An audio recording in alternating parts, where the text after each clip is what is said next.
First truck, man. He's taking it on the test drive, man. He's taking it on the test drive, man. Flash. Nope. Flash. One stick, just raise them up.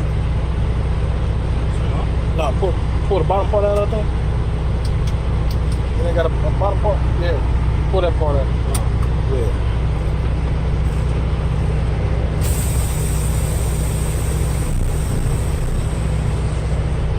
Alright. Oh shit. This bitch got some power, G. Hold on now. I really get the fuck before I do it. Check it out this first truck, man.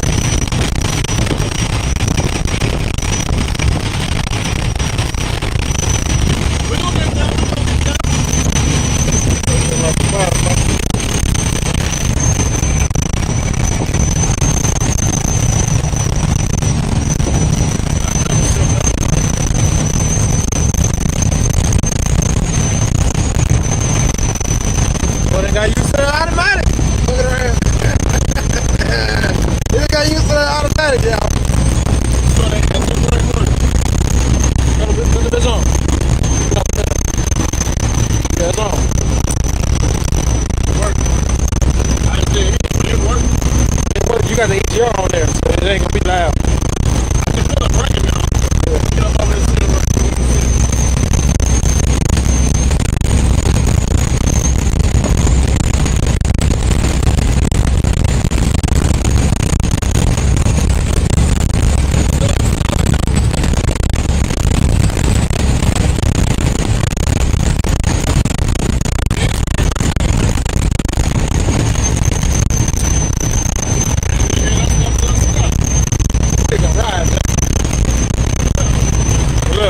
See where them light post things at? It's gonna make the right go around like that.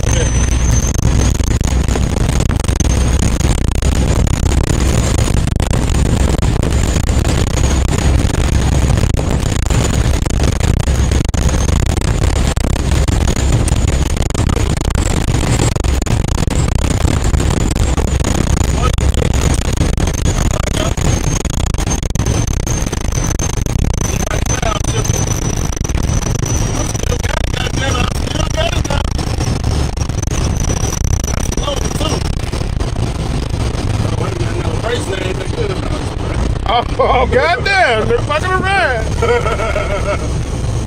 That engine breaking down. I hear it. Imagine you get that bitch deleted. VGR. I'm gonna go straight to your guy and see if he can do it. Oh, yeah, he gonna charge you about $1,500. Gonna get you right. Turn that bitch up at 550 horse. You gonna be riding.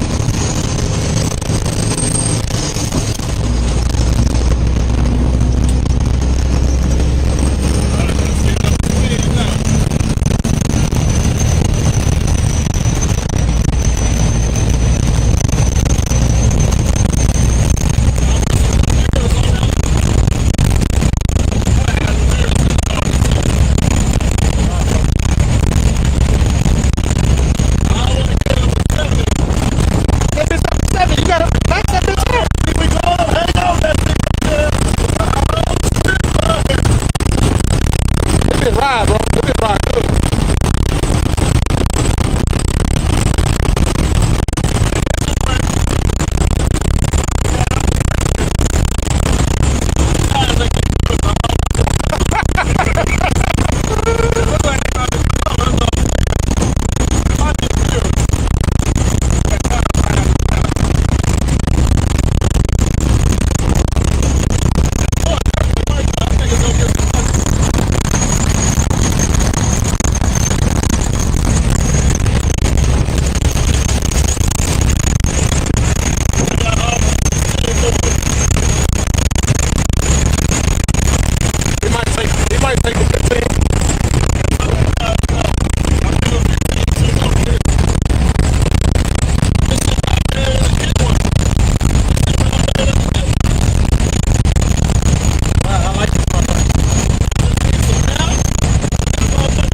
Jason Andrew, can you hear me?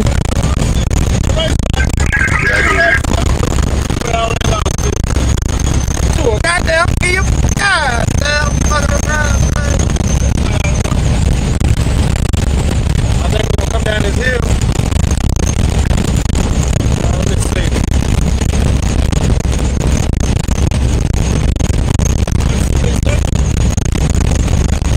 Yeah, you see where that green sign is down there? It's gonna be on the right side. You're not gonna pull all the way in. You're gonna pull in like you're gonna turn back out. Then pull in enough so you can turn back out. Yeah, when that truck is turned in.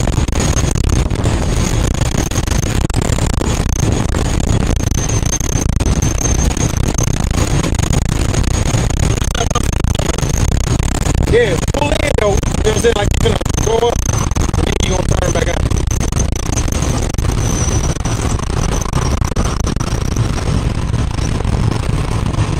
Andrew, got motherfucking cars passing them and shit going on. Then you're gonna pull in, pull up, and then turn back out.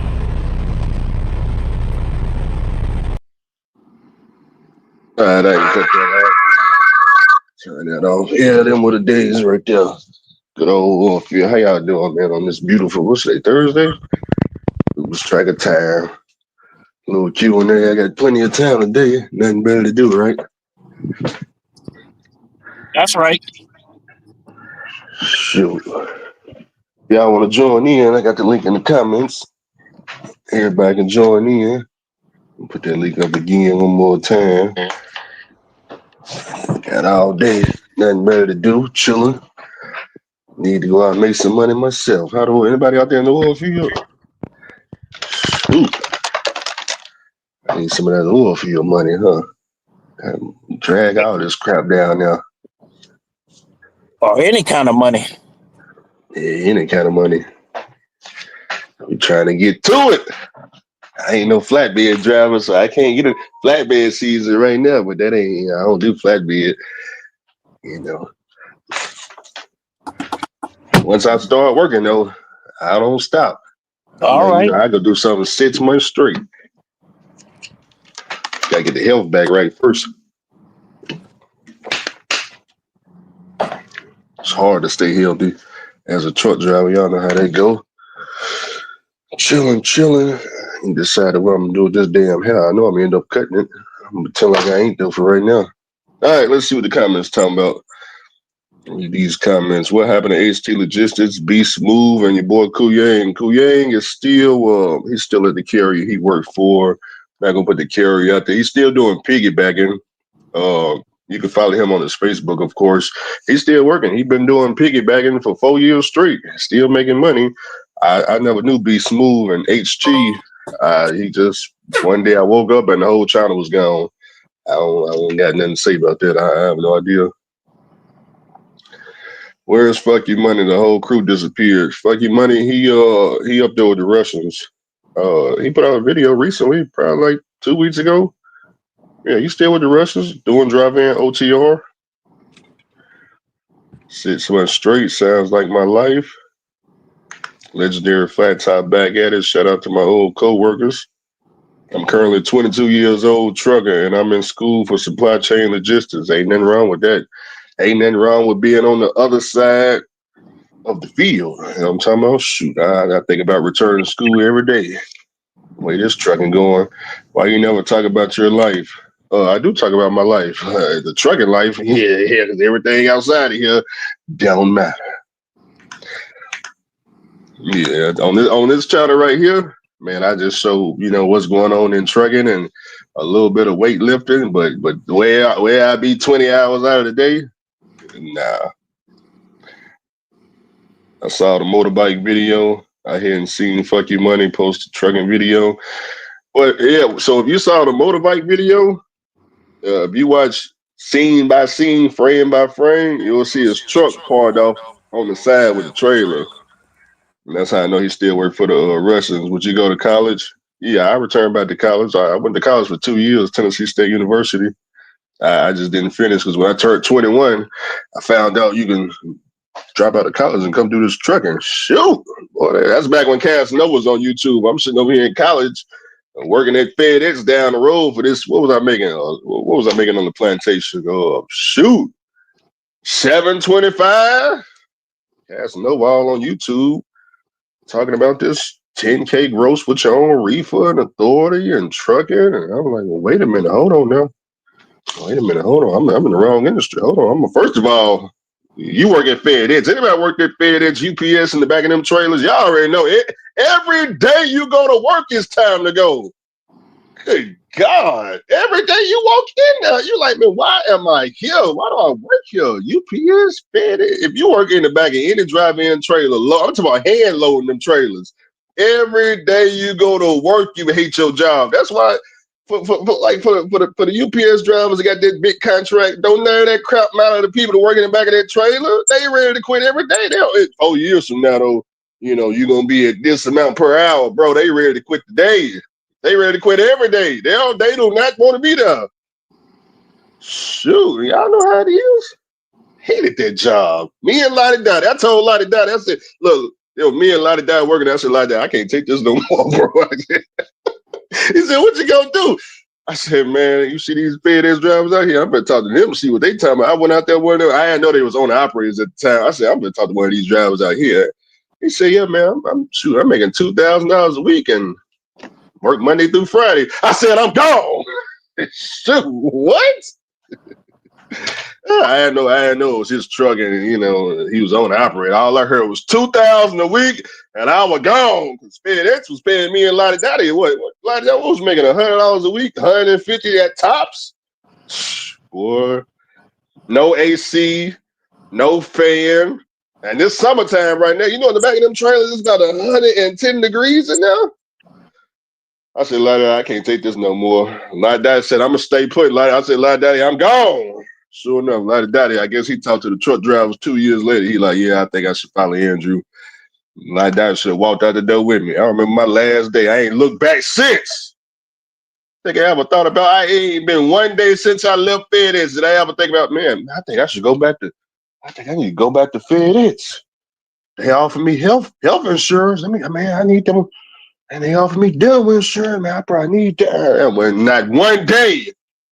Screw all that. Shoot. I wouldn't even go back today. Crude oil is about to get cracking up, man. Crude oil business, y'all know I don't know nothing about the crude oil business, but it's about to get cracking. You see some signs of it about to get cracking, or how we know it's about to get cracking? Do we see some signs or something? Somebody, tell me something about the crude oil. Crude oil takes so much money to get into, man. Usually you gotta get your own crude oil tanker and that whole Giddy bots and all that stuff that you got to install on it. Just take. I can't say it take a lot of money because pneumatic gonna cost you about the same thing. I guess the crude oil tankers, cost a little bit more money versus a pneumatic. I can kind of get away with a $3,000 trailer all day, every day. All day, every day. Stock market down today, huh? Is that right? That's facts. The FedEx drivers be miserable all day, every day. Now I don't know about the ones driving the vehicles, because my uncle, he drive 18-wheelers. That's different. We know how 18-wheeler driving is, but man, if you load them trailers every day you go to work, you hating life. I'm telling you, hating life. It was even worse back when it was $7.25. Now I don't know what they get paid. Maybe they up to $14 an hour or something, but they still ain't got no AC. They ain't got no fan. It's still 120 in the tray. I don't know, man. I don't know. I'd rather work at Amazon. These Amazon, do they got AC in their factories? No, I don't know nothing about no Amazon. Chasing deflection. You've been talking forever, and all you got is a trash charger, mommy's couch, and 3 shit boxes. I was you. I would have deleted 5 years ago. Is that right? I guess I'm supposed to react to that, huh? Come on, man. They saved a couple of boxes for you to lift, man. You don't need, man. Forget them boxes. No, the boxes wasn't heavy at FedEx. It's just, I don't think none of the boxes was heavy, but you got to do about 400 boxes an hour. They got the little scan on you. Mr. Charlie need 400 boxes moved an hour. He need that thing moved. Would you tell a 21-year-old to go get a CDL or go to college or get in another trade?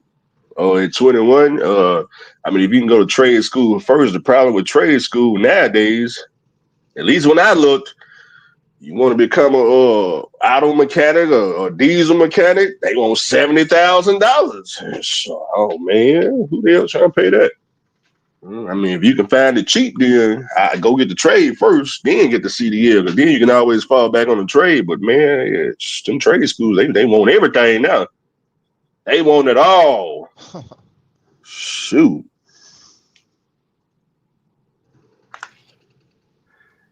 Let's see. Walmart DC pay good, but I walked out of there, everything, everyday handicap. Also, Walmart DC do the same thing as FedEx. I ain't even think about loading for Walmart. I know I done skipped a whole bunch of comments. Do you know anything about the Detroit 60 Series 11.1? Of course I know about the 11.1 Detroit 60 Series. Don't buy it. Yeah, don't buy it. Did I save you some money? Don't buy it. Yeah. That's what I know about it. 12.7 is the lowest you need to go. 12.7. We ain't trying to get no 11.1. None of that down below. 12.7, 14 liter. You don't need to go backwards. Don't need to go backwards. You know, they got the C13, they got the C15. I just tell you, get the C15. I wouldn't even mess with the C13. I'm not saying the C13 can't go down the road with freight. I know it's checkmate, got the 11.1. Hey, Andrew, it wasn't nothing wrong by 11.1. Yeah, boys, you needed a 12.7. Nah, nothing boo-boo. Let's see. Would you go to college? Yeah, like I said, I already done 2 years at college, y'all. So I ain't got no problem with going to college. If I went back to college, man, I got 55 credits right now. So, I mean, if I went back, I probably got to do another 2 years and then I graduate. I wouldn't start all the way over from scratch. Where's Josh at nowadays? That man that disappeared. Where's Lottie Dottie? Oh, I sent Lottie Dottie a link. He hopped in here. I used to load and unload trucks by hand and also forklift, electric pallet jets, all that stuff get you tired. I wish I would have started driving at an early age. I hear a lot of truck drivers say they're going to fall back on this forklift work.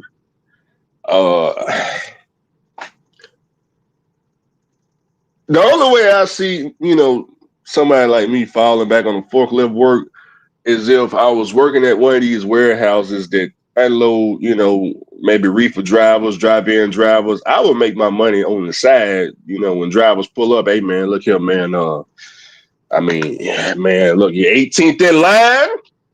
It's gonna take me about 8 hours to get to you, but for $50 though, I can unload you right now for $50. You can get unloaded right now.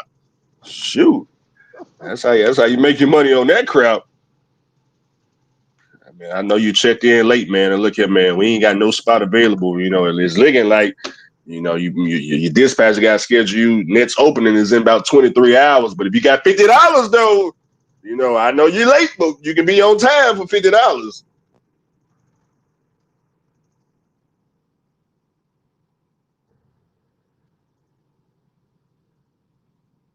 What's callers? About to switch microphones right quick. I think I lost. The Russians stay calling my phone because of this one driver. There it goes back on. You just lie. They still blowing my phone up. I don't know what's going on, man. I have a 14-liter Detroit that has been sitting for 3 years. What should I do with it? Start it back up. That's an easy one right there.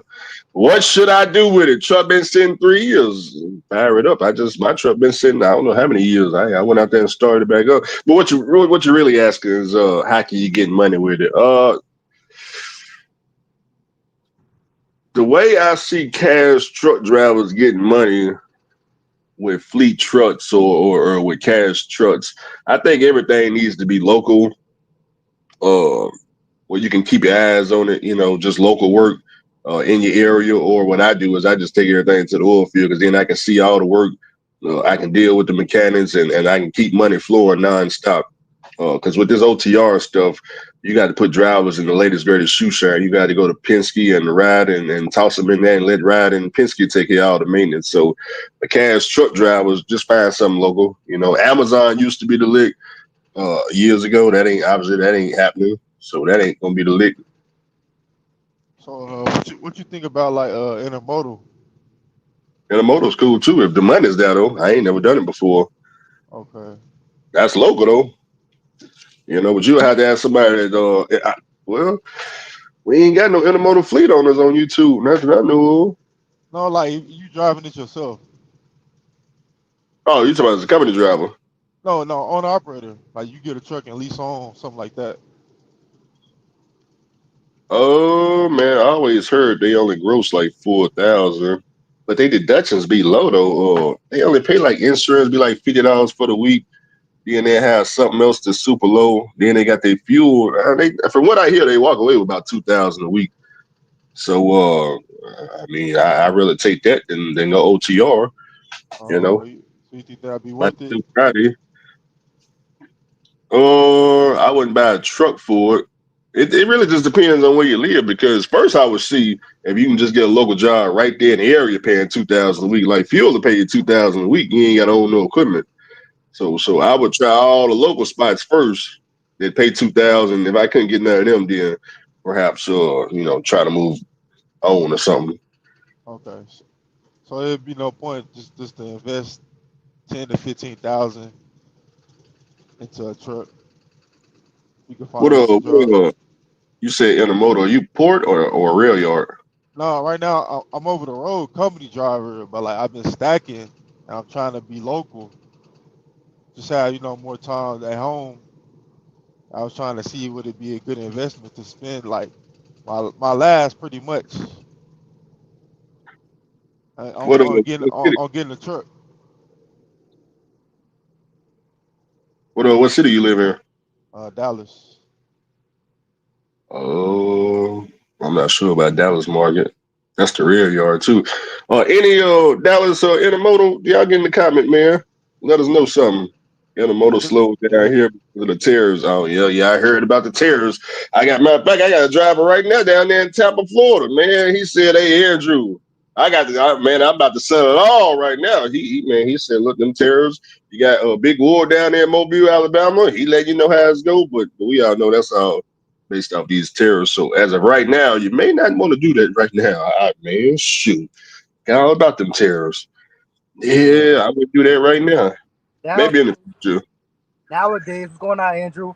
So Nowadays, the drivers is built different. They didn't even know they be having wire brushes and shit. hey, I didn't know that thing came apart.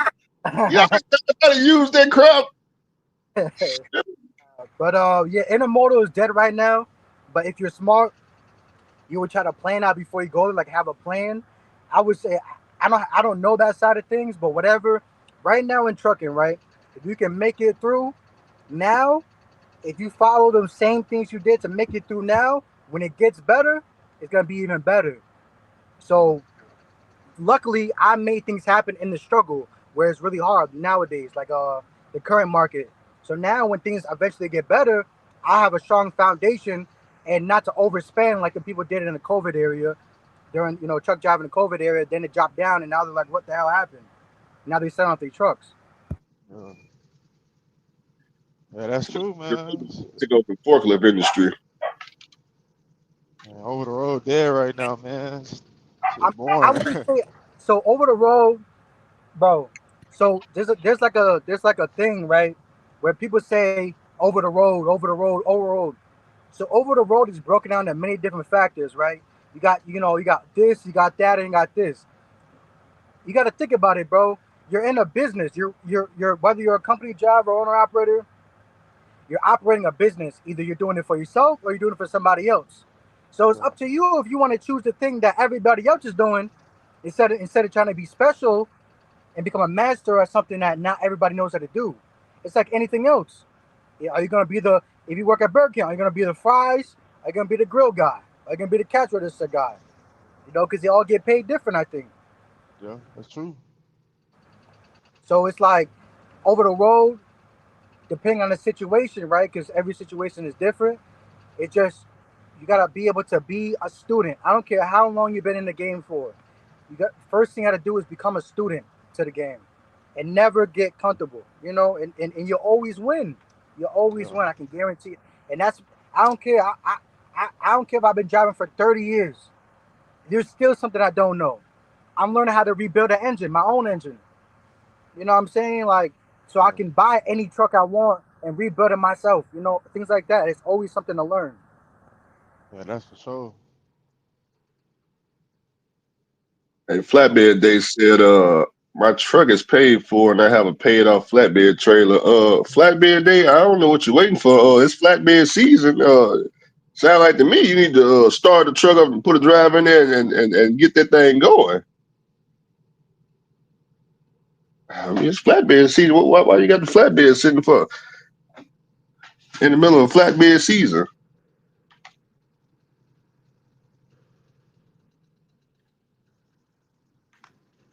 Yeah, Hey, go right beside that road. hey, Andrew, man, I was so happy to see that shit start, bro. Man, I was like, I was like, Man, that truck been sitting so long, I forgot I owned it. I need to go move. I need to go put it with the rest of my trucks. I just don't be. It's just so time consuming. yep, yep. I didn't even think it was gonna start up, man. I was like, when I put the batteries in it, I wasn't getting power to it, but I knew it wasn't sparking because the wire was corroded. I was like, nah, usually I put the wire on, it'll pop, and I wasn't getting none of that. But nah, I actually thought the ratchet ate up all my wires, to be honest with you. Somebody said I'm out of HTS Houston. Is that what it is? What would you do with a cash truck in New York area? I don't know anything about New I'm York. from New York. Cash truck in New York. Well, it depends. I mean, Andrew, I'm the one I called you by the way a couple of days ago. Yeah, I But know. time to join the live so I can figure out the situation. I might be able to put them on to some game. I just don't know your situation. If you own the truck, that's good. I'd be looking for a trailer to minimize your expenses. Because New York, obviously, insurance is decent, but you know everything varies depending on your situation. Just owning a truck is just the first step to there's many more steps that come with that or after that that I have to figure it out before I give you some game. Somebody said New York has a port you can make big money at.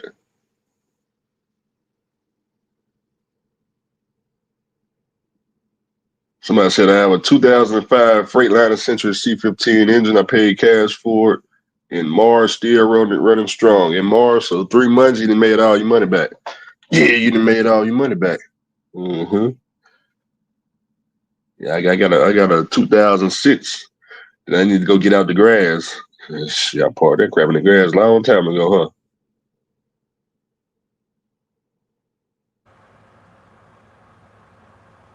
Andrew over there living his best life right now. He having a hot boy summer. Yeah, that's the problem. That's why I can't get in the truck right now, man. Shoot, too much action going on in the city. Man, you get out that truck, man. All that it's hard. Once you get out the truck, it's so hard to get back in and go do OTR and get away from civilization. Hard to do. Shit, being home with a couple of dollars in your pocket, it's like the same feeling. Now, mind you, it's a joke, but it's like the same feeling when a girl gets her first BBL. They walk around a little different. So the guy looking for something to do with his truck, just go look at the road construction in your area and get in contact with whoever name is on the door of all them trucks and lease on. That's in Texas area though, man. That end Yeah, up in that yeah. belly dump work. I used to do road construction out there. It pay good though. Paid me by the hour. Problem is yeah, company got all the money and they just didn't pass it on to me. They didn't pass it on Yeah, to me. they end up in Dallas going crazy.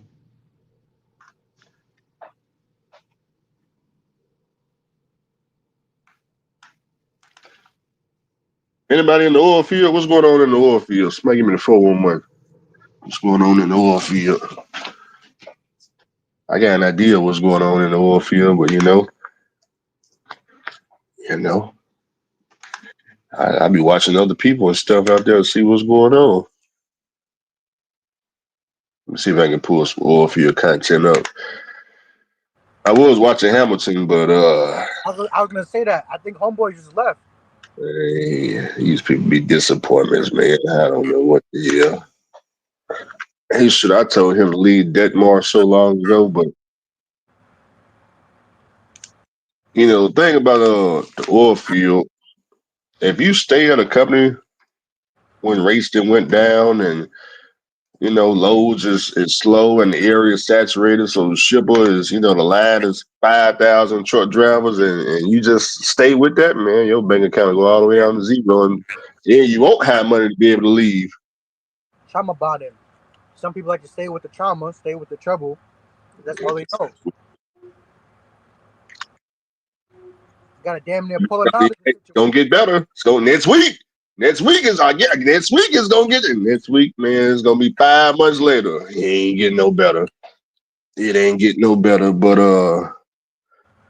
let me pull this up, man. Let me see. I follow one guy out there in the oil field. Yeah, I know I gotta follow people that look like they making money in the oil field. And this is one guy. Now, I just watch his videos because I can tell who look like they making money and who ain't making no money. So this guy right here look like he making some money in the oil field. So let me pull him. What was Mr. Hamilton talking about when he was saying like you gotta take the fuel off of the rail cars or the railroads? What do you mean by that? He probably talking about pneumatic work. Unloading from the rail car. I did it one time. I'm not trained on it. So the loads pay a lot of money. The problem is, if you ain't got to train on how to do it, you just gonna be sitting there looking stupid. I heard they was paying me. I think we was getting $8,500 to go from. We was in I forgot the freaking rail company. I don't know if we was coming out of San Antonio. We was at one of them frac sand companies, U.S. Silica, coming somewhere out of South Texas. But anyway, it was going up to Oklahoma. They were paying us $8,500. We had round trip because we had to go up and come back down empty. And it was me, Lewis, Anthony. I think at the time it was just 3 of us, and they were paying us so much money. And me being fresh out the oil field. I just told these folks, yeah, man, we could, they said, hey, man, we got, 30 loads we need moved and just doing back to back to back. So I had all the drivers lined up, ready to get the money. And we got down to the shipper. And after about 2 hours, I was like, man, something ain't working right, man. And man, 2 hours turned to 10 hours. And next thing you know, the sun then went down and came back up. And I said, just can't. Now I got to tell the broker. I gotta make some type of excuse, something, man. I gotta tell him, hey, man, look, the train ain't here. So that's what I told him. I said, look, man, we've been down here, we've been waiting. The train ain't even came in yet. And he was like, really, man? They said it's nah. I mean, the train is here, but the specific real car you looking for, they got to move some trains around. I just made something up, and they took it, and then finally, I think it was Texas Chrome Transport. One of their drivers had pulled in. Man, I just paid the dude. I said, look, man, we'll give you $100. Just show us how to do this nonsense. And sure enough, he helped us out, and man, finally was able to get up out of there. So what would you have had to do that was different though? Right? You took out the pipe, right? First we didn't have the correct equipment. When you're doing rail yard, you need about 20 foot of hot hose. We only had the little 5 foot of hot hose that that go from the trailer straight to the blower. But you need a hot hose to go from the blower all the way, because you got to pressurize the pneumatic, not the pneumatic, you got to pressurize the rail car. So you need a hot hose that can, reach that far. And the trailer wasn't set up for, they trailers you could load from the back, where you can push the product through the back and shoot up. They got like 2 pipes in the back of the pneumatic trailer to kind of shoot up. We had it set up. We had to shoot it through the belly line, so we just wasn't equipped to do it. But we didn't know that at the time. I honestly thought we had been doing frac sand so long. I thought everything unloaded the same way. No, I learned the hard way. I learned even with the food grade. I thought the food grade, when we did food grade, I didn't even know they had like food grade blowers and it's different. What do you call it? Different food grade O-rings and everything. I had no idea, man. Shoot. I just thought I knew it was food grade trailers, but I didn't know the whole system. If you doing food, the whole system need to be watched out for food grade. I didn't know that. That's you, Sean. A lot of guys that made it alive. Yes, sir. Let me pull up this Instagram and see. Let me see what's going on right quick. Give me 1 second. Lottie, what's going on, bro? Another day. Good to hear from you, bro. Everything good over there? Yeah, man. All right. Oh, yeah.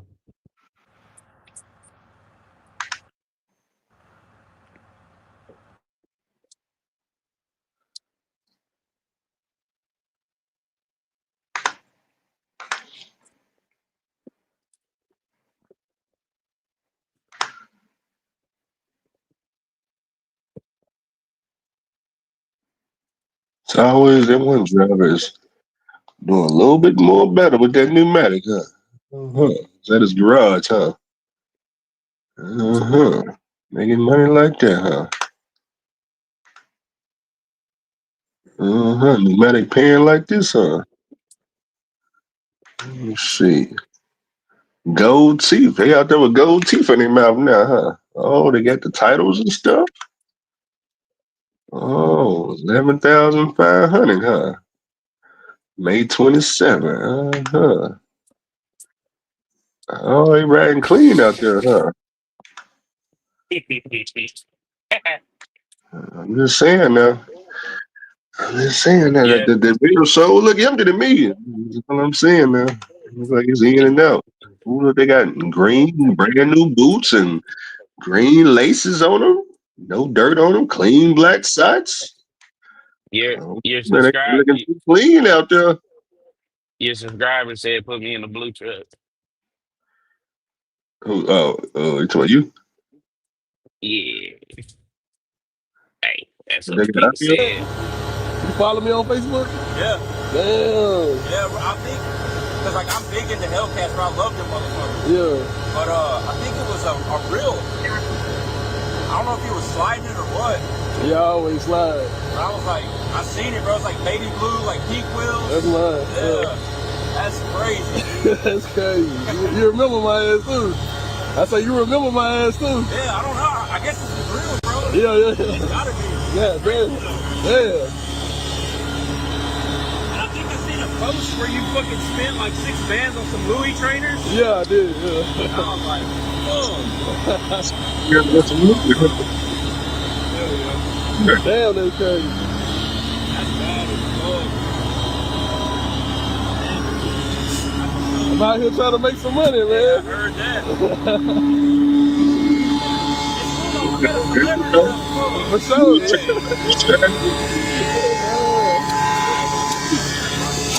Huh? That front side of Silo 6. One side? Yeah. All right. Still gonna make sure to run. All right, bro. All right.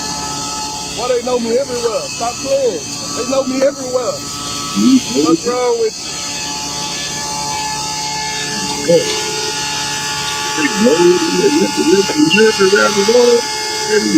Don't pay. Hey, that Man, shit that boy loud. known everywhere, you hear me? Hold on, let me click out. Yeah, that was crazy. Well, they out there shining, huh?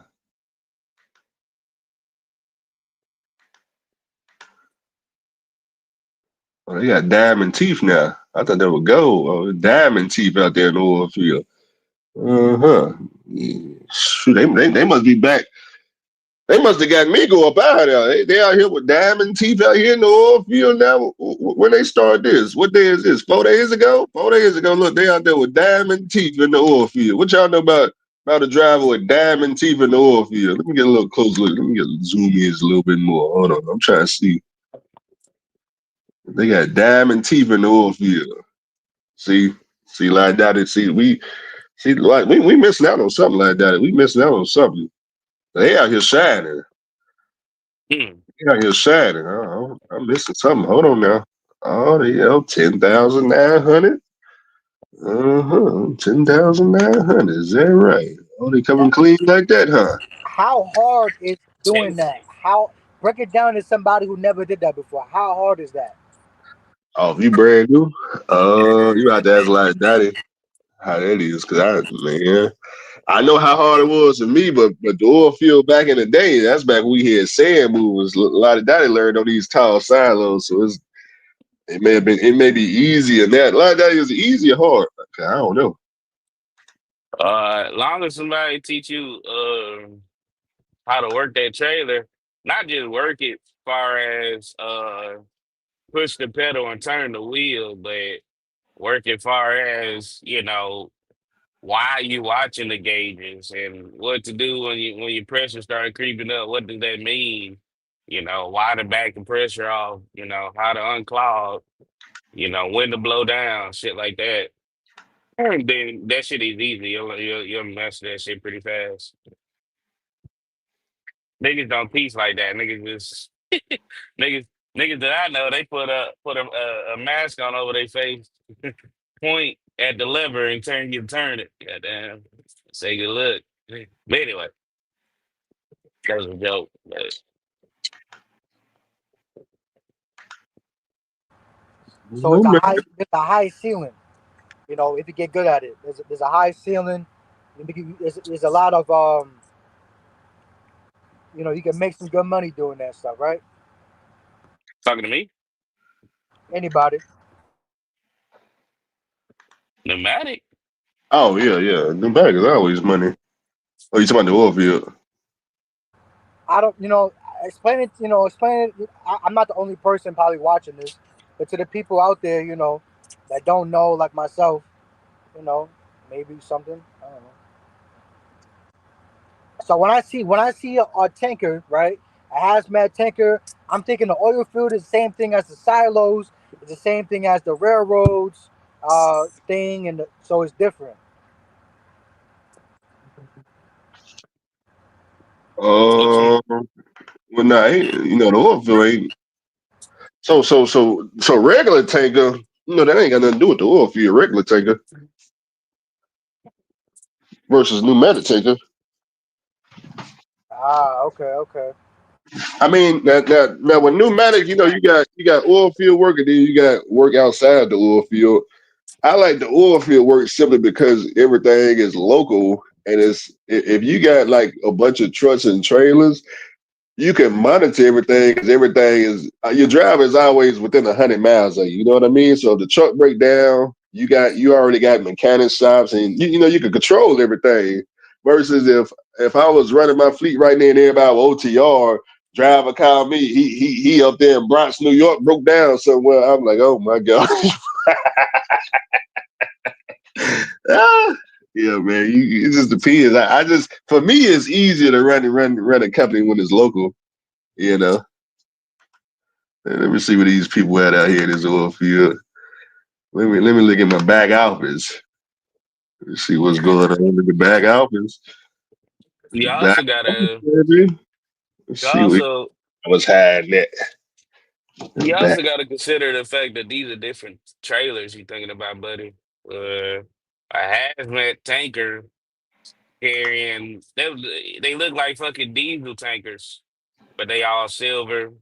Some of them might be rubber lined. They a little bit more skinnier, carrying corrosive bleach and all that shit. You'll need a couple $1 million on insurance, some shoe shine that's 10 years later or newer. Um, and the work you might do a load to get to the site and have to get it washed out. You know what I mean? So versus just do a load, drop it, and grab another load. So you got to factor in all these. You got to factor all that shit in, bro. Like there's people doing it, making great money, 14, 16,000, but You know, do they got direct customers? Because the freight ain't on the load board, working with brokers. So compared to that sand, that's just pick up and drop. You getting the work straight from the goddamn company. And they getting the work straight from the customer if you lucky. Or they may be the second person on the contract versus food grade. You know, that's a totally different world. They use pneumatic and they use tankers that look like hazmat, but they not hazardous. They food grade. So it's just three different worlds, bro.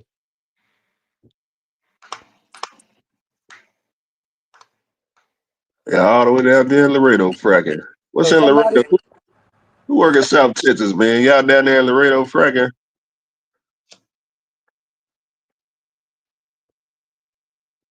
I remember when I went down there, I seen them boys too. I said, so this that South Texas, huh? Yeah, he all the way down in Laredo with it. What about Running Houston? boxes. Nobody can't just grab a pneumatic tanker and start running with it. I mean, you got to lease on to somebody. It's got to work.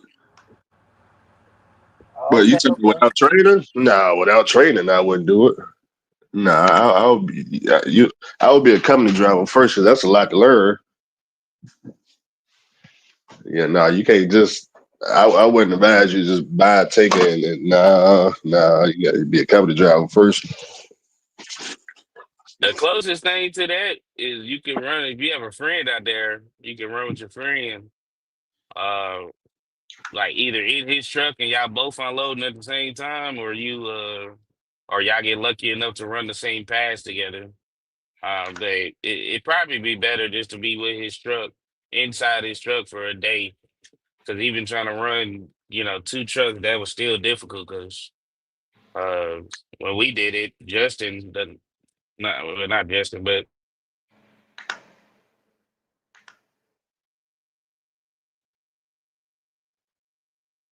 They get Mike cut out. the well and they y'all both hop out the truck and he put it in action. But that would be the closest thing if you ain't trying to go company. But if you ain't got that, go company for a week or two and put their ass. At least back on. At all.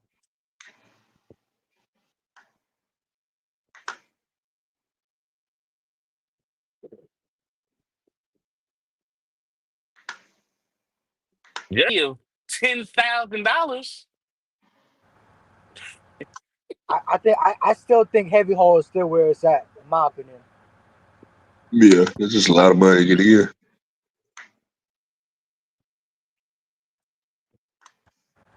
That's my type of swag. Now it might be more work than pneumatic, but in my opinion, this is a higher ceiling, so like you can be versatile, more versatile. Now the contracts are probably a little bit harder to get, but in the beginning, but once you make it through, it's just a higher ceiling, so there's more options. I think I could be wrong. That's what I'm asking.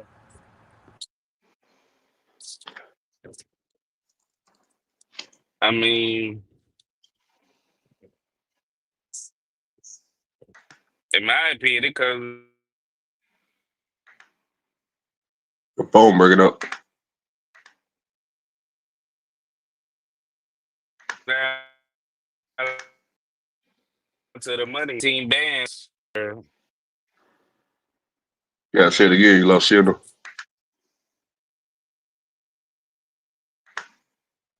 You ready to roll. You know, you 15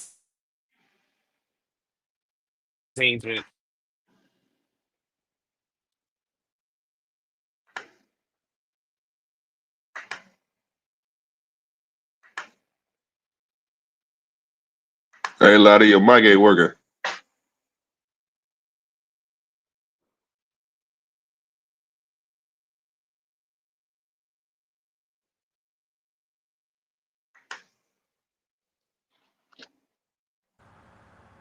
Hey, Angie, I'm surprised I ain't seen with a flatbed yet or a step deck.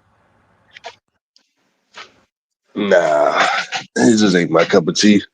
I told Tay I was gonna go to be a company driver and go learn flatbed with D, and I was like, maybe I do it at the end of this year or something. I don't know.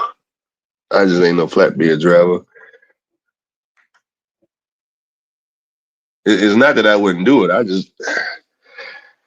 I think it's only certain times I'm gonna go company driver, and it's really towards the winter time. Maybe during the winter time I go to learn a new skill or something, but I don't know. I don't like the fact that it's somewhat seasonal.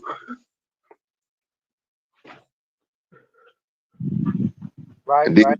I ain't in trucking like that though. I don't.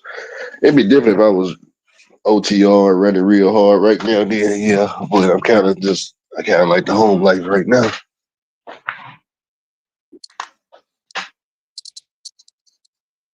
I don't know what happened.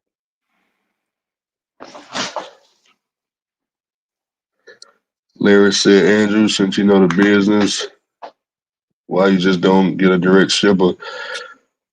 Yeah, I just got back into emailing people looking for direct shippers now. Not that I got any drivers around and got a truck that can help me out. Like, Daddy, Hello.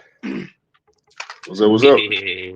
Hey, I did 7 years flatbed, and what I realized, my uncle had told me you can hook up to a flatbed, and other flatbed drivers will help you learn that shit. That shit really easy. You can go to YouTube University for that shit.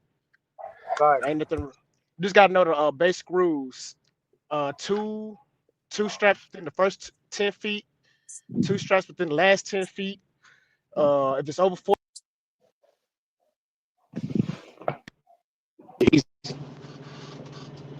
and steel coils, YouTube.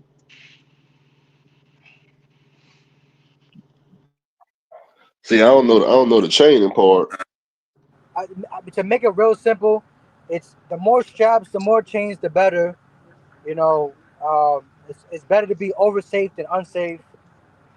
Uh, and like you said, first 10 inches, two straps, two chains. Same thing with the rear, and every 5 inches in between, 5 to 10 in between, you could put one. To stop forward movement, you put an X on it.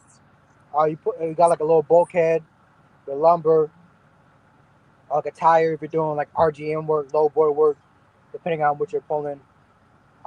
So you need downward pressure, you need forward restriction, backward restriction, and keeping it in downwards, which is keeping it to the trailer to make it very simple.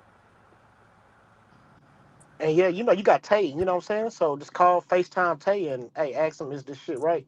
But there's nothing wrong with going company if you want to, but you don't have to though. That shit easy as hell.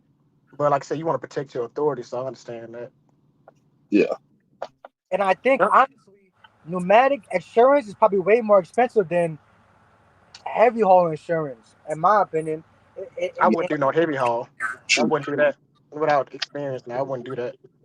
Not facts, but I'm saying overall, like if you're starting out with like a flatbed compared to a pneumatic, the threshold of what you have to pay for insurance might be a little bit more better if you start with the flatbed instead of jumping right into pneumatic. Because I've heard a couple of times that pneumatic insurance is pretty expensive. Shit, the man right here. Ask him. Right. I mean, my insurance dirt cheap. I barely pay any money. Facts. But like, nah, that flatbed, that's the way to go. But you got general insurance, right? You wouldn't let them know that it's just general insurance, right? Because you're pulling box. What you mean, Gino? Nah, So when hey, what when up with it? when they ask you what type of freight are you moving, you let them know that it's Excuse box, I mean, I'm not doing nothing specialized. right? That's Yeah, what I'm saying, general, right? general freight and dry boat. I mean, it's still gonna cost the same. Mm. Oh shit, what I'm finna get into is moving that furniture. My wife just got us CDL like what last week, and she talking about she want to go move furniture. I'm like, man, we got all these kids. How we gonna do that? You must be about furniture plant. Are you talking about with the storage people? United or somebody like that. I don't know. Oh Uh, yeah. Always big she t- money in that. It's even more money when the interest rates come down. More uh-huh, people move. uh-huh. She probably, I just bought a house with on May. So we're talking about putting my mom in there to watch my kids, pay her like 1,000 a week. You know what I'm saying? Let us sit, watch the kids, and we run it up while we can, while we young. Pay off this damn house. And I got the debt. I don't know. Have you contacted United? You talking to me? Yeah. No, we just talking about it. I ain't, you know what I'm saying? We just talking about it. Cause I watch AK Trucking, and he done got off YouTube. So I'm like, he must be making money. You know what I'm saying? I'd be like, okay, if you on YouTube, you probably like, But if you stop miss with YouTube, I'm like, yeah, he making some money over there. Cause he barely posts anymore. I'm like, okay, yeah, he making money. Hey man, what's the other dude, man? That white boy with the W900. He used to work for Showtime with that stretched out white W900. He stopped posting. So I'm like, yeah, they making money. So I don't know. Uh,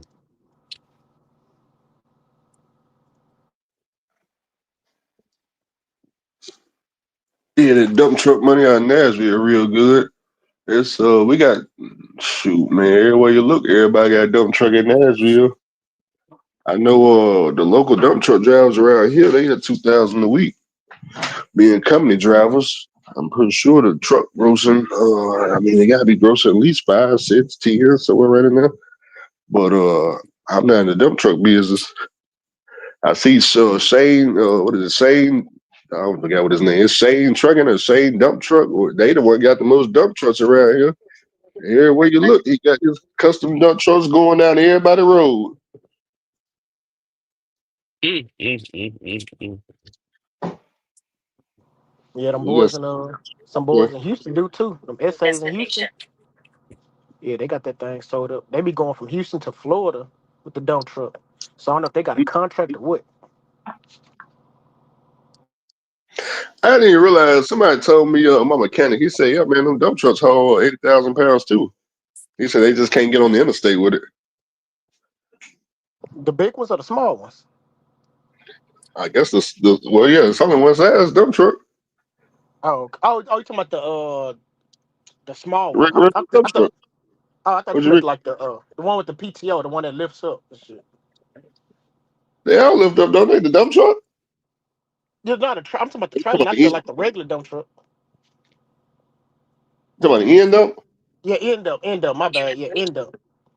Oh no, that's a regular Yeah, my dump truck. bad. Yeah, end up. Okay. They hard. I didn't know that. I didn't know that shit.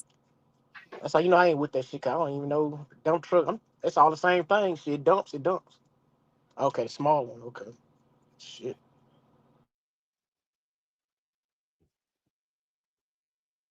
They Pneumatic gotta is be having them pusher axles. different.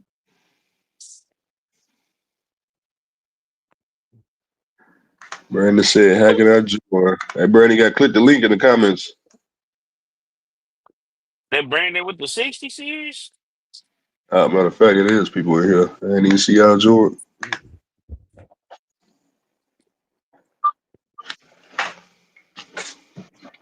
What's in West Virginia for $33 a ton? I don't know if we're gonna go play in no mountains again. I don't think I'm ever going back up to Pennsylvania and West Virginia. Hey, Checkmate said it's cracking up there.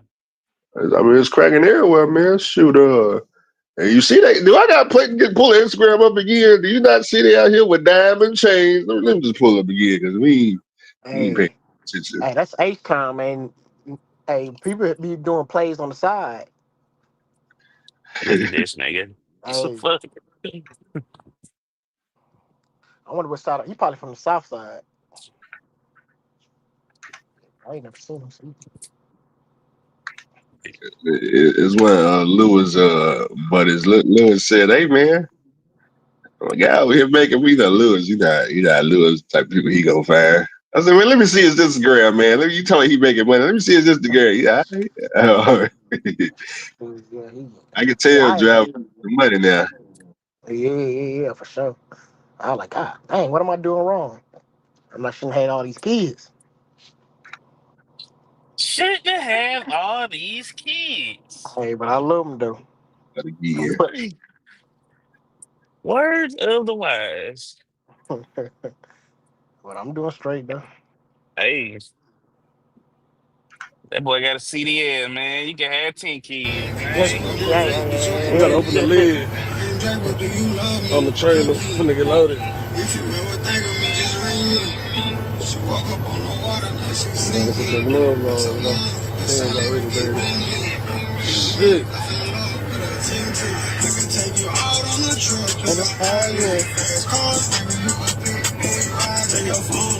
All right, y'all, let's go. it's breaking on the day, bro. That's how you know he getting money. He got time to play music in the background, open doors, grab gloves. Go up here and do this shit right quick. That's it, I got them chrome socks on too, you hear me? Hey, and some Nikes. Oh, man. Oh, bullshit ass truck, Freightliner. Look, they got So we gotta climb on top of this trailer. Man, that's some girl shit right there. So I don't even fuck with it. That shit take too much time. So you gotta pull all kind of shit, all this shit. But this is where the money at, y'all. I'm scared of heights. If y'all ain't fucking with this, you don't know what you're doing. You hear me? This where the money at. I mean, might have to do a lot more shit. This is where the money at.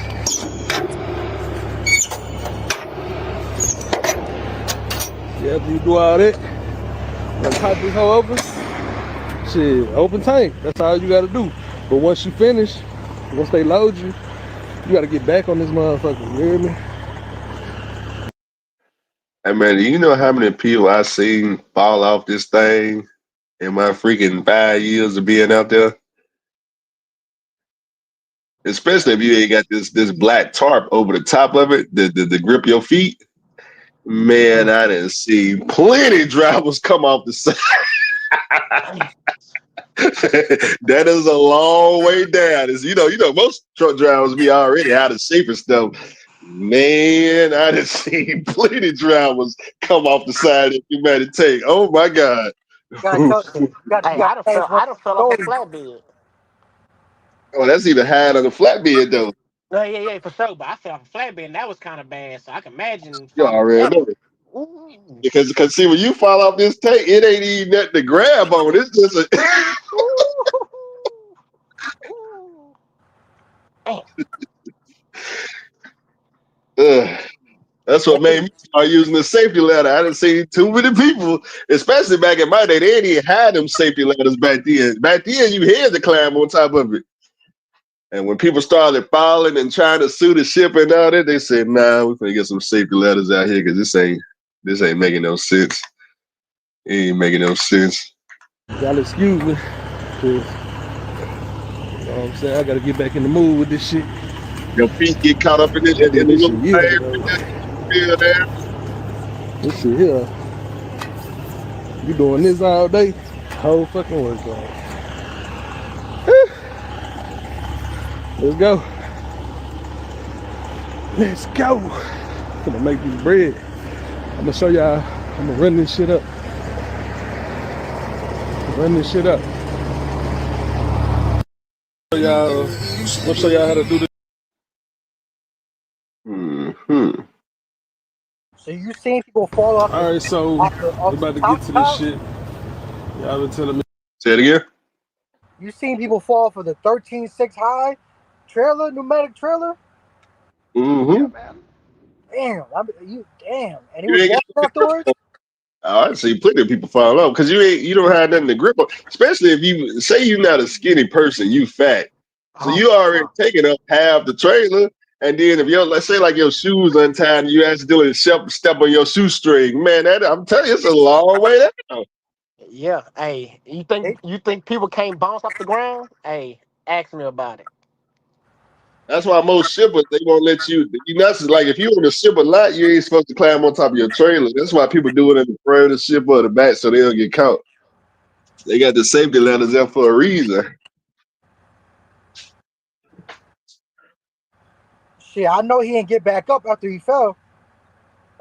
Oh no, usually everybody I haven't seen Phil, that was usually their last day in the oil field, to be honest. I don't think I ever seen one person return after that. That usually be it right there.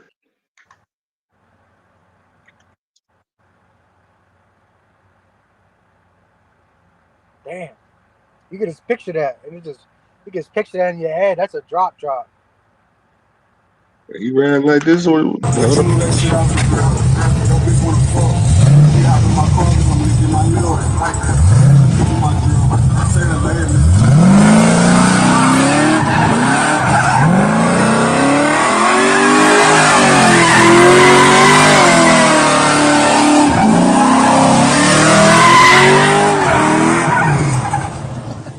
y'all making too much stuff now. Y'all don't even know how to act in the parking lot no more, huh? I thought about cattle hauling, but I didn't know how to get into it.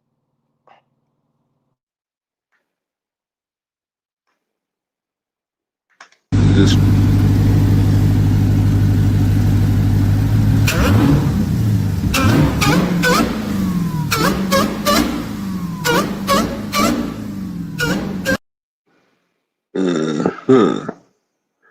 yeah, one day we'll be back out there. We don't know when. We don't know when.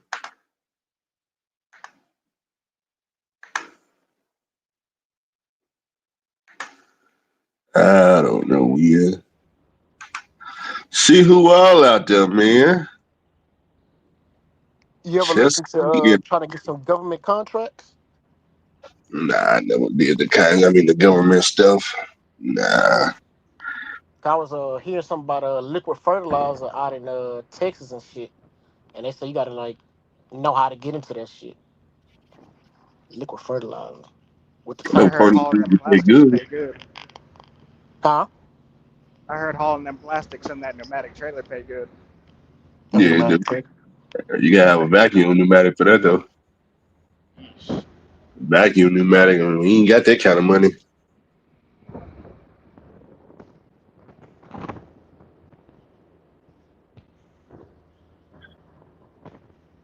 I bet Migos got it on a deal. Got to be at least one of them.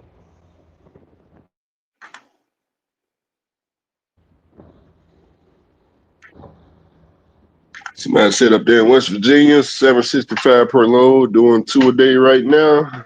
Was that 1,400? 7? Not too bad. Not too bad. I mean, it's a lot of money in trucking when you own everything. I mean, you think about pneumatic. If you doing 1,400 times 7 days until the well stop.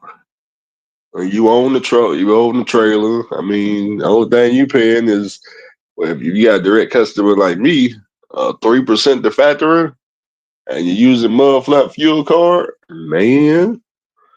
I'm over here negotiating with them right now, so I'm trying to get back in. They didn't let me in the back office of the oil field, but they just said I can bring my fleet down there yet. They just didn't. It's like they teasing me. Like they didn't let me in the office, so I can see everything, but I can't. All thing I can do is look at where everybody at. Oh, wait a minute, hold on. What part of you said you up there? What part of Virginia? Let me see. They got some work up there. Let me see where they at. Virginia. That's Pennsylvania. I'm not familiar with none of these areas.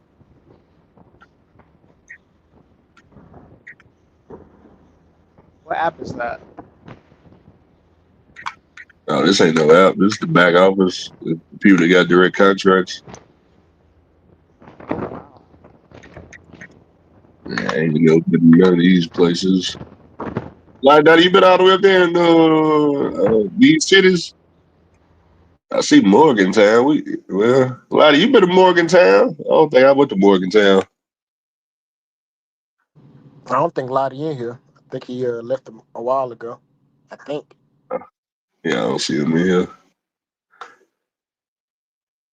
Yeah, I'm not familiar.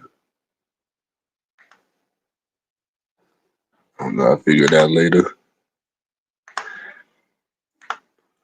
So they making money again. That's all I need to know. Like I said about Willing, West Virginia, it's all mountains. That's why I ain't going back out there. I ain't trying to play in the mountains, man. That stuff costs a lot of money. That's a lot of wear and tear when you got when you just pulling mountains. You need to build a truck just for that area. Big drive line, 18 speed, big engines, big power. You know, a mechanic on standby, and it's just not. Look, I own everything, and I'm making every week around 3 and some change, and I'm not Clean. satisfied. But yeah, 3. But I own everything though, the truck and trailer, doing box, which is drive-in. So you can make money doing a lot of shit, and also too, I'm leased on to pull in 3. So what I'm doing is I'm keeping on my BOLs, so that when I go under my own authority, I was gonna call all those BOL numbers and figure out who I can work with. So if I'm doing 3 every week, doing minimum amount of work, I can only imagine when I call all those BOLs that I save up, and I'll be making probably 4 minimum. Sure sound like a plan to me. Sounds great. I need to give me a Russian ELD book. That's what I need. I need a number I can call so I can put this class into work and call somebody to come edit these laws while I just keep this truck rolling. Is that like a Like that.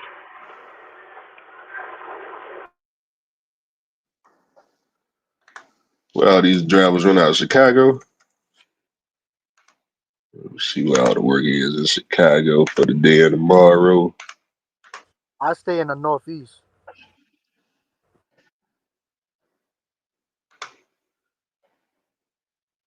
Do it how the Russians do it, highest rate. Yeah, that's how they do right here. Buddy, we got a load, Illinois, California, 4600, ready now. That's exactly what they do. They gonna call that first number right there, and they gonna book. They ain't gonna negotiate nothing. And you gonna be rolling 2,100 miles to California for the 4,500, and they only put in about 5 seconds of work. I ain't running that load unless that shit's paying at least $3 per mile.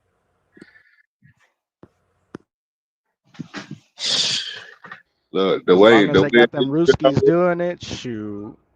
the way at least driver look at this, he looking at it like, okay, my truck be at 4,600 in 2 days. What's today? Thursday? Let's say today was Monday. They gonna look at it like, okay, by Wednesday we at 4,600. Then I get some out of California going to Florida. By Friday, I'm at 10 bands. That's exactly what they gonna do.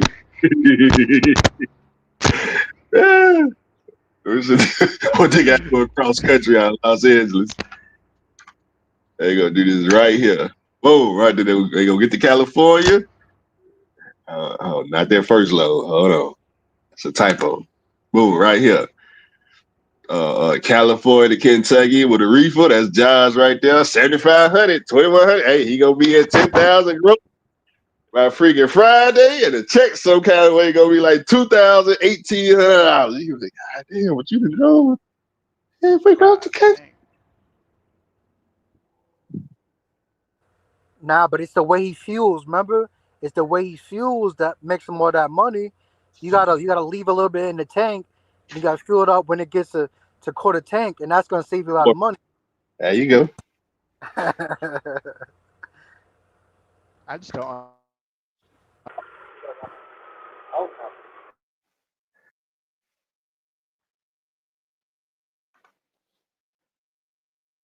These loans used to all pay back in the day like $13,000, $14,000, $15,000. They are all the way. They didn't cut all the rates in half.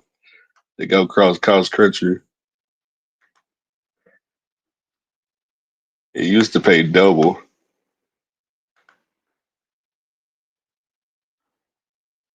lot of people don't know that, and especially these Russian people, they don't know that. They don't know that they can get more money out of it because the Russians are fighting the Russians for the low, underbidding each other, and that's why I be telling my dispatcher. I be like, yo, look, if they try to make you underbid, go on to the next one. Race to the bottom.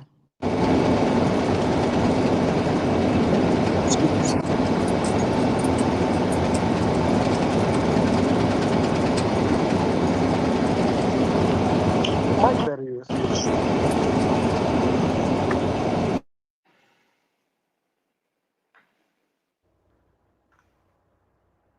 I think it's a lot of money in trucking. It's just it's a ton of money if you own everything, do your own authority. Because all day, every day, man, I can get on DHT load board and book all this. It's just, man, I don't want to do all that driving no more. I don't want to do none of that driving no more. I ain't gonna rent a trailer and be gone tomorrow. But man, who trying to go from? I ain't trying to leave Tennessee and go all the way to California. There's money local, honestly, right now. Yeah, that's why if I can do 10K and just be local, like in the oil field, man, I do that all day long. But I'm not trying to go from one side of the planet to the other. Just riding, man. Like, come on, man. If you ever do oil field work, it's like, okay, you do 2 loads a day, but you got like, okay, let's say out of 2 loads, they take you like 6 to 8 hours. But the rest of the day, man, you can go to your car, drive around the city, go to the casino, go have fun, until it's your turn to reload again. So I like that environment better. Honestly, it don't even pay that much to kill yourself just to bring home $1,800 out of $11,000. You know what I mean? You go home every day. Ain't no sense at all. Yeah, I missed the And then you got to do that every day for life. That's the problem with the OTR. See, it's cool to do it for maybe a month tops. But man, you talk about you gonna make a career out of going from one side of the planet to the other? Man, what? Especially if the truck ain't yours. Come on, bro. Yeah, I already did the OTR, man. I did that years ago, man. Look here. I'm burned out from that. Not that I can't do it. Obviously, I just did it this year. Yeah, I was burned out, man, the first week. Well, shit. That's for the Ask me birds. this: like, is it cool if you pass through the house? You know what I'm saying? Real often doing OTR, like you go out and you come back and shit. I think it's cool if you get majority of the money because it's your equipment. Oh, okay. Now I was asking for company because, I run out of Houston. Like, all right, I just left Houston like last week. I You went just in a from good Houston. area. Huh? You in a good area to get back and forth, huh? Yeah. So I went from Laredo. I get paid salary plus a bonus package. So I ran from Laredo all the way up to Wisconsin. Now I got a load from Wisconsin coming right back down to Laredo. So that's gonna pay me some good money. And then I work 3 weeks out and 5 days off. But I still get paid for being off. So I get paid every week, you know what I'm saying? Like Right. guaranteed. And then the miles on top of the bonus package. So like, all right, like today I made 3,300, then after taxes, 2,500, then child support, 200. So that's 2,300. You know what I'm saying? I made that in 1 week. I did what, 3,700 miles 2 weeks ago. So my checks are like 2 weeks out. So I get my salary, which is 1,500, and then I get the bonus package on top of it. So I do 2,350. I get a bonus. Then every mile after that is 85 cents. So which came out to 3,300. But I passed through the house a lot. You know what I'm saying? Right. Yeah. So I feel like Sounds it's good cool. to me. Yeah. It's cool. You know what I'm saying? Yeah, And then, man. like I said, I get a pension after 5 years. It's paid for life. So You must not run driving here. no, I do. I'm tanker. I'm right here Ah, in okay. College right Let's now. say Tank is the only one I know where you get a picture from. What Yeah, type of picture you do? Hazmat? huh? Say it again. I You couldn't in hear the you, bro. hazmat? I do hazmat and non-hazmat. Yeah, I do both. Yeah, sounds like you winning to me. Okay. I'm making sure. I'm like, man, am I getting fucked? 'Cause I'm like, shit, I like it here. I'm like, man, am I at least driving? I don't know it. Shit, I'm like, man, shit. Get a lot of time What at home. makes I you get pass the screwed up? house. Huh? What makes you think you getting screwed up? Oh no, I'm not. I'm like, I'm making sure. 'Cause I'm like y'all saying like, man, OTR running from one side of the play. I'm like, shit, I come home a lot. Oh man, man. First of all, you W-2, man. You gotta think, man. These drivers ain't getting they ain't getting no health benefits. The company ripping them off on their taxes. They ain't even paying half their taxes. Nah, man, you making way more money than them. Oh Ain't yeah, even in that's shit. comparison. I'm like, man, I was looking at my check. I was happy as hell. Shit, I was like, man, shit, I don't got no debt, nothing. I just got a house. I'm like, man, I feel like I'm winning. I feel like I'm on top of the world. Shit. Oh, you not just be paying that house off and yeah, Yeah, man. yeah, Nah. yeah. Yeah, like once my wife get a job, shit, hell yeah, we're gonna double up on that bitch. Shit, pay off everything. I'm gonna tell you one thing that man Chaser gonna confirm and reaffirm is buying that damn house. Hell Mm-hmm. yeah. Was it missing me that? Yeah. I'm negotiating for land right now. I just Hey man, negotiated if for this land. anything comes out of trucking, get you a house, bruh. Get you some land. One of the two. I don't care how you go about it. W-2, 1099, IOU, just get you a house, huh? Hell yeah. Mhm. Hey, yeah, hey, Straight he up. really, Because hey, you know the other I ain't, option, if you go get that house, you gonna die in the truck. yeah. Shoot. I ain't gonna lie. The That's tr- reason why I got a house, cause you was saying like, man, he got houses out here for 150. I'm like, man, this nigga don't know what he talking about. It ain't no house for no 150. Man, I was driving by the house. I looked in the neighborhood. Let me look on Zillow. House 153,000. I'm like, oh yeah. I'm like, man, hey, give me this house right now. Oh yeah. I like, oh yeah. I think all drivers should at least find the house about 150 or less. Because if you get a mortgage on it, the mortgage shouldn't be there about $600, $700. Nah. Cause the interest rate, cause I'm paying. I ain't gonna lie to you. I'm paying It's 15. 6%. So It's 6 per year. I'm paying how much 15. is that? That's more. Huh? And no HOAs. No HOAs. How much is the house? The house is all right. It was 153, the asking price. I offered them more than what they asked for, cause I wanted them to pay closing costs. So I Yeah. offered them 160. So I offered them 160. They paid my closing costs was 8,000. Uh, I did the home inspection. I found some shit I didn't like on the house, so I asked for an extra 15. So that was 9,500 on closing costs. Right. Uh, I was supposed to close on the house for a certain day, but they said that they missed up a package on the house. So my realtor's like, man, I never heard of that, da da da. So I'm like, man, I need some money, something. So I took more money off the asking price, was 158, 158,000. Paid everything and shit. I came out good.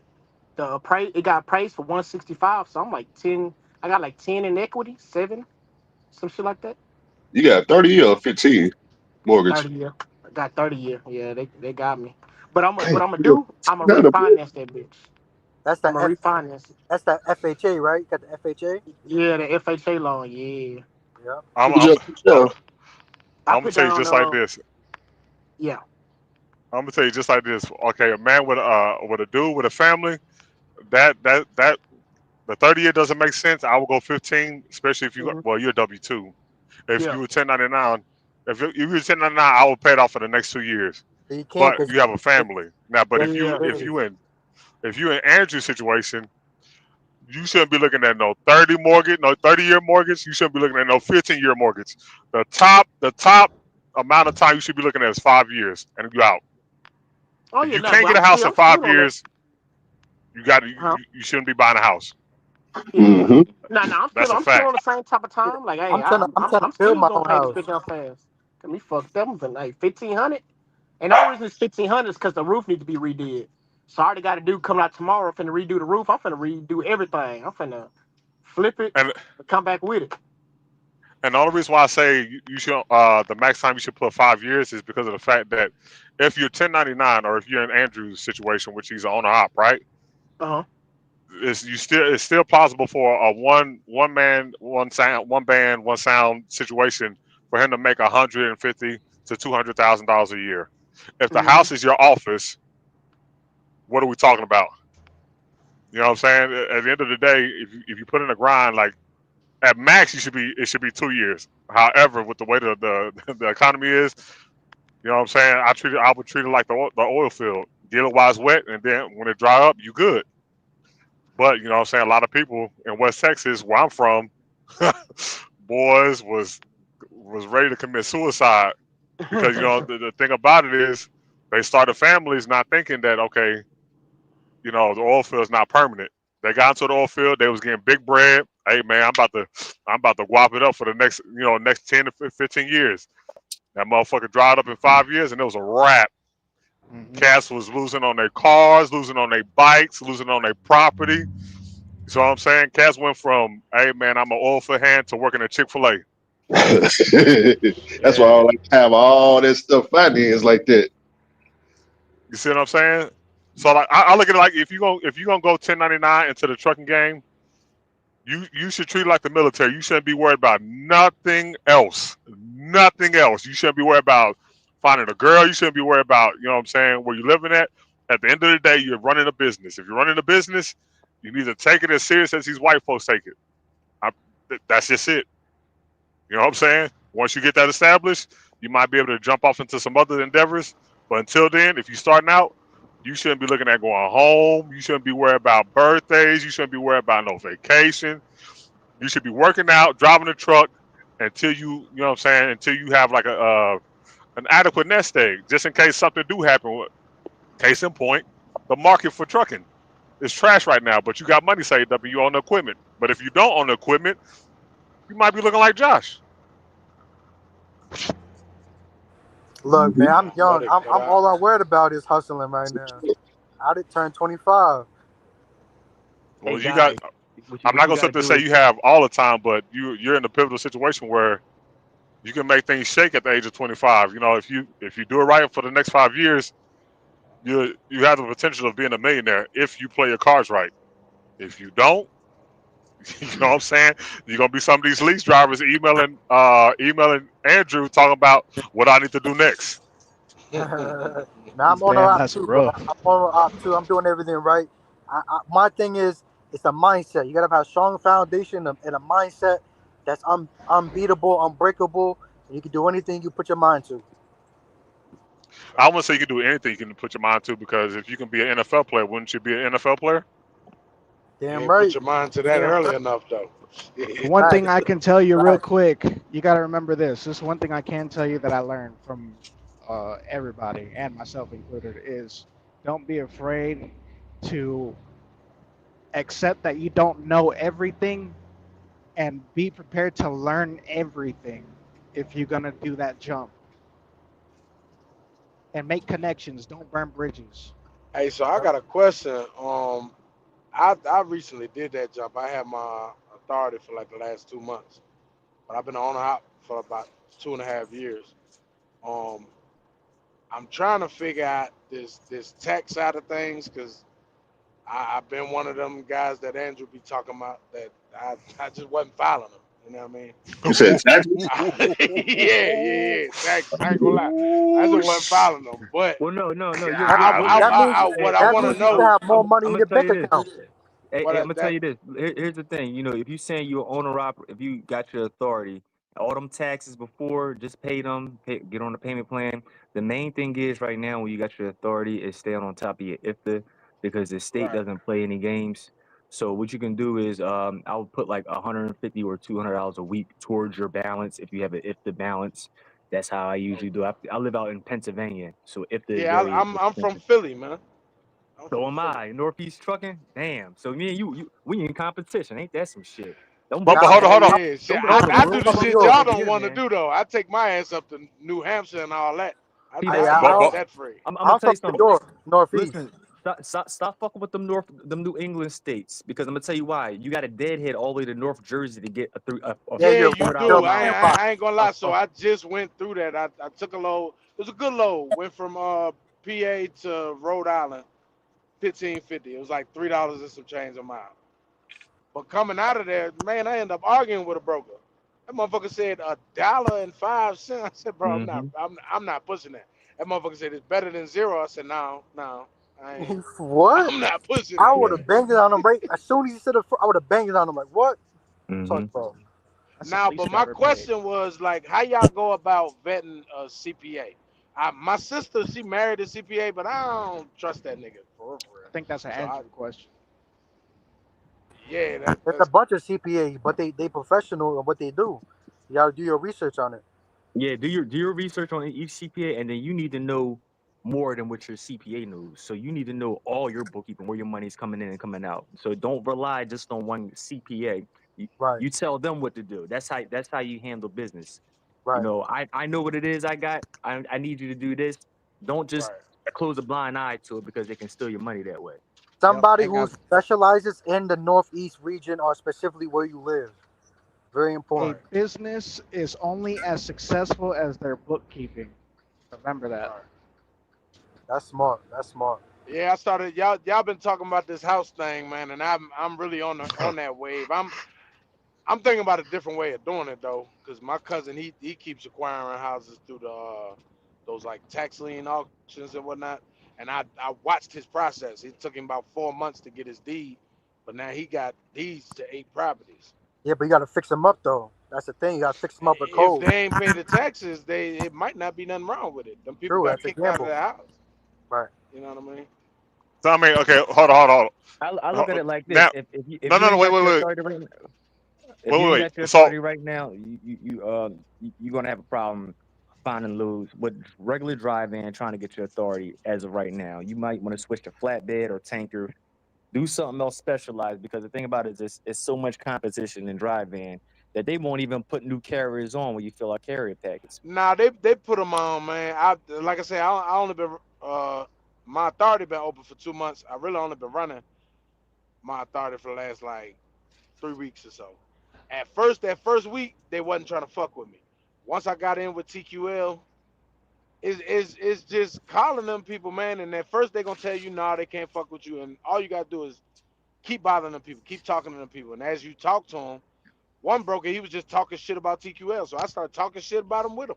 Fuck it, and Right. he sent me a carrier packet. He wasn't supposed to, because he was supposed to make me wait till 180 days, but he didn't. He Ouch. just he ended up letting me do it. He pushed me through. Now I'm signed up with them. You know what I mean? let me ask you this: why didn't you run under somebody while your authority matured? That's what I'm To be told. Because honest, I didn't want I'll to. tell I you wanted to the build. problem is that this is the main thing. That safer shit. They want to see that you running under somebody else's authority, and when they pull you over for an inspection, it's not going to show up under your DOT. It's going to show up under theirs. So when you It do, ain't even it for me. It ain't even that. The reason I didn't do that is because I wanted freedom, man. And it's something that shit Andrew said all the time. When you controlling everything, it's fine. A lot of people sit there and scare you and act like you can't make money with a new authority. You can, bro. I'm doing it right now. I'm doing it right now. It's Thursday. I'm at 4,000 on the week right now. nice. So, I mean, I ain't acting like I'm.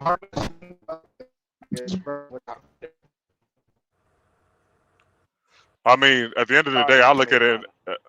At the end of the day, I look at it as there's going to be steps that get you to where Andrew's at. Now, Andrew had a Andrew had a certain situation with the oil field. Who's roboting, me or him? Hey, all you need is a Nah, you good. $15,000 cash truck. Yeah. Oh, that's him.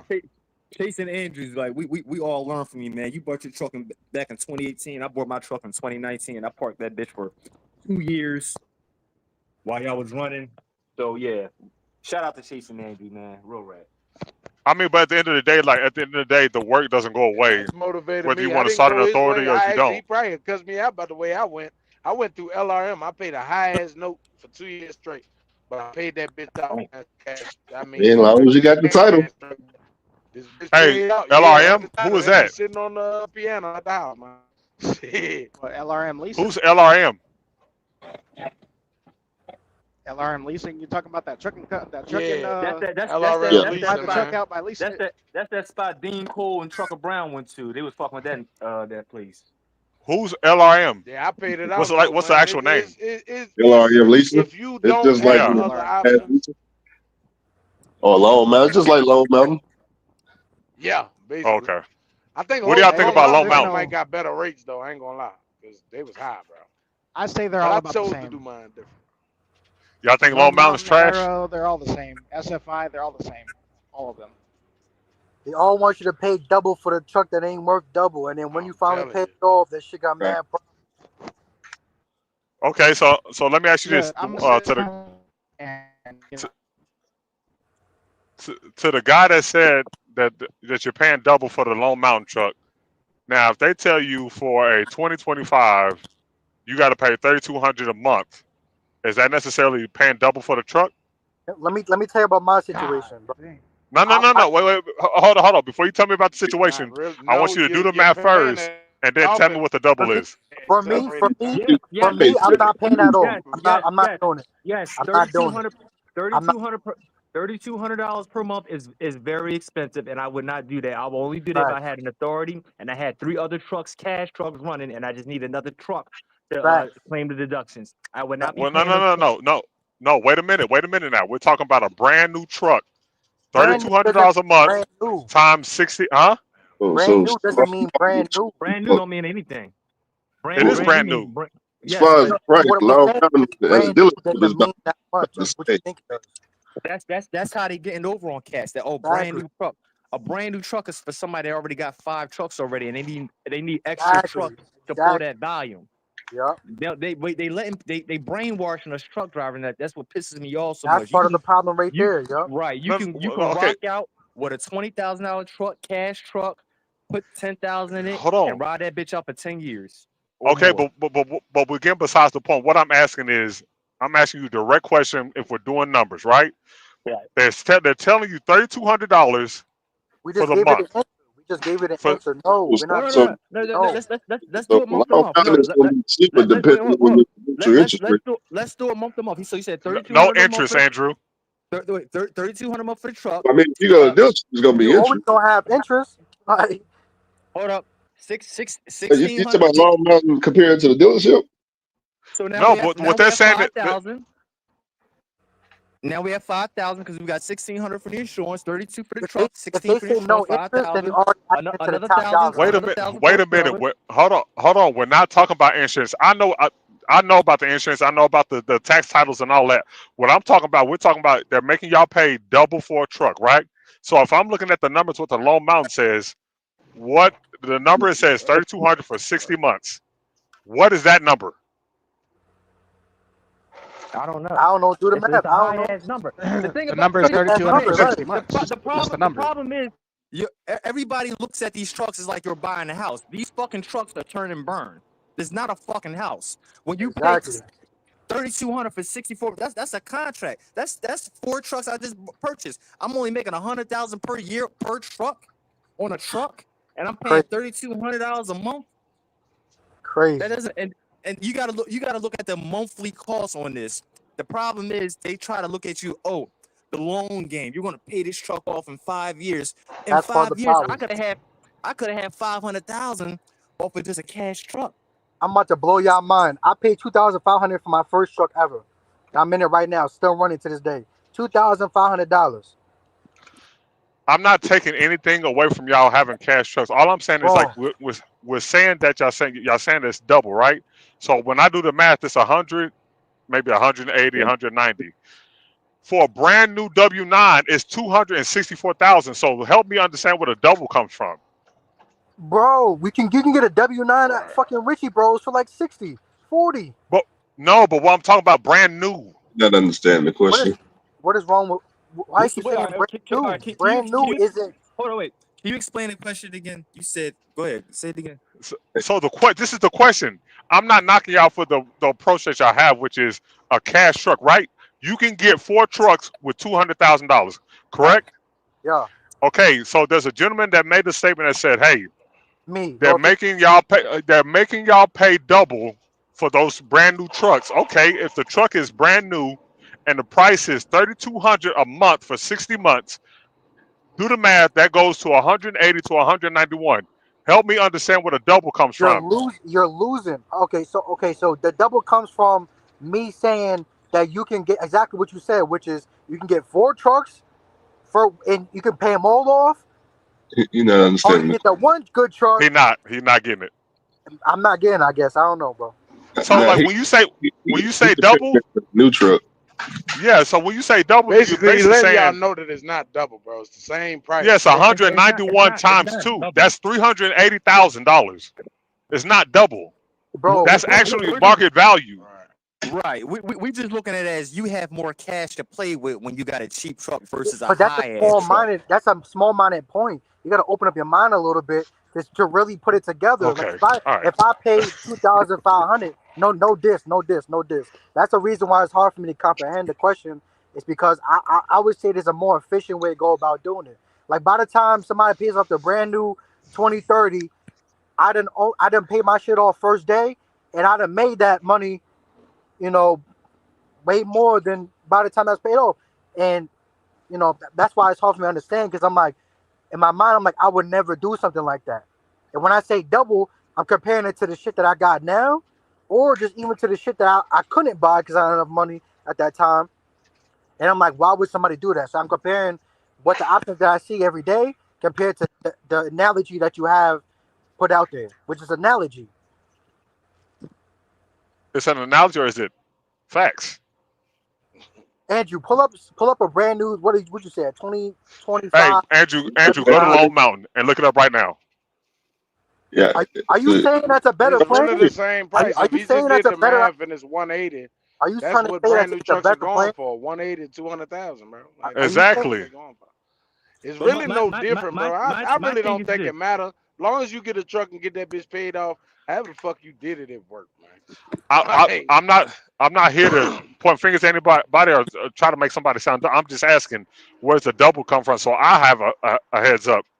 Because to me, if it's still Oh, if it's around 200,000, that's not double. That still makes sense for somebody that doesn't have. Okay, so I'll put it in this perspective. You might be mechanically inclined, right? When it comes to yeah, cash trucks, yep, if it breaks down, you might know how to fix it, right? right. For a cat like me, I might not be mechanically inclined. So if that motherfucker breaks and I spend my 10 hours trying to fix that bitch, I just lost money.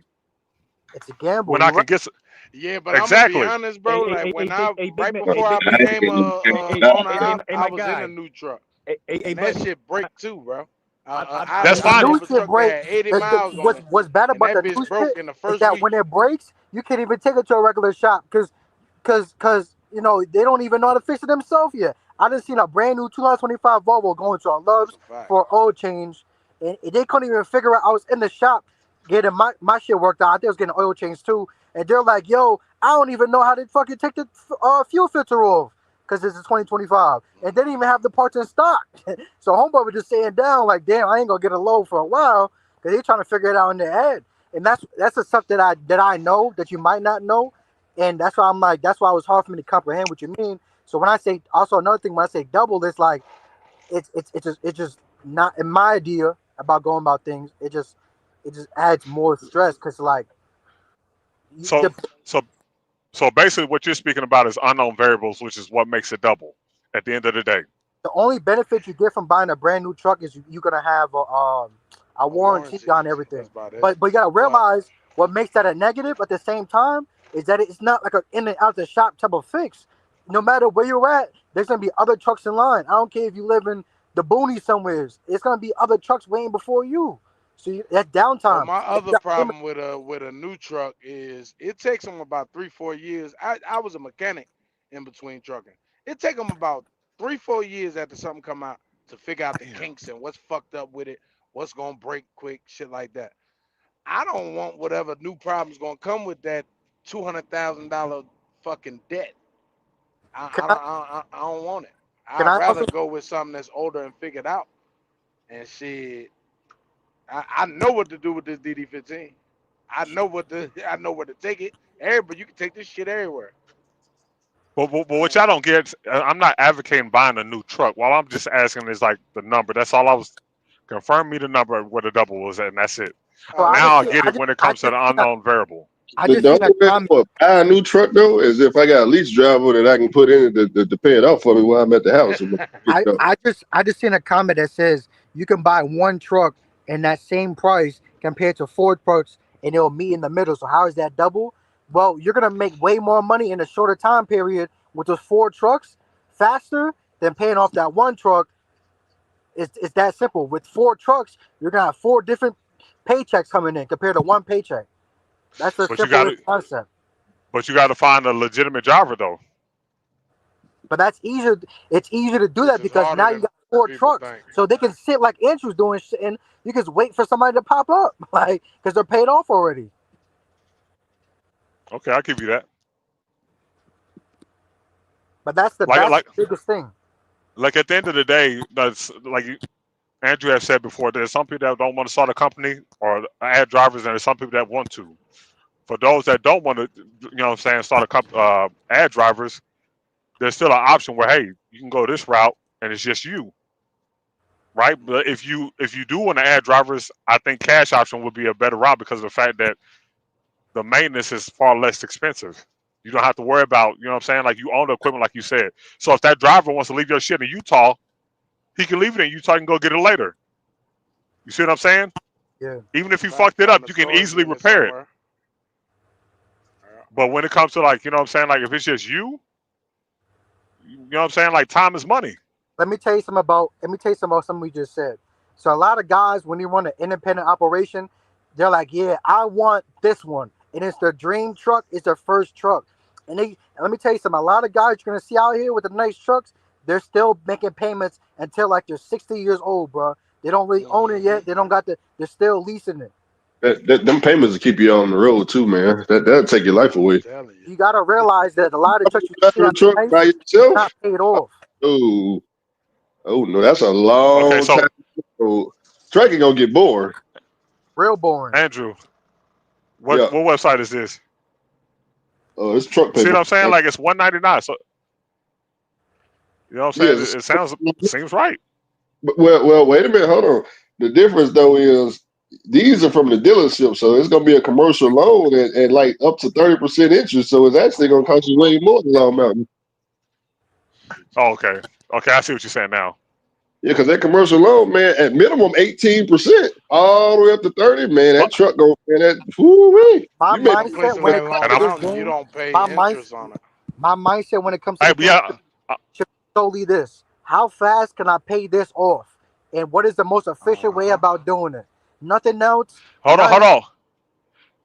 And that's where the drivers that you're talking about that have payments fuck up. They either got families or they don't take, you know what I'm saying, they don't take that opportunity seriously and stay in the truck. If you're gonna buy a truck, pay the motherfucker off before you get off of it. Yeah. That's it. What's You gotta that? What treat do it you like the mean by that? military. So like in the situation of when you get in the truck, like when you buy in a truck, everything goes to the business, right, Andrew? There's no other way to look at it. You can't sit there and say like, hey man, I want to, you know what I'm saying, I might You want to got pop other out and go to expenses. Hawaii. Oh yeah, right. yeah. Right. At the end of the day, everything that starts out with that company needs to go to that company until you can satisfactorily say like, you know what, I got my emergency fund. The truck is either paid off or either paid itself off, right, and then started making me money before you make any other moves. You can't sit there and sound like I have work-life balance trying to buy a truck. We all know that. That's Mhm. not the game of trucking. There's no such thing. Right. Like Andrew said, you're gonna lose women, you're gonna lose family members, you're gonna lose friends in the Yeah. pursuit of being able to say, hey, I make $200,000 a year. Which one is more important? Self-sustainability, or you know what I'm saying? Like, you know what? I was doing this and I was doing that at the same time, and now I'm still paying off this motherfucking truck, and I'm 55 when I should have paid it off in 2 years. And another thing too to add to the problem is that once somebody buys a truck and then they start going underneath the MC, they don't even know the numbers to where they are even confident enough to negotiate those better rates, even with those payments. See, when you buy Yep. a When you first truck, a start lot of out, the you ain't guys, gonna be a negotiating lot of new much guys who anyway. get the Them new motherfuckers trucks, ain't gonna. they don't know the threshold. Like you, there's more money in that load, but they don't negotiate the extra money because when you have a payment, you should be getting every penny, every cent of that load can offer. And to be honest with you, they'll use that against you, these brokers, and be like, hey, don't you got a payment? Don't you got this? Or in the back of your mind, you're like, I gotta pay this off, so let me take it. But you gotta realize is that the more you're losing in the long run because now you might not want to take that load because it's not paying enough. But if you take that cheap load, now you got all that extra miles on those tires, on whatever else that in the long run could end up being damaged, and you might not have the money. So you gotta play a balancing game in between those two factors. So like But that Andrew's takes, doing, it's the littlest miles paying the most. That's the way you win in any but that circumstance. takes, but that takes learning though. We're So, bro, talking about Andrew, who has 10 years. I only been Andrew trucking has for 10 2 years. years in the game. I only been trucking for 2 years, bro, and I figured it out. Then you might have been blessed, but at the same First, time, did you have anybody to talk to about advising you on how to negotiate rates, or you just learned it? Get out here and do that shit. my story is I got fired from Western Express 3 months into my trucking, so I went to the Chicago. Man, you was over here. Shit. So Oh, shit. I was doing flatbed, right? So now I went I had to go lease purchase, obviously, because nobody want to hire me for whatever now, right? So now I'm pulling box instead of flatbed, what I was usually doing. So now I learned the game from doing lease purchase for everything but the 3 months of my CDL experience up to 2 years. So I taught myself the game. But I'm gonna tell you like this: that's a risk, though. That's a mad risk. All this shit is a risk, though. If you buy a truck, bro, Everything is a gamble. you get out here and you do it as a risk. Of I ain't course. gonna lie, though, I do want my other question answered. Ain't nobody answered. Y'all ain't said the research. That was a serious question. Where the hell are y'all finding y'all CPAs at? Like, I'm trying to figure out. They're all over, bro. They're all over. Mainly Andrew, because Andrew seemed like he got his shit together. The easiest way to find a CPA is to find one where you live. Okay, and just so you talk to him. hop on Google and Just look up. Google Maps, CPAs, as long as they licensed. Or another thing you can do is talk to the local truck driver that you run into at the truck stop. Somebody's a I don't be listening 1099 to and them somebody niggas. Them has niggas still somebody tell doing you their there ain't no paperwork. money in trucking. I don't be listening to them niggas. I ain't gonna lie. You know If you do 1099, most of that shit be written off anyways. You're not gonna have to pay a lot in taxes. Smart. Yeah. You want a CPA, you can see them face to face. Right. That too. Here's another thing too about the CPA. But also, make sure they're familiar in the trucking industry, because not That's every what I was There you gonna go. I was ask just you. about to say Like, that. do they have to be a trucking CPA? Yeah, Or, but like, they're not Yes. gonna say. is it They're not just a gonna say CPA? it. You gotta But ask that question. any CPA is better than none at all. Man, but the little tidbits that they know about trucking makes a hell of a I'm difference. trying I to ain't going figure to lie to you. You can It depends go where you from go. You try to get a house, because then you try to show a lot of income, and at that point, any CPA help you out. Okay. It Yeah. depends what the goal is. Because you got to show a lot of income, being all these write-offs. I mean, obviously, you got to pay. See, right now I just want to get legal because I ain't, like I say, I ain't been paying since I've been an owner op for 2.5 Well, years. you file taxes. 20. That's too long. 2022. That's Yeah, 100%. 100%. I told you I ain't been doing it. Sunset Since I've 18 been an owner years. op, I ain't filed it. Boy. Uncle Yeah, Sam, see, in Uncle that Sam. situation, in a CPA, you just need a CPA. You need an ACPA and prayer put together. But to be honest with you, bro, Nah, they with can the money, always go back and file the shit. I know that they could go in and do it. to be honest with you, bro, I hope that the money that you didn't pay for in taxes, you actually have it somewhere to say in. And if you do, I would just use that money slowly. 9 years is woo. You said 9 years. I ain't said no 9 years. I said 2023. 2022 is actually what I said. Nah, I told my guy ain't filed in 9 years. He ain't filed the whole time. He been a truck driver. He ain't filed, ain't paid, I can't get through to him. Yeah, 9 years? he think the IRS ain't never gonna come for him. I know what he think. Don't they take your ass to jail 9 years in? Shit. What they do is they Get around to wait him. you out a little bit till it gets real Prison. high. Then they come and get you. Oh, they gonna wait, all right. Oh, it's a RICO case, basically. Damn near. Once they got the evidence, it's a wrap. Don't even worry about it, big dog. See. I think they able to get away this long because they don't purchase anything. They don't owe anything. So it's like they ghost people. It's not until they get ready to try to qualify for a house or pay more than $10,000 for a car or something that's gonna alert the IRS. Try to get some government funding, HA or something.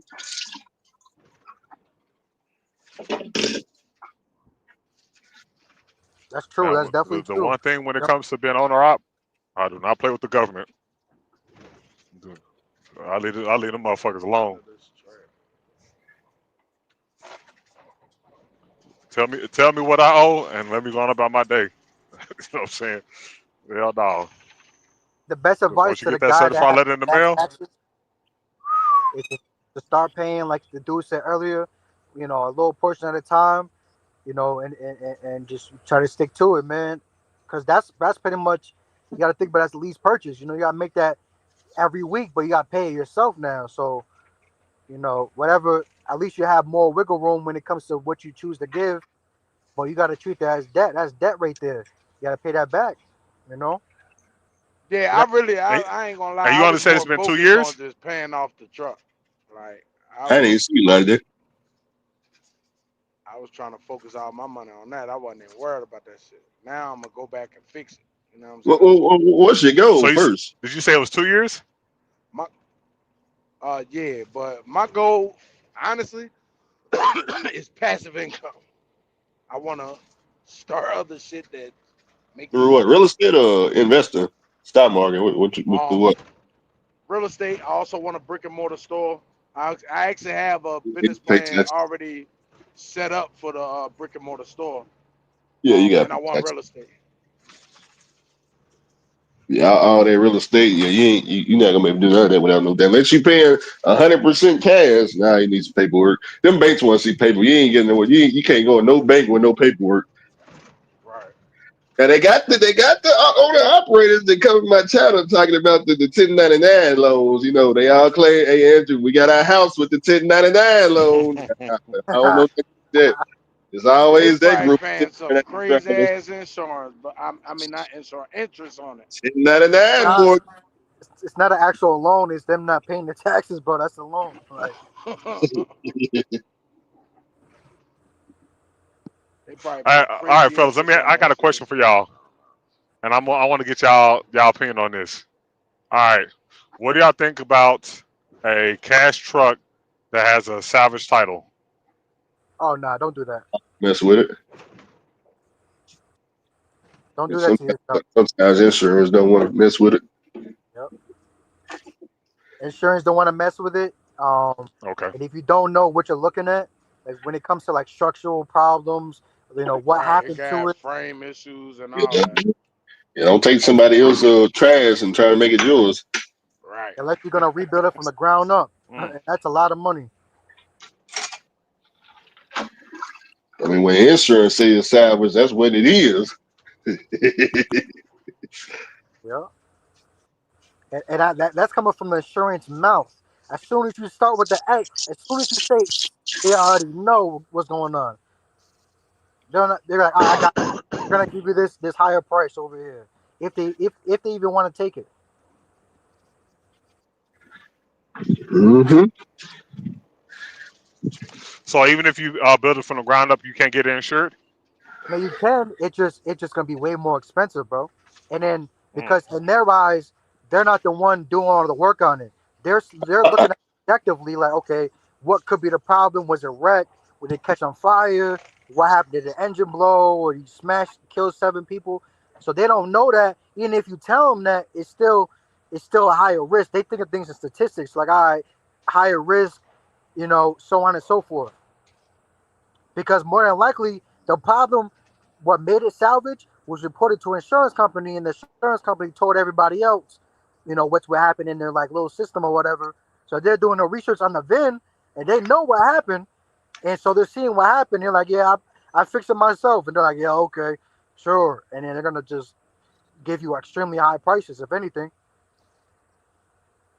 So let me ask you: if you needed to find out the original title of a semi, would you just go to would you just go to the insurance, or find out the insurance that deemed it, I guess, bottom out?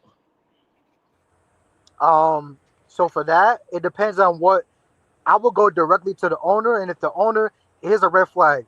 If the owner don't know what's going on, more than likely I won't even pay for it in general. But if you're trying to find what happened to it, like that's a search. You have to.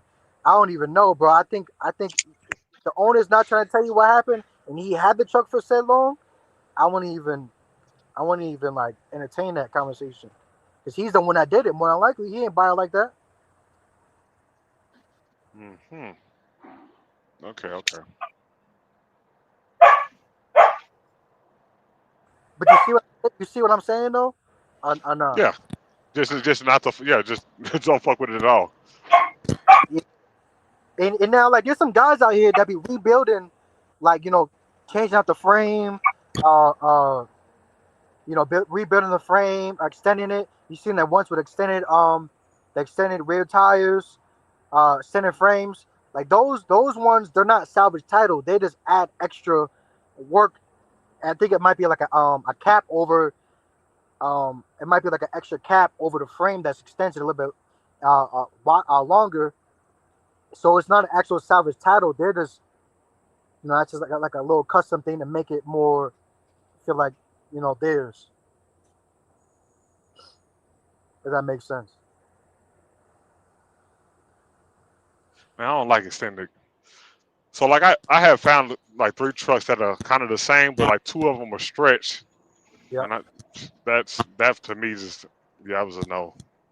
No, why are you looking for a salvage truck? It's cheap as trucks are. No. I didn't know it was salvage until somebody had pointed it out when they had looked at it too. They was like, "Did you notice that was salvage?" And I was like, "No, I didn't notice that." Also, But too, the other 2 trucks have a clean title. If you call your insurance company with the VIN number, they'll tell you if it's salvage or not. Yeah. Oh, okay. So all you got to do is act like you're gonna open up a policy, and then give them the policy number or whatever, whoever you insure with, and they'll tell you. Well, they told me like initially what they had told me was the drive shaft.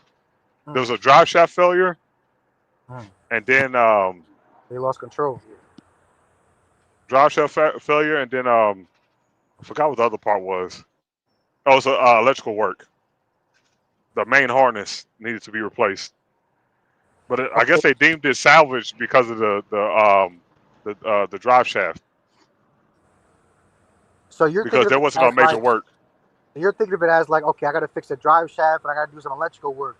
One thing about electrical work, it's not a small task, and then another thing about the drive shaft, it is not necessarily a small task neither, because that's a very strong and thick piece of steel right there. So you can't just throw any drive shaft into it. And also too, when it comes to electrical, you're gonna be chasing shorts, and if you don't got that tool that costs $3,000, you're gonna be sitting there for a while. Yeah. So I know you're thinking of it as like, okay, I gotta do it, I gotta fix this, I gotta fix that, but you gotta those issues. So when I bought my first truck, or when I started looking at my first trucks, I had to research what the engines. Like my first truck I was interested in was a cat, obviously. You know what I'm saying? That's what everybody be talking about.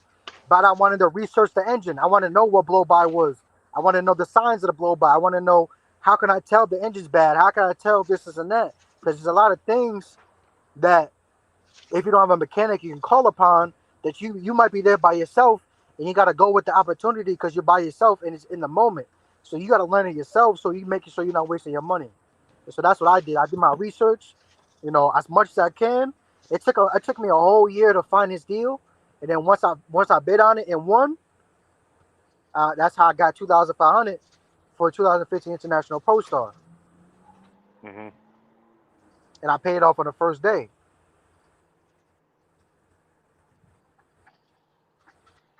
And now you got 4 trucks. You bought that at an auction? Yeah, I won my first time ever bidding. I won it, and it wasn't my first option. It was my 7th option in that my 7th option in that one auction. My first time auctioning. So I was going for like a cat, and I was going for a Freightliner, and I had 4 or 5 different internationals in my area ish that's looking at. But it was a auction close to Philly. Now I'm from New York, but it was in PA. This auction. Oh, I thought that was the Philly guy. Is he even in here? Yeah, he's at the bottom, but his name is Shriek, I think. No. Yeah, I'm from Philly. It was another dude that said he was from Philly earlier when I was talking. I don't remember which one it was though. But the reason why I'm gonna be honest with you, me getting this truck, becoming owner operative was, I would say, luck. But I learned. I took me a whole year to learn everything in between, and I was forced into the situation because I knew if I didn't take this chance, I was gonna be locked up somewheres. You know what I'm saying, making the wrong decision because I was running out of options, and my only other options at that young age was whatever. You know what I'm saying? I'm grind live, so it doesn't really matter. So, but like. So I couldn't go back home because now I'm going back to the shit that I'm trying to leave now. So now I just tasted some real money, legal money, and I'm like, all right, let me see if I can put all my bag into it, all my heart into it, and learn everything. I'm not a mechanic, but damn right, my first truck I'm gonna fix myself. I just know how to take shit apart, put it back together. Listen for an air leak, you know what I'm saying? Do research, look underneath the truck. Like, it's that simple. I'm not a real mechanic. I just know I'm willing to do the work to make sure my first baby, my first car ever that I own, is running so I can keep my money going. Like I fixed the high pressure fuel line. All you gotta do is unscrew the bitch, unscrew both sides, get underneath the truck, get a little dirty, whatever. Yeah, cool. Go to International, get the part, put it back on, screw it back on. Boom. I just fixed the air leak. Air leak. Go get a brass union, put one side in, put the other side down, wrench it down. Boom. You know what I'm saying? It's little shit, and then change your tires, shit like that. And electrical problems. That's over time. Like even a lot of the older trucks nowadays, they got some type of electrical issues that's been like that for years. But as long as the bitch is running and the money's being made, we can handle that a little bit later on when we feel like it. Am I wrong, Andrew?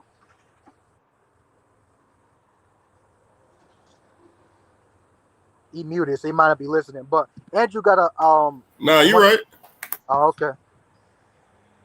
But like, it's like little shit. What are you willing to do to make sure your first truck is able to maintain? Because whatever your situation may be, that's your main money maker.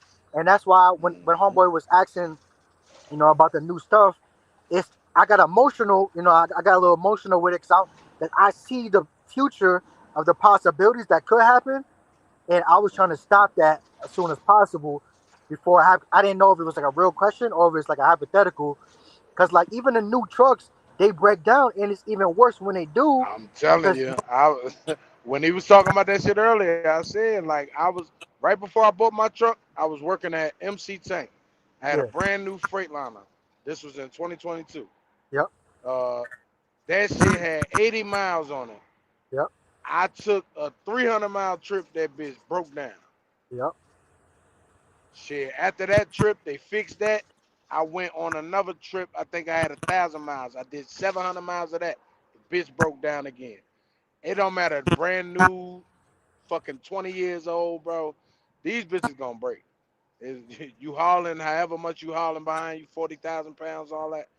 Man, that shit gonna break. So And that's it is what it is. once you start driving, it's only normal for us to forget that there's 40,000 pounds behind you, and you're pulling up hills. No matter what engine it is, no truck is made to carry 40,000 pounds. Eventually, something gonna happen. Eventually, right? You know what I'm saying? Yin yang, yin and yang. You know what I'm saying? Now, what I will say though, which a lot of people are stupid about, man, them older trucks that they be shitting on, it's way less shit to break. It's because they're nothing to break mechanical. on them motherfuckers.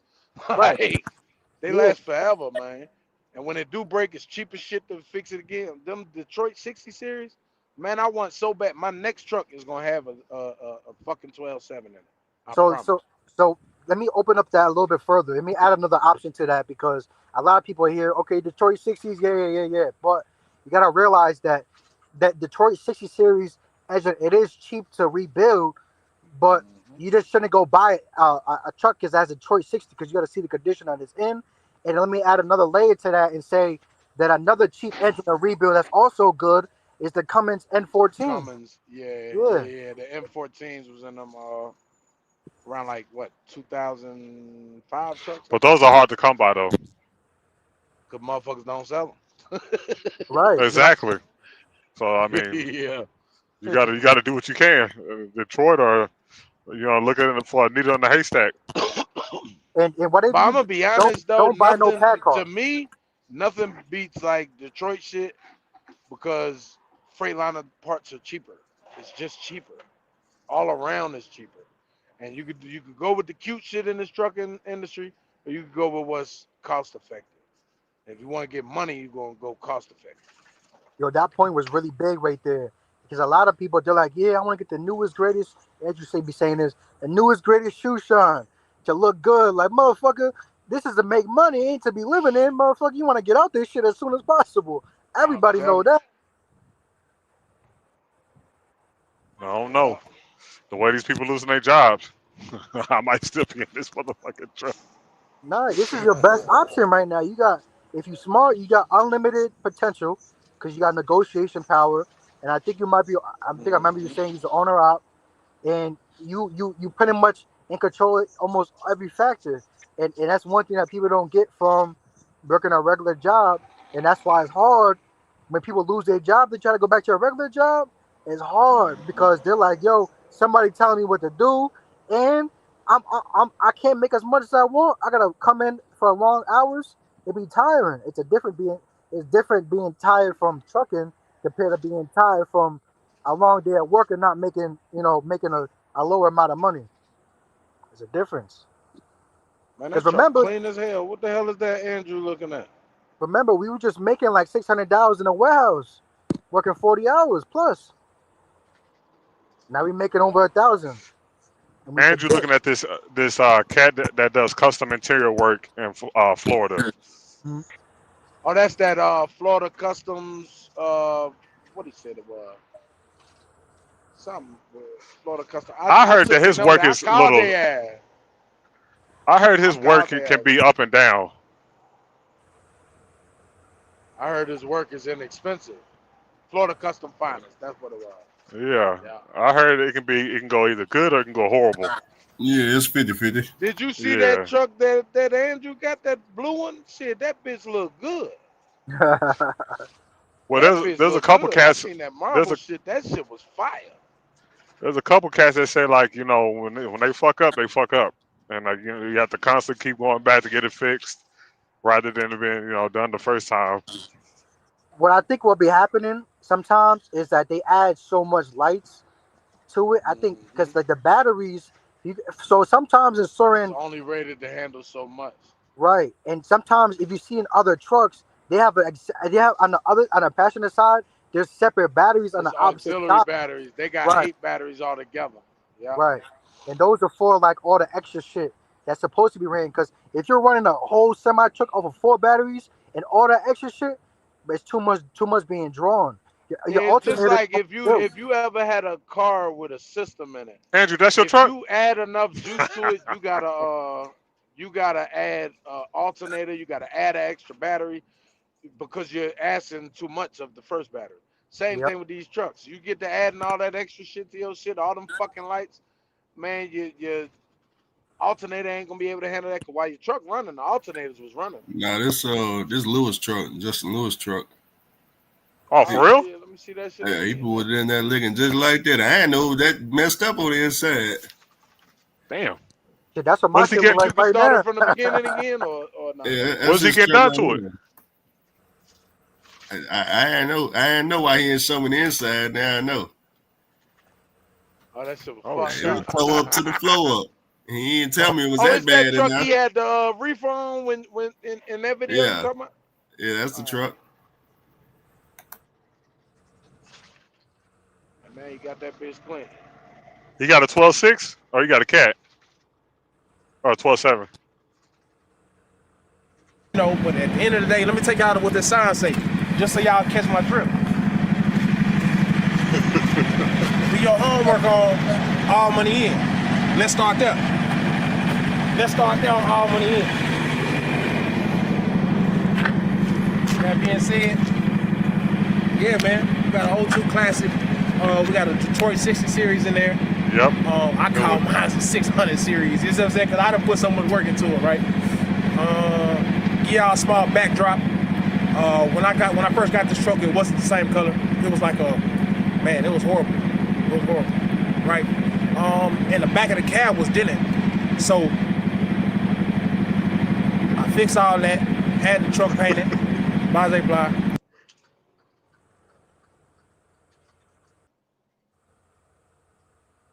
Damn, he did the whole truck. He told you what they taxed his ass? Are they tack welding that? Let me ask you this: is it able to get like the cabinets taken out and put like different cabinets in the truck? Yeah, they do See, everything. that's what I'm talking about right there. I want to put like a dorm-size refrigerator and whatever I buy. You hungry as hell?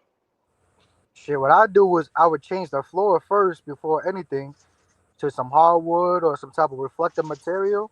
First thing first, because that's gonna give it a shine. And then you really don't need to do a lot to it. The outside can look like the most bummies, but the inside, that's what really is gonna make it pop. So I change the floor, maybe change the shifter a little bit, maybe a little bit of this stuff here and there, and it's good enough for me. I'm gonna put the refrigerator first, big dog. I ain't gonna lie to you. I gotta eat healthy. I feel you. I Yeah. was thinking about putting a smoker in my shit. Do some barbecue real quick. So I don't gotta go all the way down I to Texas definitely to want to get get. the I want to get barbecue. the floors done, the front seats, and the dash for sure.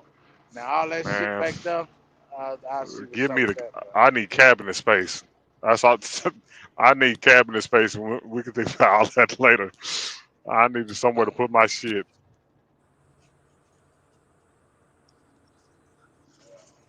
But to be honest with you, I probably would rather do all this work myself. I think I would rather do it myself, Nah. so I can learn even more about the truck, my truck. So, because for me, my thing is like, if I learn how to fix it, if I can learn how to fix it from the inside out, I could be a traveling mechanic. So I might see somebody broken down, and I might be able to help them out for a fee. So I'm getting two birds with one stone while driving. That's true, but shit, I was a mechanic for 6 years, bro. I don't want that headache. I'm fucking cool. I'm not tearing all this shit. And just like people say, time is money.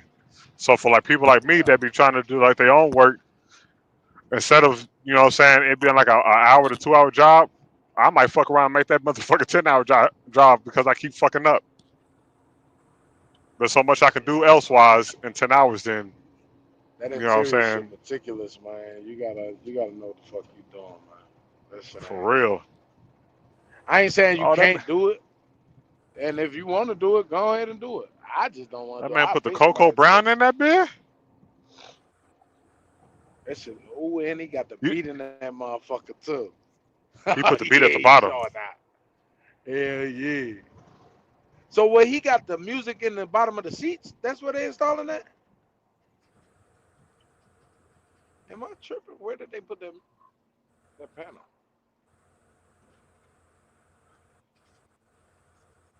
Damn, they doing the whole fucking dash. Yeah, that bitch probably look good. I bet you that probably run you like 10 to 20,000. Easy. Probably not. I think didn't Justin say Andrew say he paid damn 2,500 for that shit he did to the blue truck. Ain't no fucking way. But you got to think about it. What you're looking Man, at if I is just remember right, back when he got that shit done in that video, I think he said he paid 2,500 to the motherfucker. With Nah, with the, 2,500. all they're I said doing is probably 500. disconnecting shit and reconnecting it. So if you do it right, it's not really that hard. Put it back the same Andrew. way, took it apart. Really love how it came together. It was in pretty bad Y'all condition know when he it got to dropped us. the So video what we ended up giving doing they on this number. case was Well, full giving they interior, name. like how you guys can see we did all the leather. We redid the seats, all this on this beautiful brown.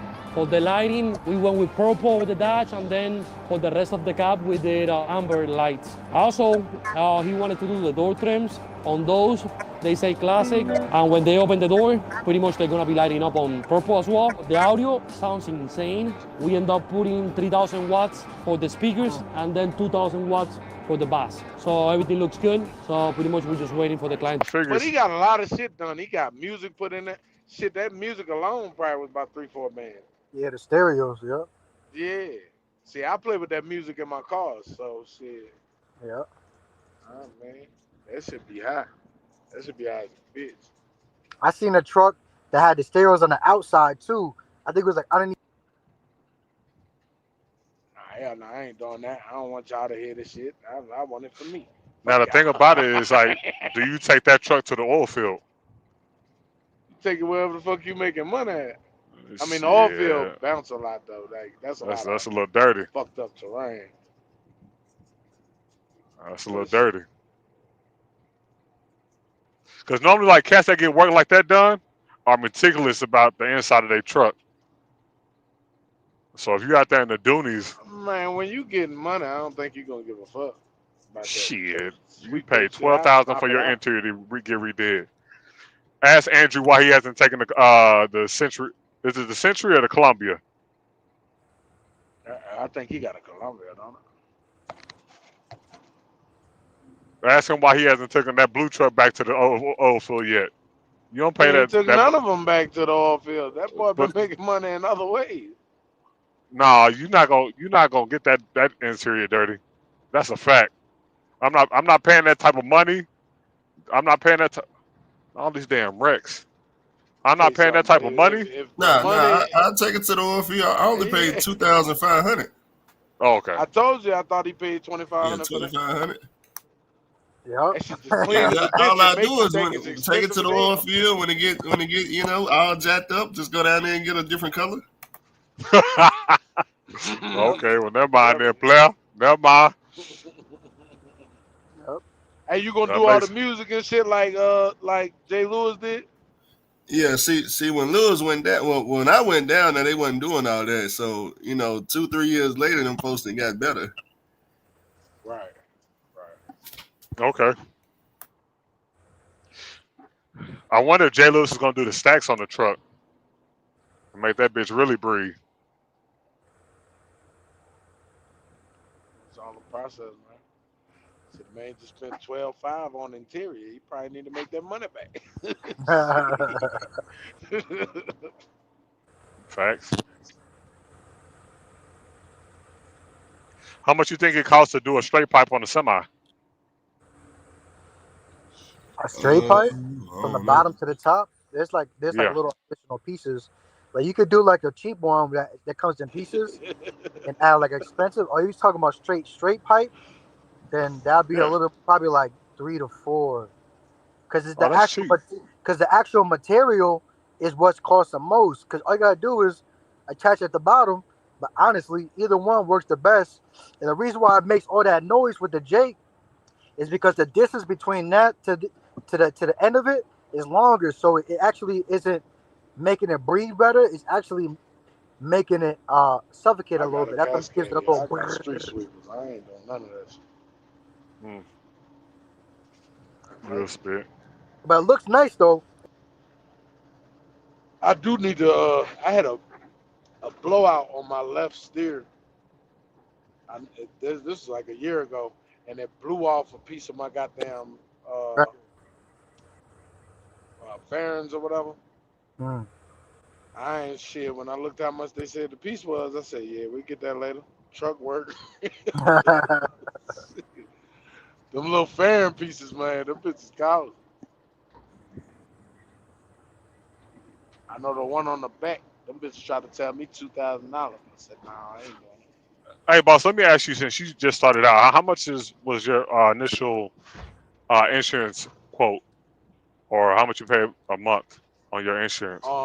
So when it was all said, so at first they was offering me retarded shit. My first offer was $80,000. I said, yeah, y'all tripping. Shit. Then, but they gonna do that to you. They gonna come out with some retarded shit. Then they came with $55,000 for the year. I said, yeah, y'all still tripping. Because the whole time I'm watching Andrew saying that he just spent. Who you call for them type of prices? Man, look, it was a place called because I let bulk loads do my paperwork or whatever, right? Yeah, that's where you ain't wrong at. I know. Got Mr. Charlie doing all the paperwork. Yeah, I was tripping. You He supposed to be doing watching all the Andrew, but he paperwork. ain't listen to Andrew. No, I was listening to him, but some of the shit I was like, man, I just want that shit done right. I don't want to fuck with it, so I went through them. So after they kept coming with this fuck shit, I kept calling around. I got my shit down to 17,000 for the year. I don't know how the fuck Andrew got that damn 10,000 shit. I want that, but because shit, I don't know what here's he the did. thing. It's about how much. If you move in empty trailers, right, you can renegotiate. Like, okay, if you know what you're gonna be pulling and your semi truck, the amount of it is you're gonna be pulling in like the quantity and the amount. Like for example, I did a load I got a direct contract with this guy who wants plants, right? So he wants northeast.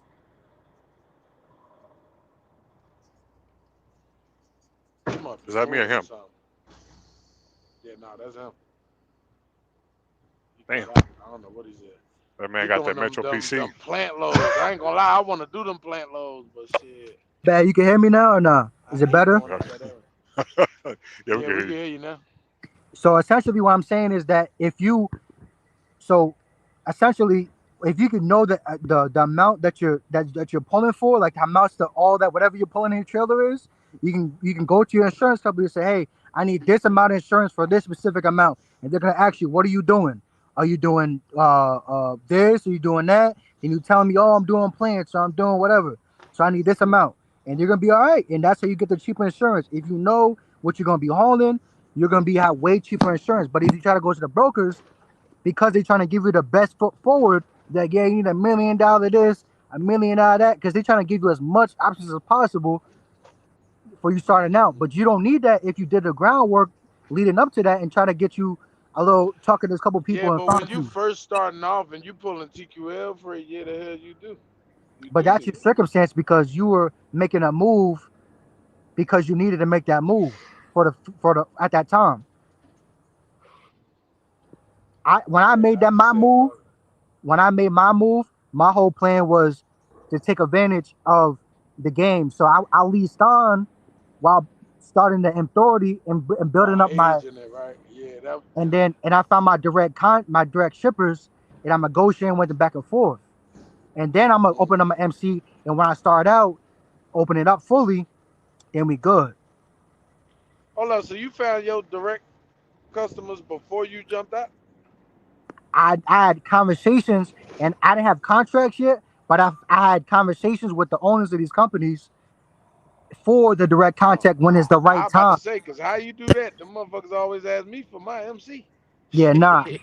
It's about the word of mouth. If you remember your face and the way that you put yourself together when you come at them, when you do get your shit started, they, yeah, you remember me? All right, boom.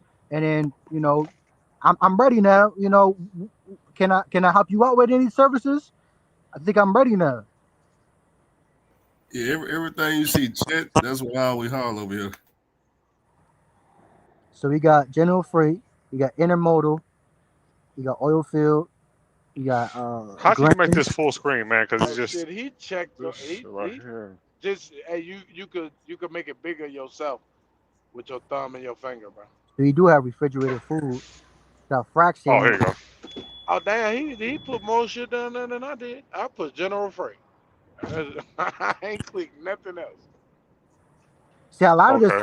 a lot of this stuff, it depends on certain things you click because the motor vehicles is gonna be a lot. The building material, mobile homes gonna be a lot. So a lot of this stuff you can check it off and it won't increase the price that much. The hazmats, the cranes and shit, that's when the shit costs a lot. And sometimes the hazmats and refrigerated foods. So I'm surprised you got that check. 17,000 divided by 12. That's like maybe like Yeah, 1,200, not even 1,200 a month. everything is Chet. That's what we done hauled in the past. Okay. But also he got a lot of years in the game. So 11. that's another reason why too.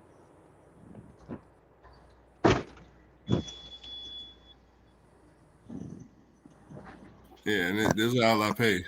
My total with everything, $10,000 That's a month. for the year. Okay.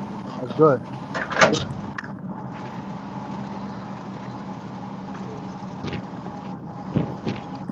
And also too is about the state that you live. The state that you live in, that's another big thing. mean, I live in a major city, Nashville, Tennessee. Yep. And I pass through there at least 3 times a week. A lot of traffic. Hell yeah. I'd rather be there than Atlanta. Yeah. Came out nowhere.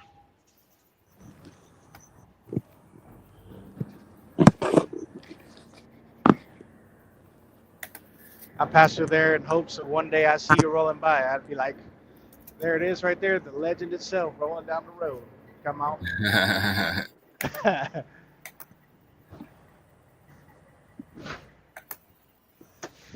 Man, I hate this dude disappeared off YouTube so many years ago. I don't know what happened to Carter. He was back before Casanova. Man, I've been hoping he'd come back. Be careful with showing those numbers now.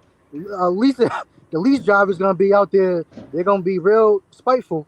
They'll hate to see that. You paying not even a quarter of what they paying.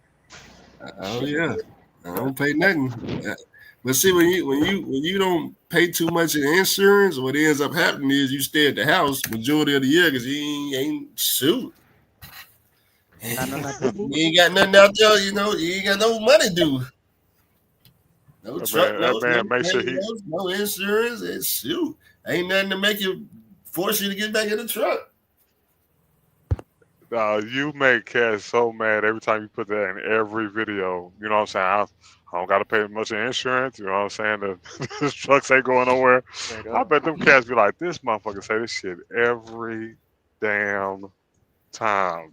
And he hits him with that It'll make me laugh too.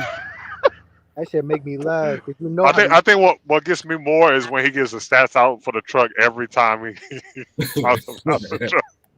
Yo, I remember back when I followed him, first started following him in 2015. He was at night or something, and he pulled out a stack of money, and he was like, it was recently he posted that video again, and I was like, damn, what a flashback! Holy crap! And it literally motivated me to get my CDL faster.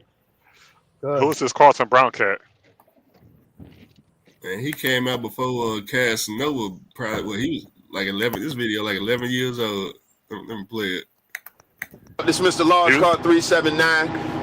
That purple Peterbilt I just filmed, you know, I got the guy here, got the driver here. I'm up in this truck. You know how I do. I just get in it, right? All right, here's the driver. Without any further ado, the man that got all this chrome. See that naughty right there? My boy from New Orleans call it naughty. He got chrome, naughty, more chrome, the shifter, the studs, because the trunk is purple. You see, keep the purple scheme going. Without any further ado, there he is. Hey, man. There he is. Talk to him, man. Hey, man, you know what it is, man. You got to do it big. Them boys think everybody come out of New Jersey. Don't do it like we do it out in the South. South, man. Tell him, man. Tell him. He's on the south side of Atlanta. Farron, talk to him. Hey, man, you know what we do, man. We big steak, big freight, man. Ride all night, man.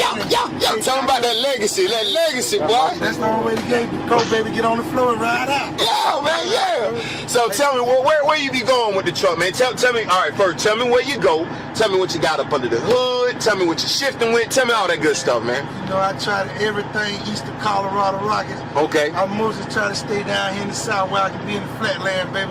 Right. I just got off another little gig where I go up to Dunn, North Carolina, run these potatoes all the way back down. Got 3-4 stops, Jacksonville, Florida, Orlando, Florida, Miami. And I finished that thing out in Montgomery, Alabama. They head straight back up to Dunn. Other than that, man, just woke me up. That's why you coming to where I am now. I'm sleep, give me a little rest, finna hit bike week with my fellas, bring my bike out, we can up, do it real big, and I'm going right back to Dunn, get in the potato patch, come Monday morning, I will be there and aim this thing right back south, man. Oh my God, okay, hey, that man is working, he is working. Now tell me, you doing all of this, but what do you have under the hood of this pretty old purple eater right here, the purple people eater? I'm gonna tell you this, man. Talk to me.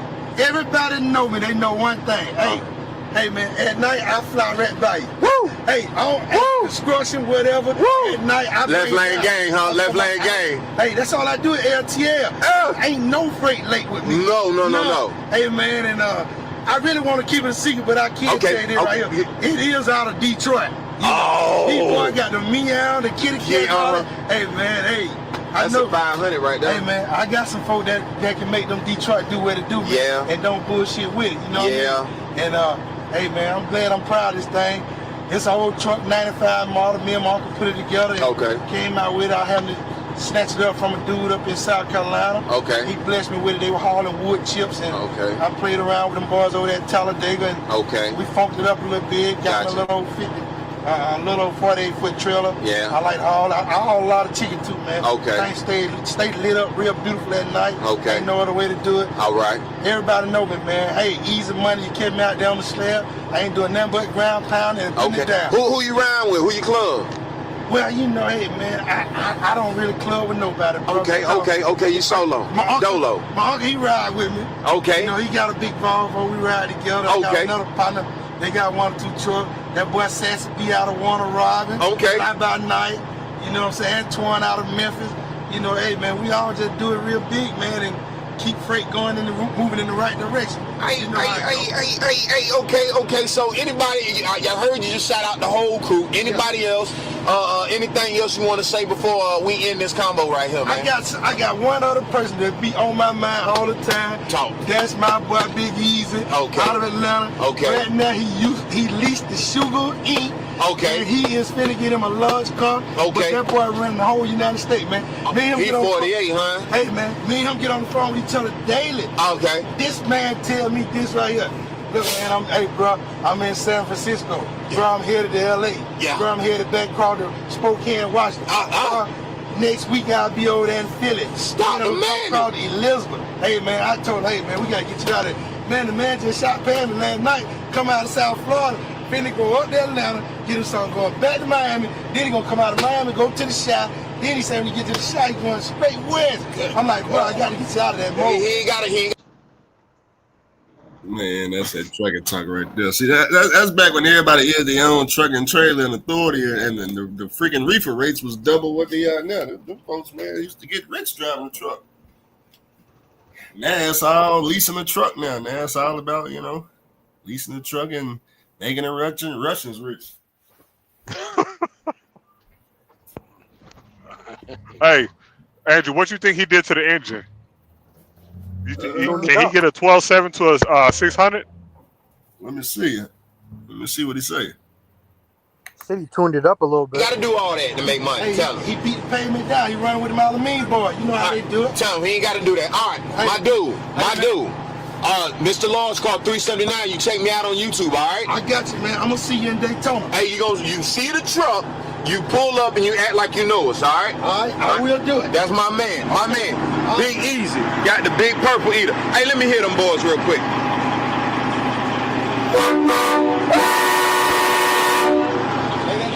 Mr. Lawrence Car 379 chilling with Big Easy right here. When you hear that, I just tell you get out of the way because I'm coming. That's all it is, sitting low, running low like that. You know the group, no late freight. Look at that name on the door. Hey, dude, put it like that.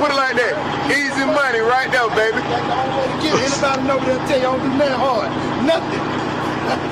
My man. I'll see y'all in Daytona. Hey, no doubt. Look for us, baby. Holla at us, all right? Okay. All right, be safe, Easy Money. I got to catch him pulling out.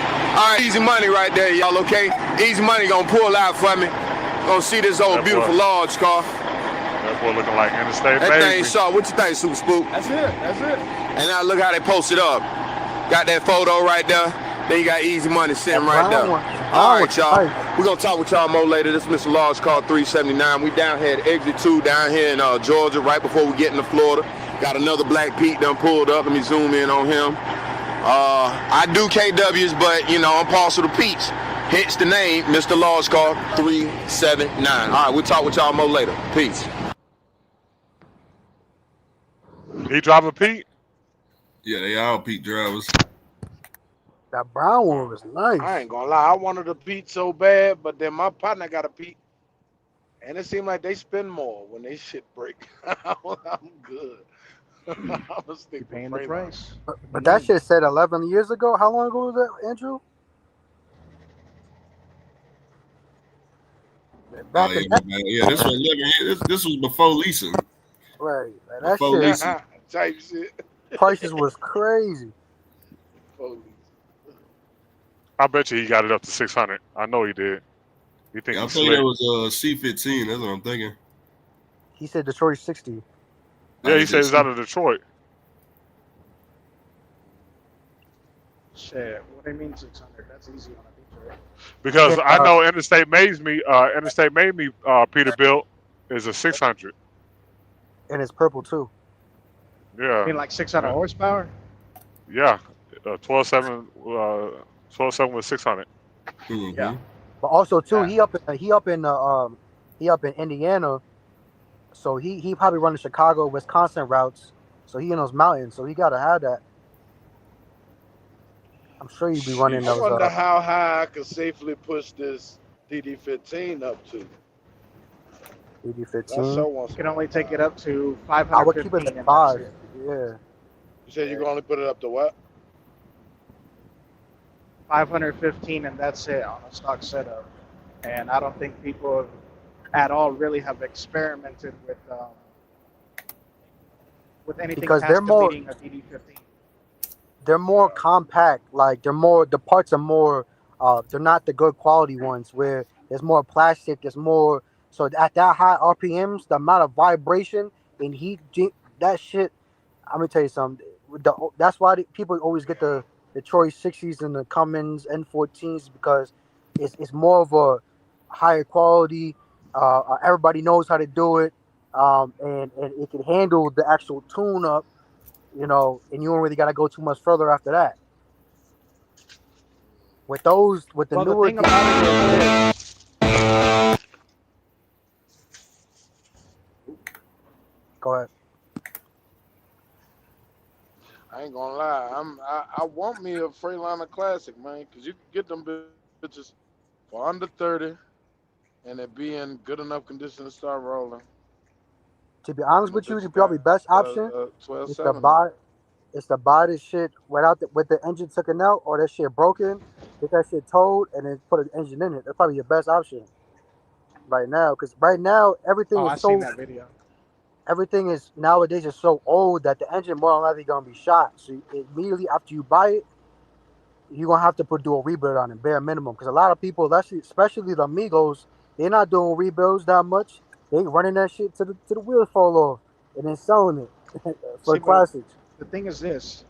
I'm gonna tell you something, and this is like Andrew probably agree with me, probably other people as well that you know on the internet. But I can say this from my experience as a mechanic and an owner operator is that with the Detroit 60 series compared to all other ones, the reason why they don't make so much power out the gate and why they are more rev happy than all the other ones is because they don't have all that pressure and cylinder pressure down low where it's decreasing the longevity of the engine. Whereas if you compare it to a Caterpillar or a Cummins X15 ISX, DD15, all that, like they want you to run them engines down low where you have peak torque and they say all these fancy names, but that means that you raise your exhaust gas temperature so high that you basically ready to blow the head off if you keep dragging out them oil changes and letting all this trash run through your motor, like scraping up the bearings and such. It's just too much pressure for these engines. Over time, it's going to get weak. That's why no one likes to touch these. They're so expensive. Because the parts are cheap. Also, like for the Volvo engines, there's a lot of plastic parts. Like when the engine is light, that means they cut out. They use cheaper parts, lighter parts, less stronger parts to put it in there. You know what I'm saying? So when you have a Packard engine that's extra light and it's good for fuel economy, the only thing that means that they cheaped it out with cheap parts to make it that light. That's the only way you can make it light. Well, the thing is this too is that even the things that aren't plastic, as you could tell, is obviously the engine long block itself. That's it, and the turbo, obviously. Right. Other than that, everything else is like plastic and whatever shit that you can change. But like the thing is this though, with the 60 series N14 and VD12, like Volvo 12 cylinder, 12 liter, them old ones, right? Like all them older engines, simple as best when it comes to diesel. Right. You can't beat that. When you add this complexity and stuff, you have problems. So a lot of people, when they buy them, the smartest thing to do, like the newer trucks, when they buy them, smartest thing to do is just take it to one of the secret shops and get rid of that stuff. Simplify it, and it lasts a long time. A lot of people don't realize when you buy automatic, it's just a manual with a chip in it. So when you add another layer to the ecosystem that is that is the Wi-Fi or just the code, the language that the truck is speaking to make all the sensors do what it needs to do. The added complexity, um, over time, it can't keep up with itself. We're talking about more wires. We're talking about others. When you have a mechanical, straight mechanical, the 3406 C's and A's and the Detroits, older ones, is because it's all mechanical. It's simply let me do an oil change, or let me change out this one piece. And when it's that one piece, it's going to be that one piece, not a whole sensor, or a whole, because it's communicating around to the other parts, the other sensors. It's a whole ecosystem. That's why not a lot of people want to work on them, because it's too complex to even work on it. Mm-hmm. Hey, Andrew, I seen that video. That one cat with the Kenworth, that man was a problem. Yo, that one with the stack up through the hood. All I remember, that cat that had that Kenny, car linked every time. Hey, do anybody remember how long Andrew said he left his truck with them people when they did the interior? It's had to be at least 6 months. I don't know if Andrew's still talking right now. You said how long? What? How long was your truck down to do the interior on that blue truck? 2 weeks. 2 weeks. 2 weeks since.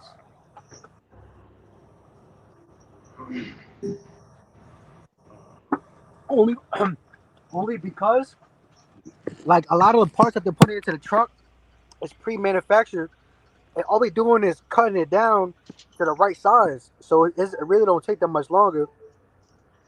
You can really do it yourself. You keep saying that. I ain't can, gonna but do not it. many people I ain't want gonna to lie do to you. I'm gonna let these people do it. That's what they do. Right.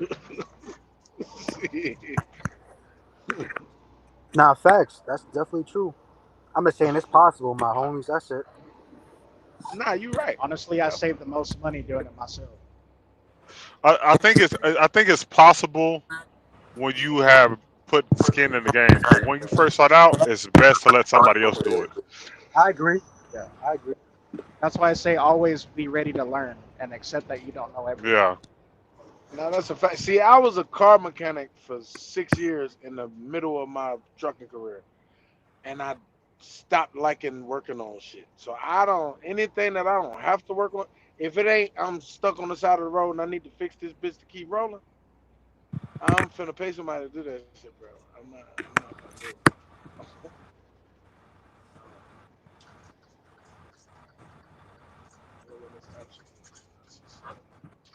What is she sending?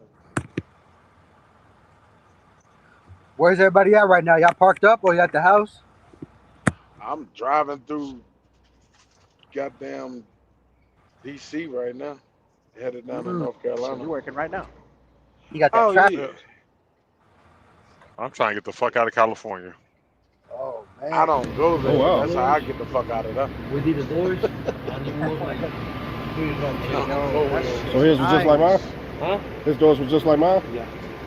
The only thing that we're waiting on this one, we're missing a bracket that we have to put an order on the Freightliner for the AC to hold. Right. Because he didn't have, this is from a Columbia. Right. This is not a Centric. And this is a Centric. So we're converting everything to Columbia because this is a 97, 90, something like that. Uh-huh. So they don't make the pieces no more. Oh, okay, I see. So we're converting everything to a Columbia. Right. Yeah. Looks pretty good. And those, I can show you the one on the beach. All right. Got a nice shop. So how long y'all been doing trucks for? 3 years now. Oh, wow. Oh, wow. Oh, that's a nice color scheme. Wow. Definitely fresh. Do y'all install new seats also? Oh yeah, you can get me the seats, yeah. Okay. We do the lighting too. Let me show you the lighting on this one. Oh, wow. So you got 2 colors. Oh, y'all can install all that? Yeah, we do everything in house. Okay. All right, YouTube. Currently in my hotel room. Yeah, I don't think I ever dropped that video. That nigga got a suite. Even low key on that one. Yeah, that video ain't never been dropped. You gonna drop it or you gonna keep it tough? Nah, that was all the way back in 2022. Man, I got so many videos back from 2022. Yeah, there's a lot of videos we shoot that don't get released. Even to the subscribers too?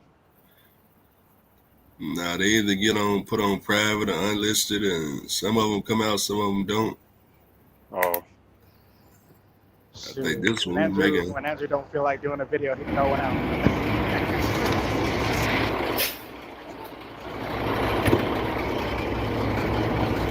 No, he said something about a little door. I don't know what else he said afterwards.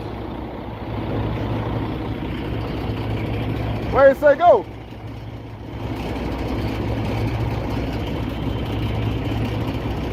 I don't even see Aaron. I guess he already left. Oh, there you go right there. Look at Aaron right there. Look at real nifty. Oh, that's a lot of holes right there, man. I ain't got that much. No, they got one coming out today. Huh? They got one coming out today. Oh, that's their holes. Man, we had 3 trucks running OTR pneumatic. You know how much money we had coming in? This was right after we left the oil field. We just went OTR with the whole fleet with the cast pneumatics. Oh my God. That was them $13,000 loads you had, wasn't it? Man, we was rolling. I remember that video. I'm just mad at the fact that the broken plate, y'all. Looking real nifty.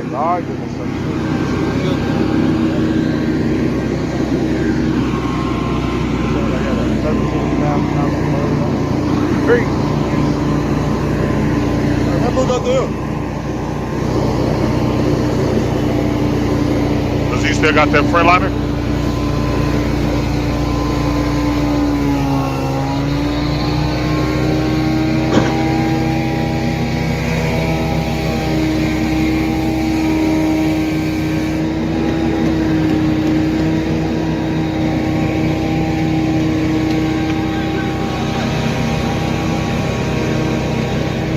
What y'all delivering, sand? It's full? Nah, they only do sand in the oil field. I don't know what the product was, and there's some white powder. Matter of fact, they use it to it's that white powder they use to make the lines on the road. Okay. Like on the interstate, them white lines. Mm-hmm. That's what we were hauling.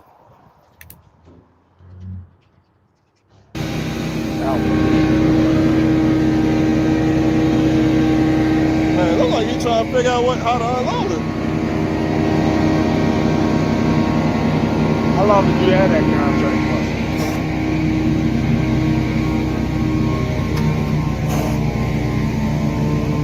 for? Ain't that coming out?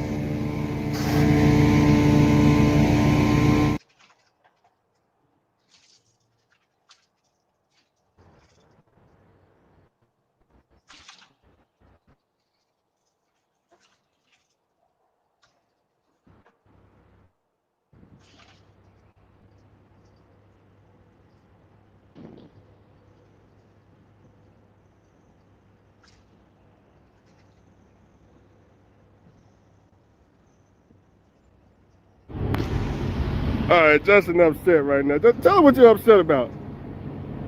I'm upset because the broker just called this man and told him he'll pay whatever for the load. He didn't say I'll pay them. He said I'll pay whatever for the load. I told this nigga what to say. I told him to tell him 20,000 for 4th of July weekend. Nobody wants to go way up. No, nobody wants to do that 4th of July weekend.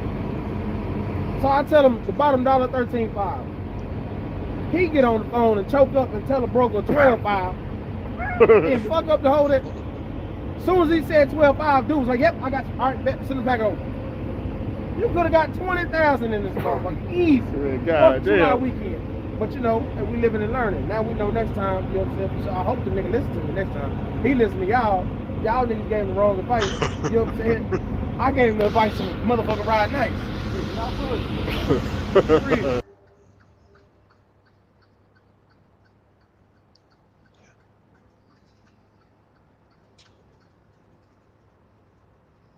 Yeah, man, I remember that, man. That wire came through for $12,500 back in 2022, boy. That's when I found out freight was paying money. When you ain't working for Mr. Charlie, you know what I'm talking about? Yeah, shoot, that 12.5 came through. I said, man, we ain't going back to the oil field. No, we ain't going back to the oil field. Shoot. Shoot, it take us a whole week in the oil field to make 12.5. You mean tell me we can just ride this truck one load? So we found that out. That's why I want to go back to liquid tanker, but it seemed like it's hard to break into that. Like It's hard with to your bring own in any authority. kind of tanker. You know the craziest part Shit, you about make it look easy. Shit. Yeah.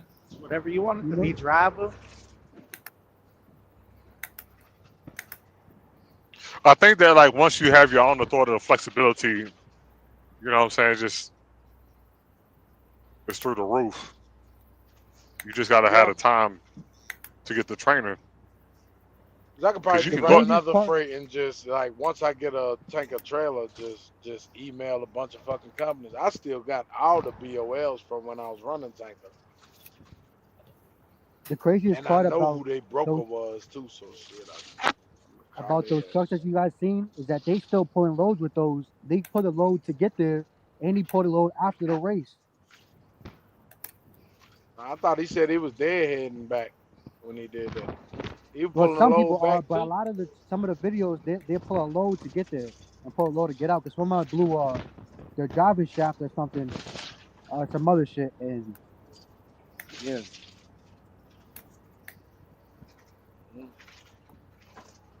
There's a I'm gonna tell bunch you of right those now, videos. them cash trucks are alive and thriving in California. I know that for a fact. They thriving That's what made, everywhere, bro. that's why I want to buy me one. Once I came to California, I saw them cats still driving them rust buckets. I said, "Oh yeah, they played me." It's only a rust bucket if you let it be, man. But like I said, I'm from Philly, and you see raggedy ass trucks in the middle. In the It middle. happens in tiers. So when you call the insurance or something, especially like, so it's called tiers essentially. So if you call a broker right now and you only got one truck moving product, you only gonna have a certain amount. So you got to increase the amount of insurance you got to give you a little bit more options to be able to give you more of a competitive. So now you got two trucks. Now you can work with a little bit less, and the more and more and more. Now it's a different tier. So like it's like a tier like 1 to like 50 trucks, or 1 Hey, to go 10 back, trucks, and then 1 to go back, 50 is Man, another Andrew was tier. Andrew. doing that shit with one truck, bro. You know, at Andrew, first go he back had to one the screen truck you're looking at. when he first was doing that shit. He bought them other trucks while he was doing this shit, but he was You already said go back You to turning know what up what? screen? crazy ass numbers off the rip. But he's not using the brokers. Right. And that's what I'm trying to get away from right now. I'm trying to get it. I'm working on getting 300,000. one direct shipper What right the now. hell they talking about? That's Mr. Charlie. Yeah, but they be lying though. I ain't gonna lie. They Nah. gonna See, shortchange you with that. this is what I be telling people. If it say 300,000, that's how much Mr. Charlie gonna make. That ain't how much you gonna make. Right. 300,000 will be made. yeah, that's a fact. Shoot, it's gonna be made, all right. He said, "We gonna have dinner tonight. We gonna have steak tonight. You might not have steak tonight." You might not have a plate tonight. Fucking with Mr. Charlie. Shoot, y'all seen Mr. Charlie equipment going down the road? This let me see his $100,000 vac pneumatic trailer. Let me see if he got a picture out here somewhere. Look at it. Do you know how much this trailer right here costs? This pneumatic. Let me see if I pull up on truck paper so y'all can see. Now I'm over here working with a freaking $7,000 trailer. They working with $100,000 trailer. You know how much more money they making over me? I'll pull up on truck paper. Money. They making the same money when they pick up the loads that only I can pick up. But when all that equipment in the back of that trailer, when they picking up them vacuum loads, I can't pick that up, and they know that. Oh yeah. So I'm looking on truck paper. I'm gonna see if I can find them So trailers. why you don't buy one of them type trailers? I'm gonna 'Cause show you can't tell me you ain't got it after seeing that shit you just showed us. So why you won't buy one of them? Hold on, I gotta find it. Well, first you can't just hire one trailer. It's got to be me and other drivers. So it's I can't just one trailer ain't gonna cut it. Yeah, because they want you to have like 5 trucks and shit like that when you get them type numbers, right? They want you to run the whole It was season. easy when we came out the oil field because everybody around me had their own trailer. Right.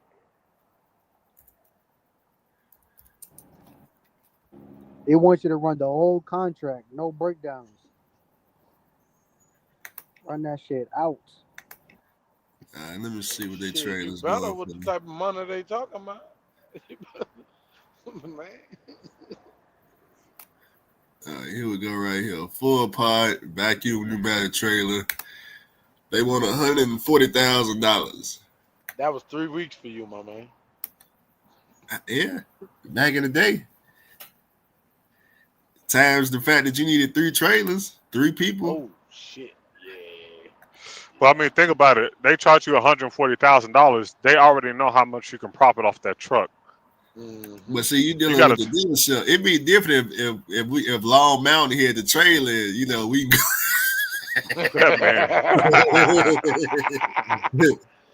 Kraft ain't trying to hear none of that. Kraft wants you to come in there with a suit and tie on and a bunch of tax returns and paperwork and a whole bunch of crap you ain't got. Right. It's like financing a house, man. You gotta have everything. But once you get on, though. Let me keep it 100 with y'all. A lot of the companies out here that have been in business for 20 to 50 years, the reason why they got into it and they're up right now is because they already had money coming into it. They didn't start out as a driver. They had money already. They was already pushing the stock market when the stock market crashed. Then they got into it. You know what I'm saying? Like, these people had money before coming into trucking. They was never a driver. That's why when it comes to talking about being a driver, they only can go off of what they heard, not from what they've been through. And they just so happen to make it in that branch. But a lot of companies that you see closing down nowadays, those are the ones that start from ground zero, but then they have it from the bottom. See, if I would have known back then, because I didn't know the money was going to stop. I didn't know the people around me were going to fall out and all that. I would have just bought a house cash. Shoot, I would have bought a house cash. I was over here bad. I had bought 2 trucks, and I'm thinking I'm going to put drivers in, and Mr. Charlie thinking he about to pull the plug.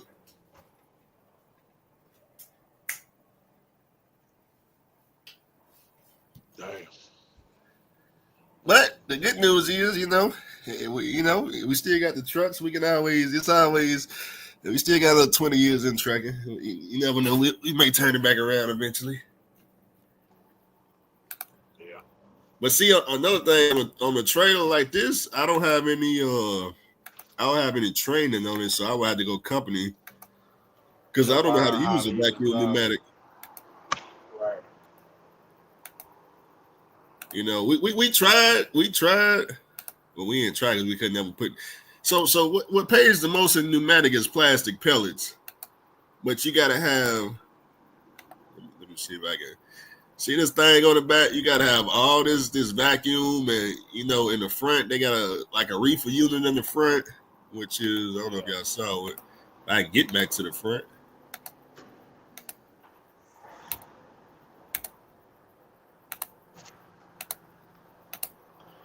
Well, it's showing how to take some photos, huh? Hey, but couldn't you technically just go to a company, go through their training, because every company gonna train you when you first get there.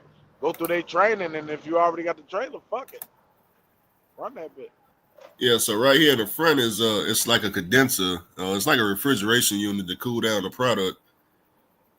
I don't know, y'all probably can't see it, but it's just a little square box right here in the front of the trailer.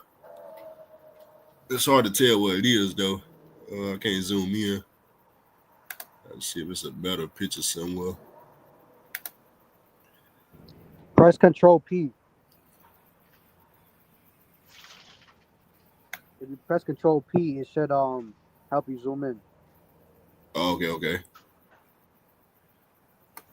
And see, then you got the food grade pneumatic, which that house food. Now, that was a company. What are they called? Food Liner. Well, Food Liner make a killing, but no, it was another company. They told me food grade pays the most in pneumatic, which food grade always paid us, stupid money, but to actually do it under my authority, I had to go get the proper trainer because we don't really see. Let me see if I can find the video when Andrew trying to make stuff work outside of his trainer. Let me find that old train video. Food grade in any Hey, industry when you is had gonna all make you a that lot of sand money. and shit all over You gotta wash it out I'm every show time you you what get happened. Now, I've been watching you for years, boy. I know about all that shit. When we out there trying to figure it out, they paying us so much money you can't say no. But when you get to the freaking chipper, You don't know what the hell you doing. let me see where that video at. Hold on, it's gonna take me a minute.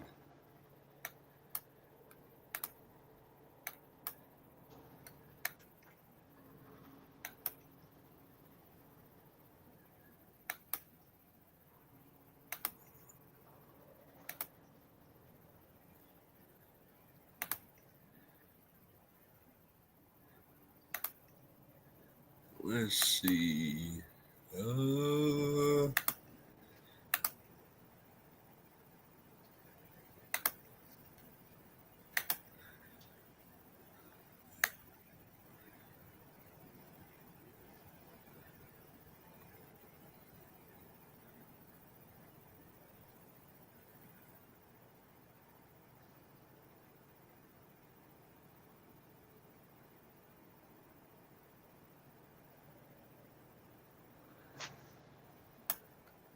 Man, what year was this? 2022? Oh, I don't know. I went too far.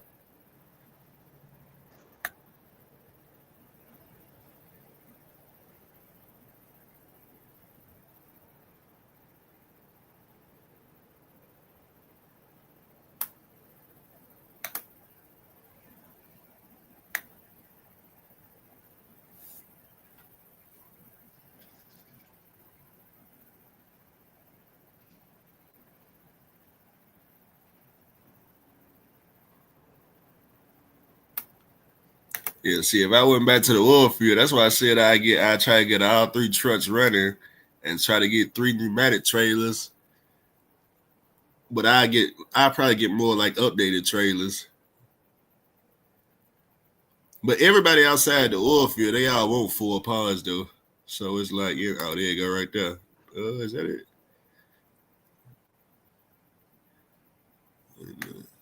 So couldn't you just grab one of them cheaper trailers that, like how you grabbed yours, and just make sure that it's a 4-pod, and you get right back to the money?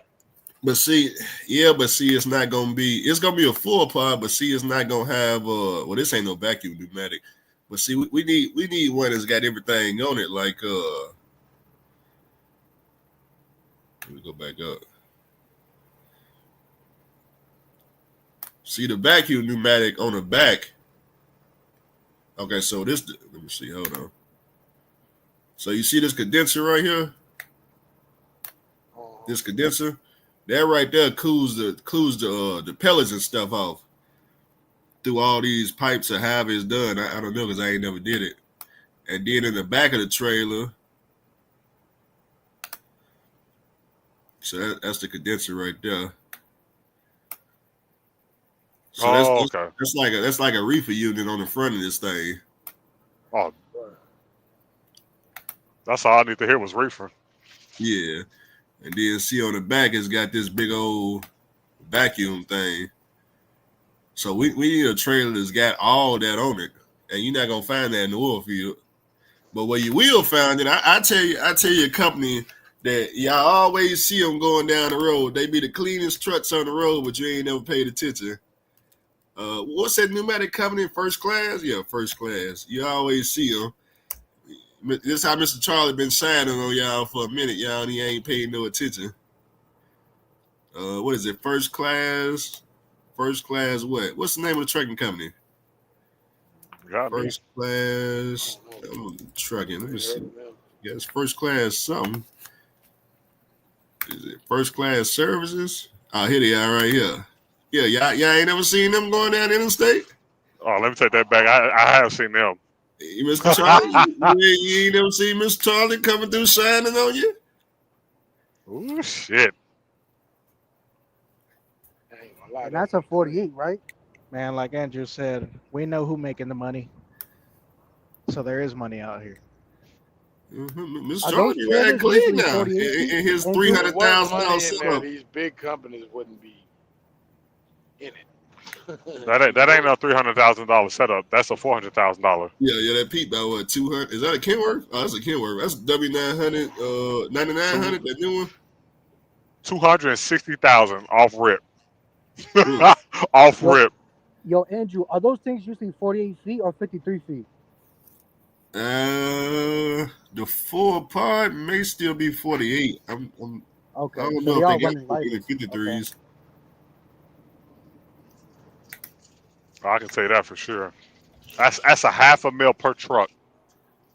Mm-hmm. Probably ain't that much. Probably like. Huh? Like you said, That's $500,000 right there. The tractor itself is $300,000 because truck with the trailer. Yeah. We're looking at. We don't even know if that truck has an APU. We don't know if that truck. We know the truck has a blower set up, and it looks like it's stretched a little bit.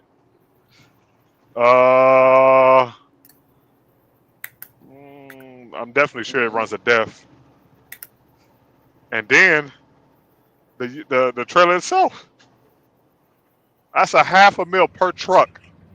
Yeah, but he just showed you the trailers is 140. Got the chicken lines. That shit says Kentucky Exposition Sunroof. So if he running like that in Kentucky, And that man is never coming to California. facts. In Kentucky, yo. That's straight hills, country.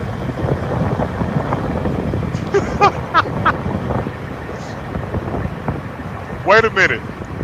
When I said they were paying $260,000, that was before they did all this custom shit. That is indeed over $500,000.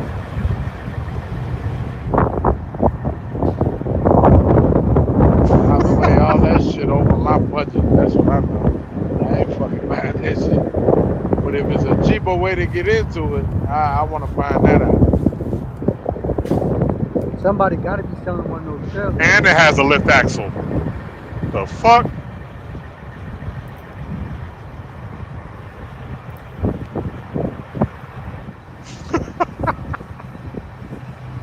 You might be able to pick one up if somebody's trying to get rid of it. Oh, wait a minute. They got make the money off of it. That motherfucker don't got no def. That motherfucker don't got no def. I mean, they probably don't, but how would you know? You can't really see whether or not they got that. Oh no, there ain't no def tank on it. You got a battery box in the front, you got the fuel tank, and then you got the blower behind it. And on the passenger side, you just only got the fuel tank. Unless they reach the age, right?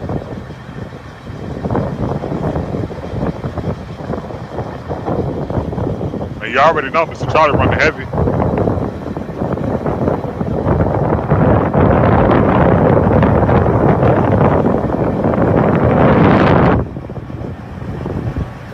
Them fenders are tight to them tires.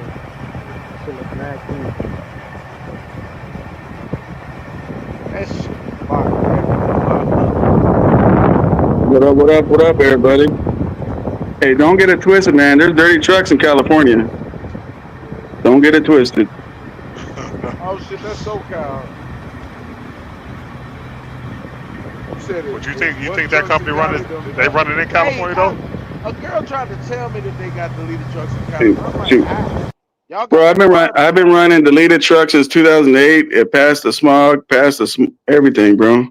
We just had 2039 that's been deleted since brand new.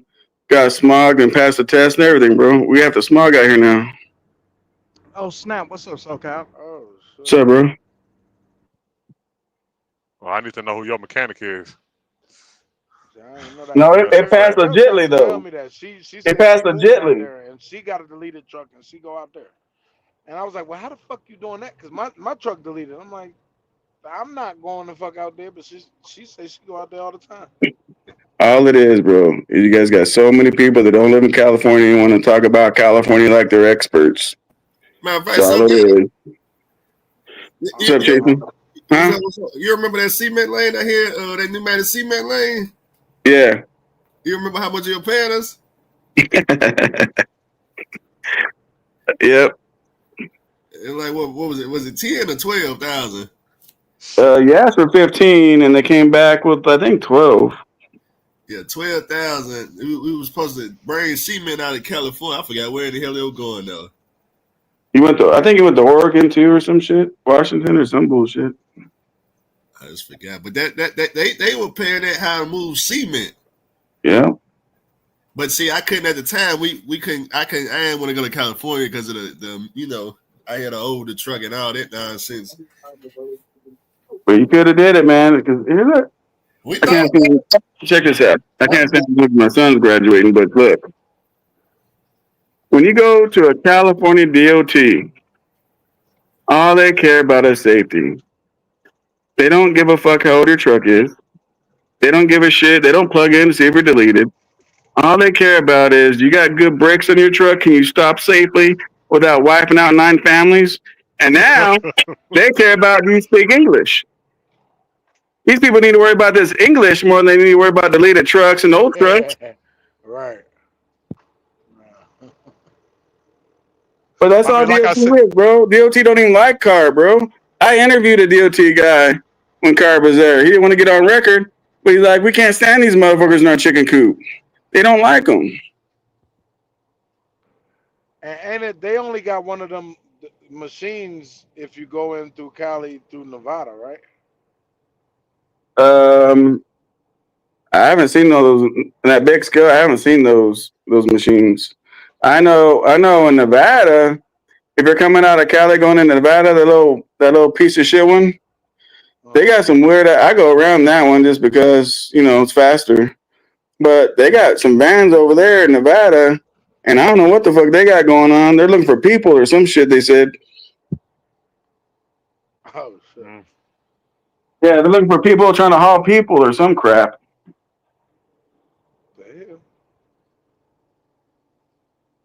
But for years and years and years and years, Sun Chasing, we've been hearing about don't delete your trucks, deleted trucks.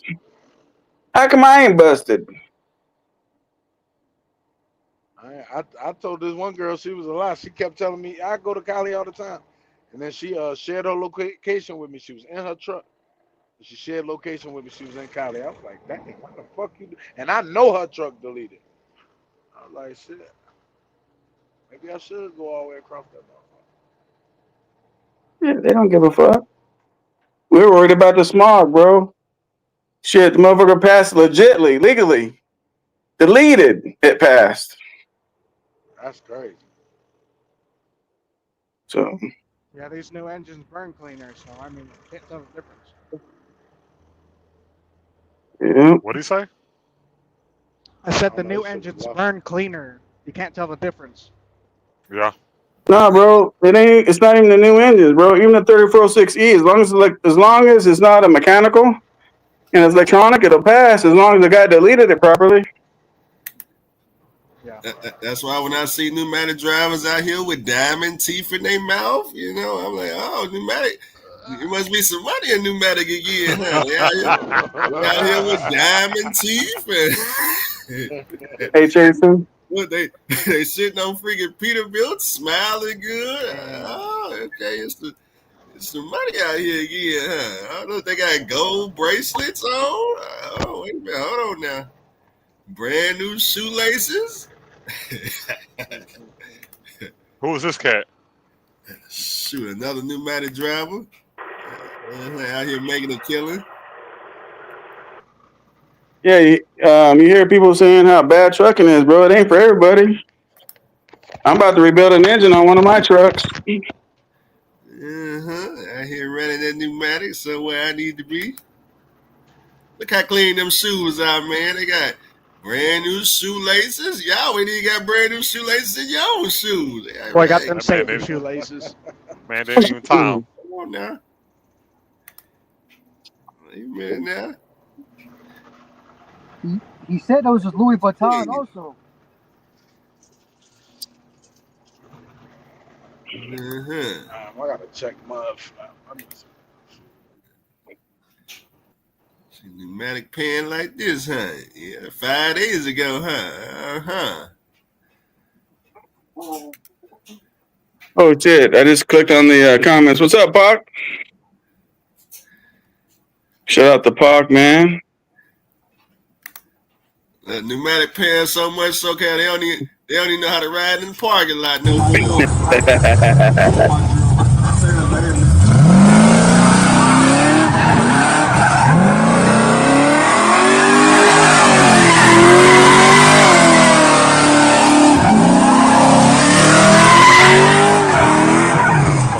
got in that car though.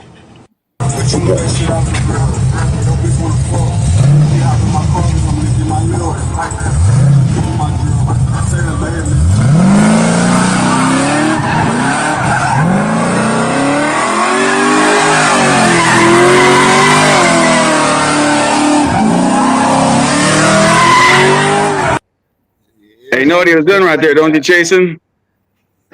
You guys know he had to do that, right? He had to do that. He made so much damn money. He said, "Fuck, I need some more tax write-off. Let me burn these tires up so I go get me a new set." I know, right? Safety shoelaces. Shoot. This shit was 1 hour. We still here. Shit. It's a whole nother day. Hey, we still got to deal with DOT, man. Do a circle around and see all the... That's too much right there. That's good enough shit. Blue Beacon to handle all that. Come on, me, man. Migo gonna take care of all this right here when we get we already... Man, look at all that money just chilling on us. Jason, did you jump in your truck looking like that, or did you blow yourself off with air hose? Man, I didn't have no air hose in that flat top. You know I had to jump in the truck like that. Man, all I know, they said, look, we're going to pay you this much. They're going to get these loads from the rear car. We didn't even know that there was some other type of way to load a pneumatic trailer when we got down there. We got down there, we didn't know what the hell we were doing. When we get to where we going, Blue Beacon going to sign it up real nice for the $50. They probably want 100, but they want 100 now. Oh, yeah, it's a deep wash because we got to wash all this shit off, man. That nigga said a deep wash. For real. We don't even look like this in the wall. For the love of money. God damn, man. Oh, but check this out. We got another load when we deliver this, picking up flour. 160 miles for 2,500. They got 3 loads, but I don't know if we're going to make it because we still here. All right, let's get the hell out of here. Yeah. Jason, I still don't know how you got that shit all over you. This shit ain't for the week. The hose blew off? Jason? I don't even remember what we did. It was so long ago. I remember that shit happened when you were at a train car or some shit, I think, right? I had to go find a video. I couldn't find it on my YouTube. It's probably on my Facebook somewhere. I remember at that time you had that hose problem where it blew off. I don't know, because they hit old boy too, so. I'm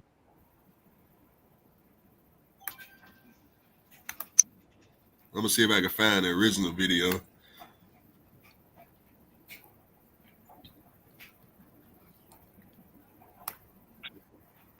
Yeah, you guys ain't wearing safety glasses or none of that shit, man. Just straight outlaw.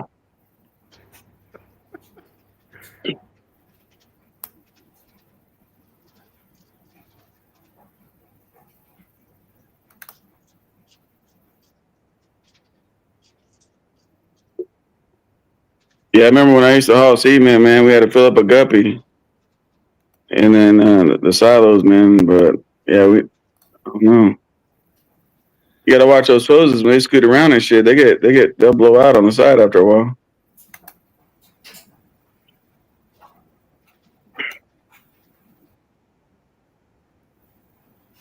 Hey, Chasen, how did you learn how to do pneumatic in the oil field? Did they do any training, or somebody just showed you? And back in 2017, there was no such thing as training. Damn. How Mr. Charles did me, they gave us the trailer and the truck and said, go out there to the well and somebody will show you something. And you get out to any well or any type of oil field site thinking the truck driver finna help you out, man, you lost your mind. You're gonna get left in the sand. Yeah, it used to, when I first got there in 2017, it took me 4 hours to unload one load of sand every day for 2 years straight. Damn. Somebody calling me? Money's calling. Uh-oh. That's where these girls calling. Money snatcher calling. Get these women off my line. I'm busy. All right, let me see. Today's the day. I cannot find this video. Oh shit! I better grab this motherfucker. I'm gonna do a backflip on the code.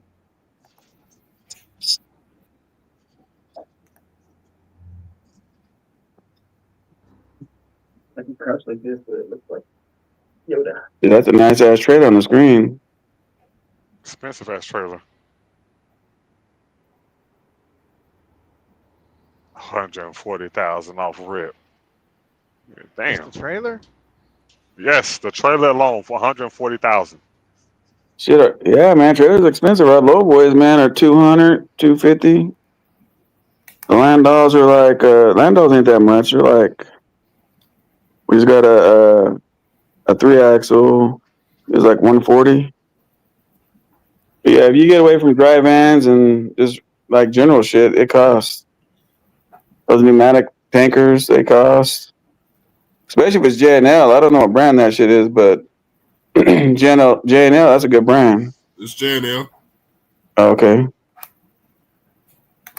Well, I'm sure wherever it costs some money, it's gonna pay itself back. So, or at least you think.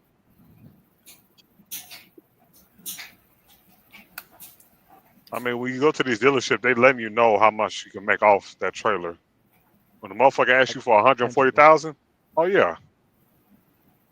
I just need to find out what the price is, what the rate con is.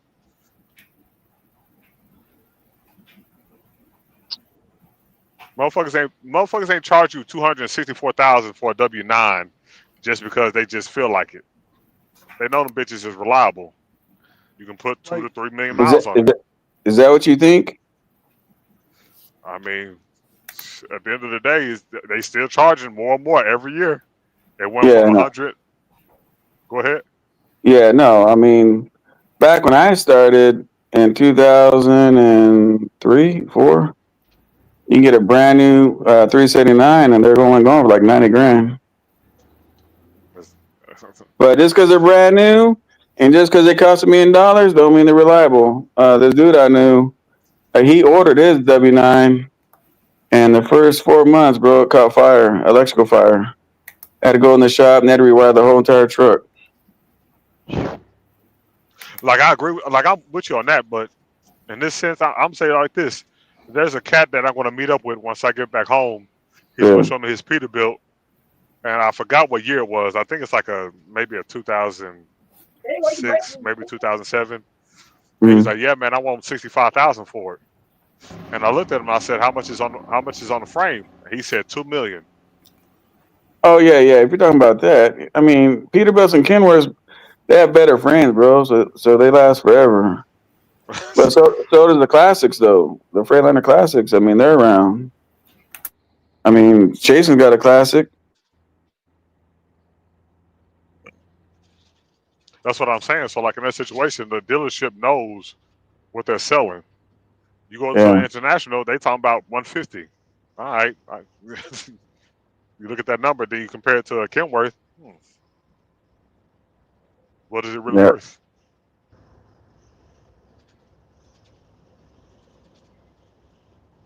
But I mean, when I looked at that dude in his face when he said 2 million, I was like, ain't no fucking way you over here charging me an extra 40,000. Well, Then against a It's not Peterbilt. the same.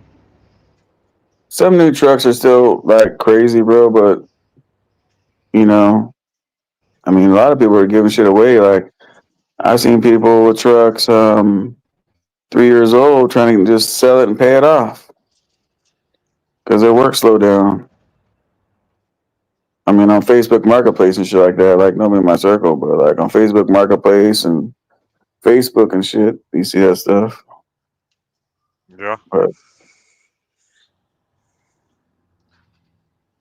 And it sounds like if you get into that bigger work like flatbed or RGN or something like that, you got more work stability from what I hear, anyways.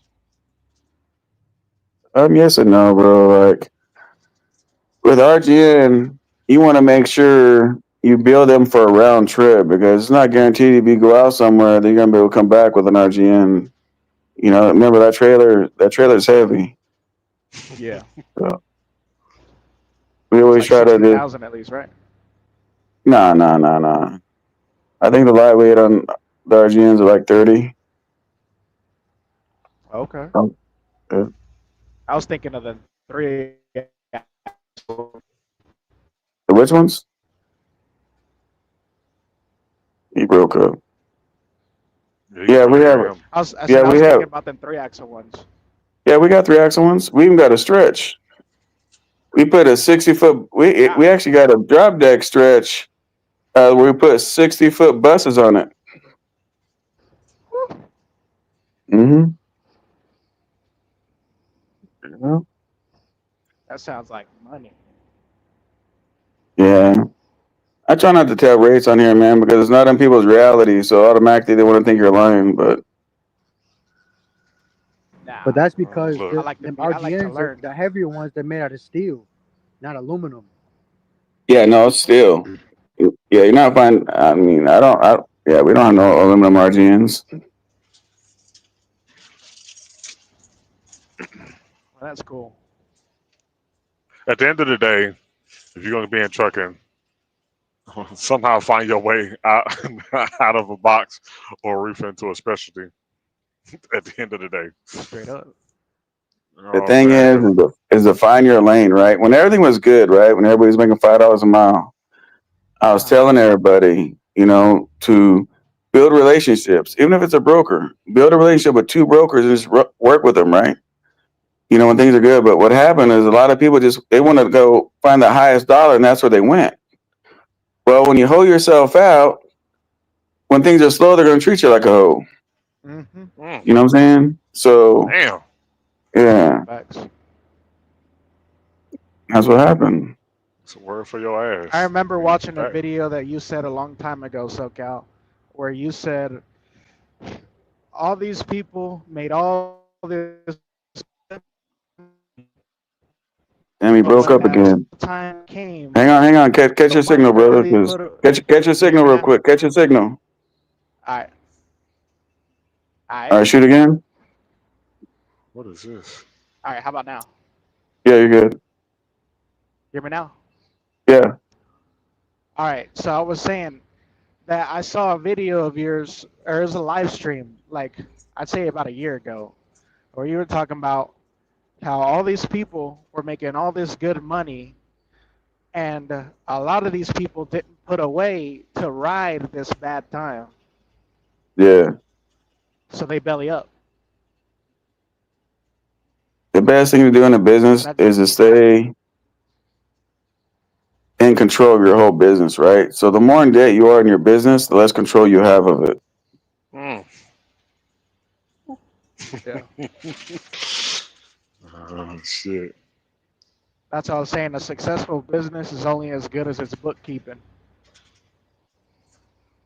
It's only as good as your business plan. You got to start the Exactly. business plan. But you also got to know your limits though, because like when you look at Prime, a lot of people say, "Man, Prime is big as shit." Yeah, they are big as shit, but they can't handle the workload that they acquired. You see what I'm saying? Because they can't keep people. the work that you was getting, you gotta what they call that, contract that out to other companies. And now you're taking a profit loss. You're getting a profit, but at a loss though from what originally you intended.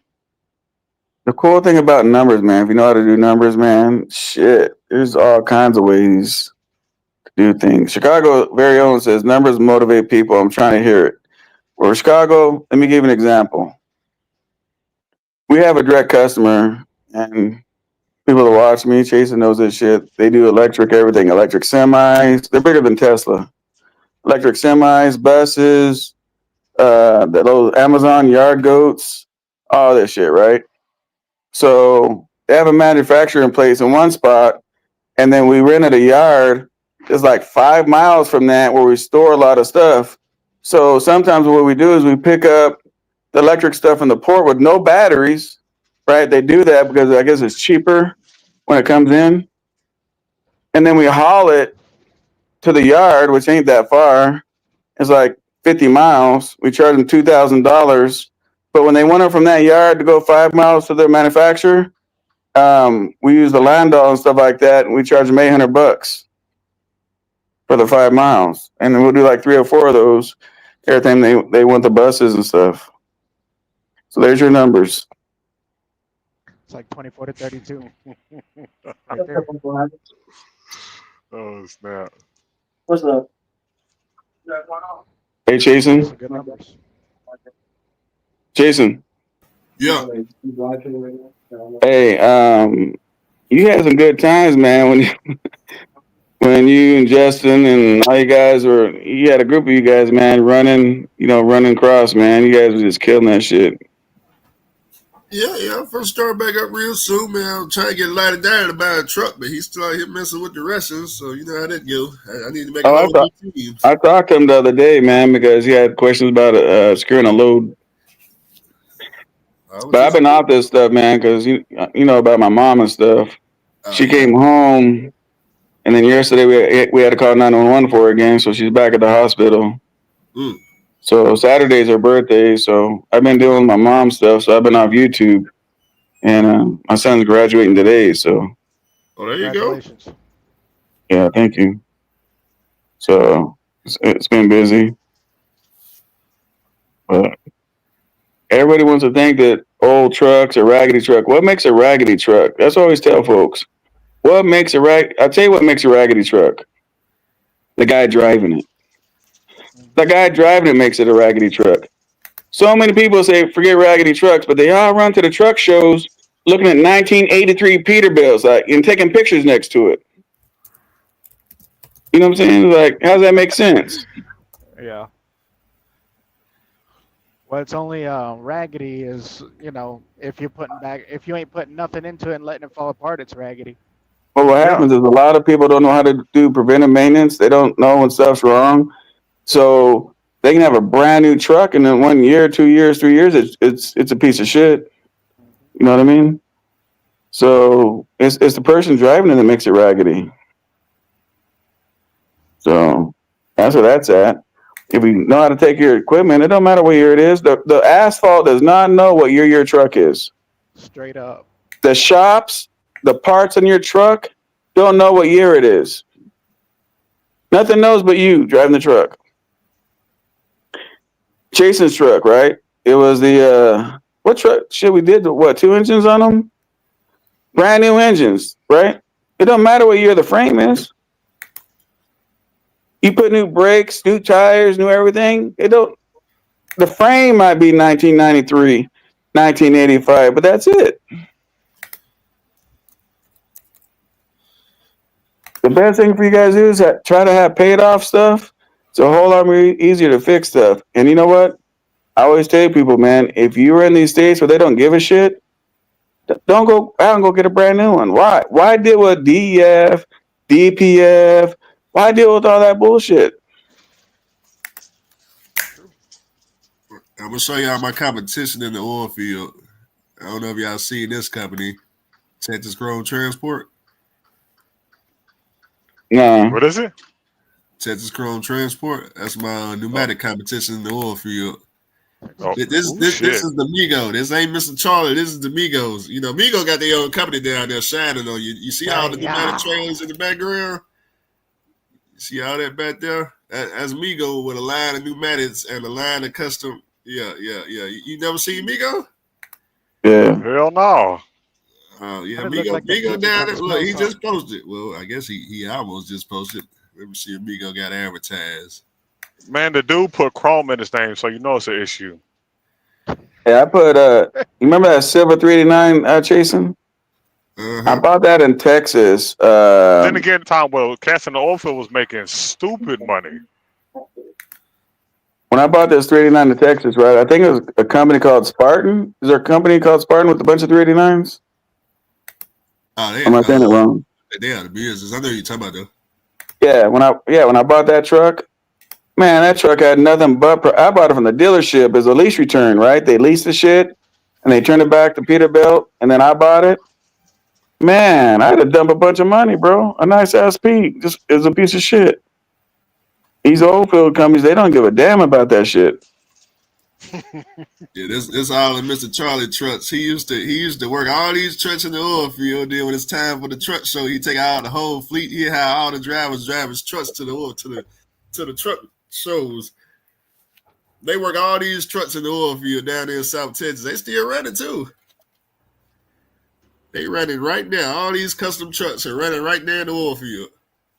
Yeah, those are older trucks. What do you guys see wrong with the trucks? I don't see nothing wrong with those trucks. Those are older trucks. They look nice. About that driver taking care of the truck. Yeah, there's nothing wrong with it if you invest and fix it up, but sometimes some of these motherfuckers be driving, man, Something more- wishing a basket. We went ahead and did separate hatches. Damn. And then we did some engraving tanks here that supply air to your airlines. Well, I'm gonna get to my son's graduation, guys. Man, appreciate all you guys. Justin, I appreciate the hospitality, brother. I just want to get on here and support you a little bit, man. I saw you around. Appreciate you. All right, guys. All right, so get that money. All right. Thank you, sir. Thank you. Do you know what you have to do to get that type of money? Running the oil field. That's what Que hoy es el día que van a anunciar los ganadores y estamos un poquito nerviosos. Estábamos con toda la familia aquí. And that's todo el just a equipo de fraction nosotros, of his Texas trucks, Pro. not all of Buenos them. días. ¿Cómo estás? Bien. ¿Listos o qué? Yes, sir. I got Ryan right here. Is that his name, Ryan? Dang, I forgot. I got him added on Facebook. But yeah, they still running right now in the oil field. Listen to OG Tight Pockets right now talking about it.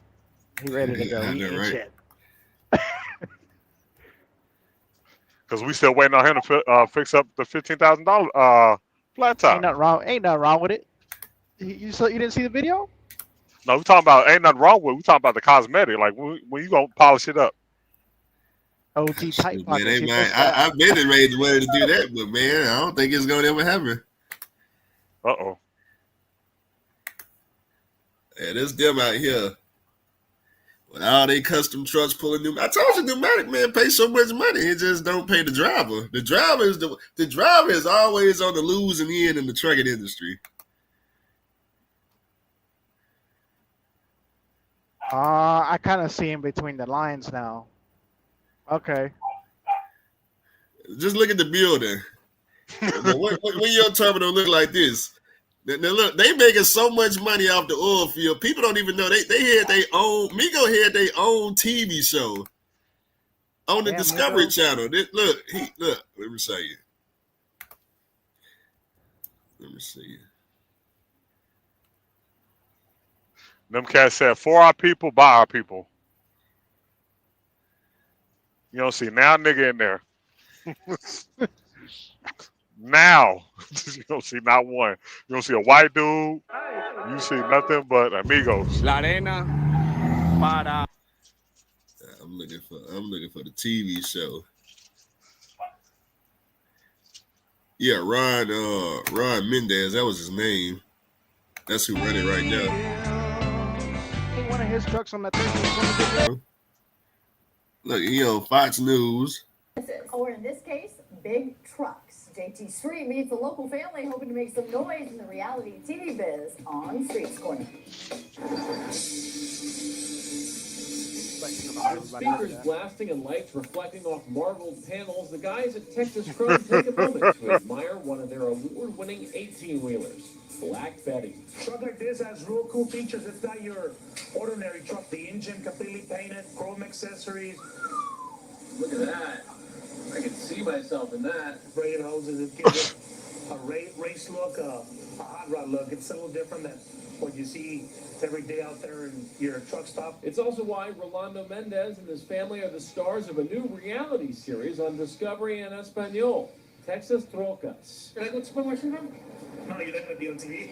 Oh, that's the name of it. Okay, let me go look it up. People want to be on TV. And at first, Yeah, but it's in Rolando was Spanish. not one of them. Man, the first week or two was just stressful. After 10 days, I was going to walk off and the hell with the cameras. The first few days, it was kind of like, the cameras were everywhere, but we were working 16-hour days, so we kind of got used to the cameras. Which meant the cameras were able to capture plenty of brotherly love. ¿Quieres tus cosas así en la troca? ¿Lo quieres ver? Cosas que no les gustan a los clientes. For me and my brother, we're so opposite. I mean, so far apart.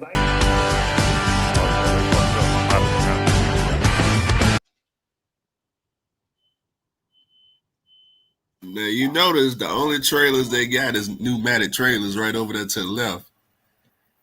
Yeah, that's how they make all their money right there. They got a line of pneumatic trailers all brand new.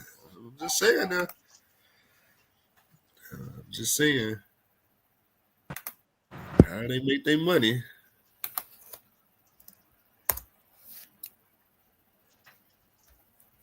That right there says it all. But that's the power of a team, though. That she was yeah. They won. Shoot, I know how hard it is. I mean, the money coming in, and when the money rolling in, appreciate that, SoCal. In the beginning, it's when you got the team, they focus in the beginning, but eventually, when all that money coming in, people gonna find out about that money. You know how they go. Oh, wait a minute, hold on now. Especially if you got 4 people and you get like 2 loads for 10,000 going 100 miles. Okay, somebody finna get shot over who? Well, Andrew, wait a minute, hold on, Andrew. There's 4 of us and only 2 loads for 10,000. I know you picking me to do. See, somebody finna get shot. Shit, the girl, she was smart. What she probably did was she learned from him, and then they just rode together. Not together, but like she got her truck. He got his truck. That's probably how it all started. She probably got in those trucks too instead of driving. Mm-hmm. Shit, that's how the whole thing blew up. And if you saw, she was the president. He was the vice president. If you saw, so that means her name's on the shit, on the what's it called, the bylaws. I'm gonna have to do some research on them. Has driven America for centuries, and for over 40 years, Texas Chrome Transport has driven for America. Hey, wait a minute, they've been in operation for 40 years though. South Texas is resilient, and we are proud of it. If you are a hard-working driver that is ready to work, South Texas is open for business. Said what? And TCT is looking for owner-operators and drivers like you. When you join TCT, you join a team of people with the same mindset. Texas Chrome Transport, dominating the Lone Star. Now, this is how, see, most people don't follow him on Facebook. Now, see, when I was following him on Facebook, you would see him, at the ringside of the Mayweather fight, and, he got the first row seat. Oh, man. Them pneumatic guys, boy. That's why I try to tell people, man, it's a ton of money in trucking. It's just, you just got to have a team of people, man. The solo operation is DAT load board. Obviously, you see the rates so now. You see how limited that's going to be. But, man, some people making a whole house every month. They made enough to buy a house. Dude, let them keep thinking that there's no money in trucking. That's more money for me. Mm-hmm. There ain't no money in trucking. Get out fast.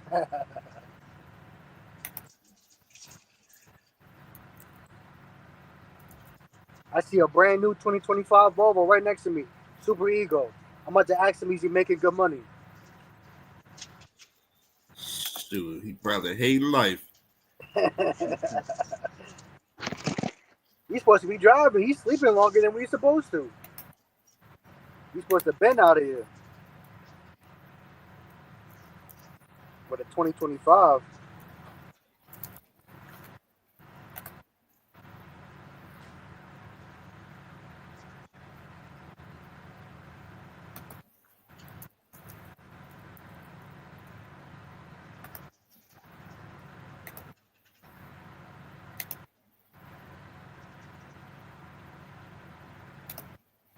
And now that they have a TV show, they could definitely ask for that top dollar. Like, yo, we got a TV show. We ain't getting no bottom dollar shit. No, I think the TV show over with. That was I think they probably stopped filming probably in like 2021, something like that. Yeah. They was on the Discovery Channel for a couple of years. You know the crazy part about it is they probably ain't buy not name one of them shits new. They probably Nah. one of those. Nah, he got all of them from the auction. At least back in the early days, he would buy for like 20 to 30,000 on the auction and fits them up to look like this. Like this is how they originally looked. Yeah. Hey, but some of them trucks is owner ops though. Nah, all these custom trucks, that's his trucks. Oh. Yeah, the ones on their page is all it is. You know, they ain't gonna put nobody else's truck on. You know how they go. They want all the money to themselves. Now they hire on the operators, but they ain't gonna put you on their page unless it's a photo like this. Shoot, obviously that Freightliner Classic don't belong to them.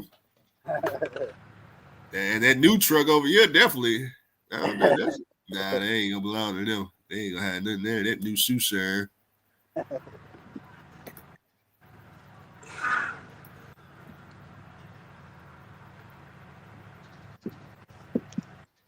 But yeah, they've been making a killing for years. Man, there's a lot of free game in this video, man. I hope the new ones are listening. And for the ones who stubborn, get out now because there's no money in trucking. Man, like I said, man, once I found my boss had ordered 60 trucks, that was all I needed to hear. Oh, another thing too is, you're owner operator, right? I forgot. You the owner. No, I'm not owner operator. I'm a company. So if you can find yourself a small, medium-sized company, lease out to them, they might pay you some more. That might be a little extra shortcut to make a little extra more money. Oh, that's a fact. But like 20 trucks, like maybe 20 to 30 trucks or 50. I really want to learn another trailer though. What you doing now again? I do reefer. Okay. Hey, there's money in reefer. I know drivers making 20,000 a week. Matter of fact, they on YouTube. But that's the 3-temp. Interstate maybe. Yeah, they got 3 temps, all right. But he do LTL though. It's really hard to do LTL, huh? That's what's paying the 20K. Yeah, but it's really hard to get into LTL like that. Not many like big companies do it. I know. Now, if I could get into that, I'd be looking like them Florida boys and Interstate maybe, but you know what I'm saying? Like you said, everybody get into it. Immigrants, new drivers. Nah, I want something that has an automatic gatekeeper. Oh, somebody asked me about the Bakken brothers. Bakken brothers. He posted a new video. Shout out to the Bakken brothers. Wait, wrong channel. What they do, haul sand or? Oh, they do water trucks, don't they? Yeah, they do water. And they got the smooth operation because they got their own directs. I seen the last video they posted, at least one of the last ones. They was at this shipper, and he was breaking down what they actually do. And they get paid by the hour, or at least the drivers do. smooth little operation. But they take it home. What is it? What do you say? I think it's in like they run like 14 to 16 hours, pulling 1,000 a day. Oh, somebody see if his channel's still up. It looked like he took his channel down. Either that, I was spelling it wrong. BAs, KKEN, brothers. He probably renamed it.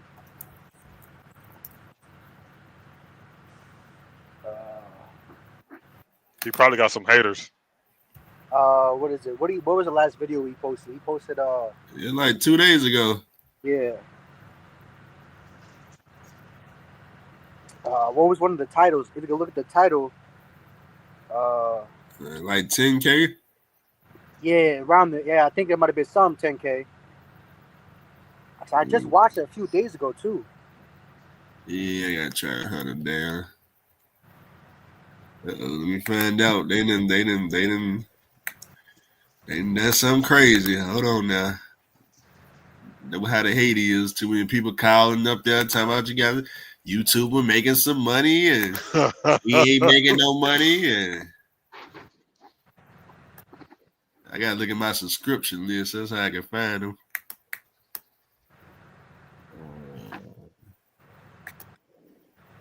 Yeah, that's them. Yeah, they took all the videos down. Yep. Mm-hmm.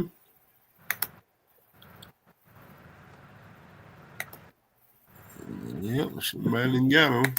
That's probably because they stopped recruiting now. A lot of people came over there. Nah, people ain't going. People ain't running up there because it's North Dakota. Nah, somebody made some phone calls or one of them suit and tie guys or something. Nah, YouTube ain't shut them down. The channel's still there. It's the videos. Just he had to put them on private or something. That's crazy. Are they still making decent money in North Dakota? Of course. Especially in the wintertime. Oh my God. I want to go out there after Andrew brought it up a few months ago. But that's some real shit. Like, I want to go out there unless I know how to fix a truck for myself. Almost anything that could happen wrong going over there. Yeah, I mean, I wouldn't take my truck up there because he'd been died fucking with me. Right. I'm from New York, so we get snow. But that snow over there, that shit, you gotta plan for a fucking everything. Like that's it. Yeah, when it snow up there, that's exactly what it's gonna do. All right, got another one of them future videos, baby. Coming up on a straight hill, man, pretty tall, with a hardcore right turn at the very top. We can't stop on it. Tires are spinning. I roll backwards. So first step, gotta have it in the correct gear to go up. I'm in 4th gear. Differentials locked in, chains on the tires. Like I said, at the very top, we gotta make a hardcore right. So we're gonna put them RPMs at about 1700. That way the tires don't got too much room to spin. Start to climb.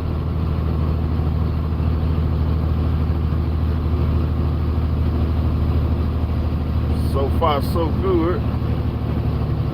Damn. All right, go ahead and roll on up out of it. Hit that blinker. Make sure that trailer ain't back there jackknifing. Okay, actually, we can stop right here. Yeah, we can stop right here. We on the straightaway now. You better stop right here. Not because I'm on the camera. You can stop right here because you don't know what the hell coming around the corner. Nothing. Skirt!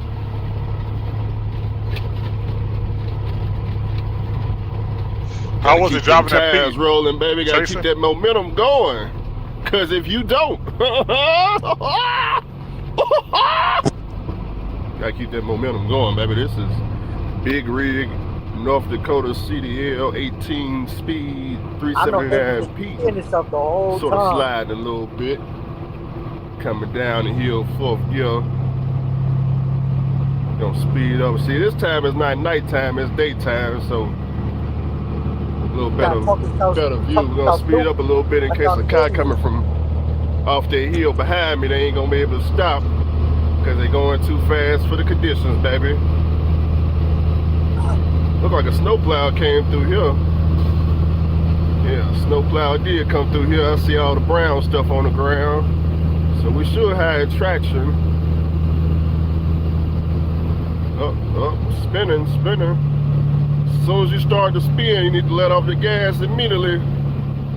Let off the gas as soon as you hear them tires spinning. Don't keep spinning, you'll jackknife. Let off the gas. See, if you were going too fast for conditions, you would have hit that spot right there, you'd be in the ditch. You be in the ditch. You gotta start all over again. You don't pass go, you don't collect $200, start all over again. But anyways, it's finna flatten out right here. We got a big rig 18 wheel CDL holder in front of us coming towards me, so you gonna get ready to see where the edge is at. Oh no, that's a pickup truck. But these are the conditions in North Dakota, baby. We I believe it's February 3rd, February 4th. Still making money. Still making money. By the time y'all see this video though, I'll be long gone. See, I told you I'd be long gone when you see the video. I ain't even released that video yet.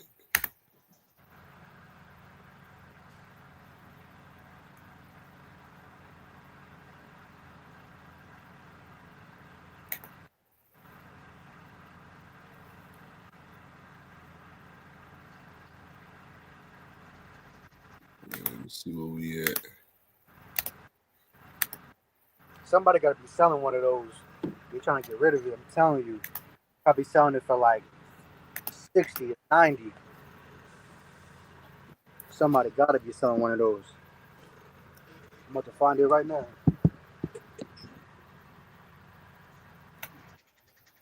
Really, I just want to see. I'm a heavy haul type of dude.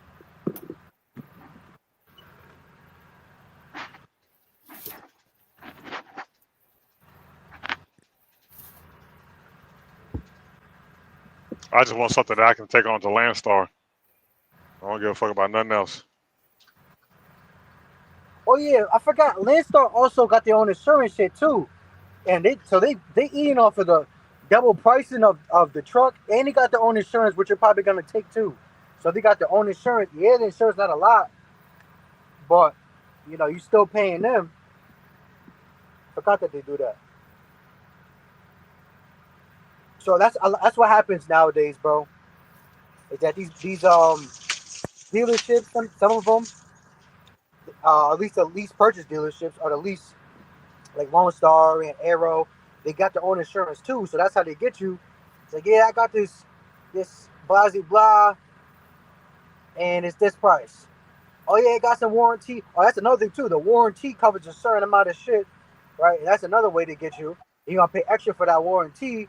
And then at the end, you're like, well, how am I gonna get off the lot? Oh, we got something for that too. We got insurance for you too. So now you don't spend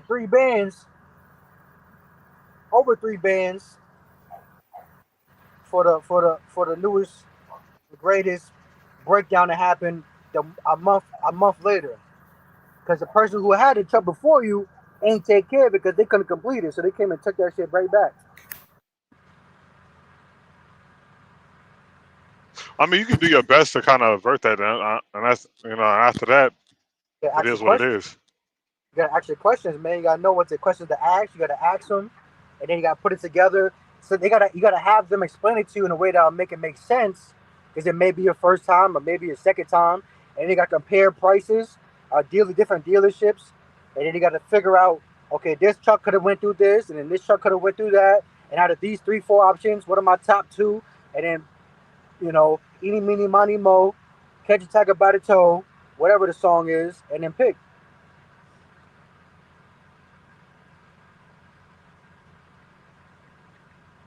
Because nobody bought their first truck was like, yeah, I want this truck and I'm gonna buy it. They have like 7 options.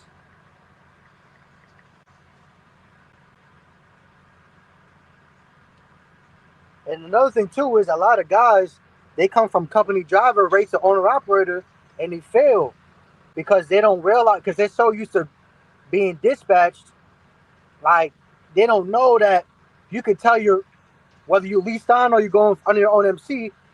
They don't know how to communicate to the dispatcher good enough to where to tell him to ask for more money. See, I'm leased on right now, and I always tell my dispatcher, is that enough? That's not enough. I want more. I want more for that. If you want me to take that, I want more. And I'm helping him negotiate. I'm telling him things to say that he can say to them to give me the price that I want. And these are small loads, like small miles, paying a lot, $3 per mile. And I only run the Northeast. I'm the one I'm right now. You know what I'm saying? $3 plus. But it's about what you know and how confident you are and doing all that good shit, you know? So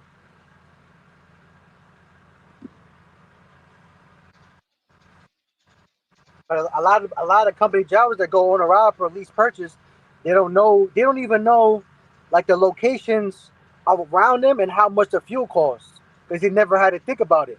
Because all I gotta do is swipe the fuel card and then fuel it up. And then they realize while they're driving, they should be calling different insurance companies to figure out, okay, where's the most cheapest and how can I get the best rate? You know, compare and contrast. Like little shit like that will keep you in the game. And then it's like, okay, yeah, me and Andrew, the last time I was in here in SoCal, and I think it was Lottie Dottie. One of your biggest bills is gonna be fuel. And sometimes it might be repairs. So you're gonna pay it out to the mechanic to overcharge you, and now you're gonna bring it to a Love's, or you're gonna bring it to a mom and pop. Do you even know somebody that could fix it for you for a good price? That can get you back running in a timely manner. If you didn't pay it off, then time matters. Because you got payments to make. So you need somebody good, really good, but for a good price.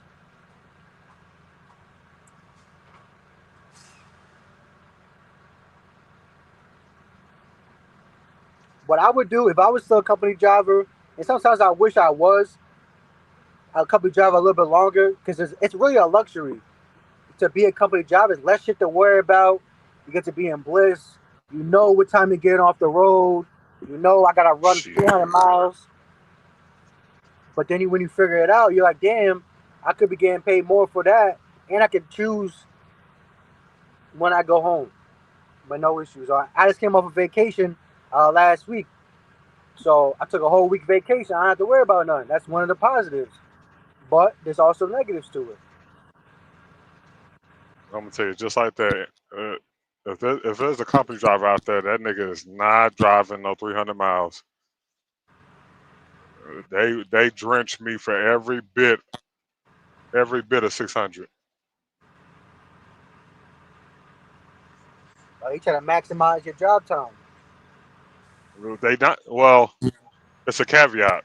So I get 600, right? But then there's days where I do like one stops, and it'll be like a 25-mile distance for that whole day. So it's really not maximizing. It's just conveniently running.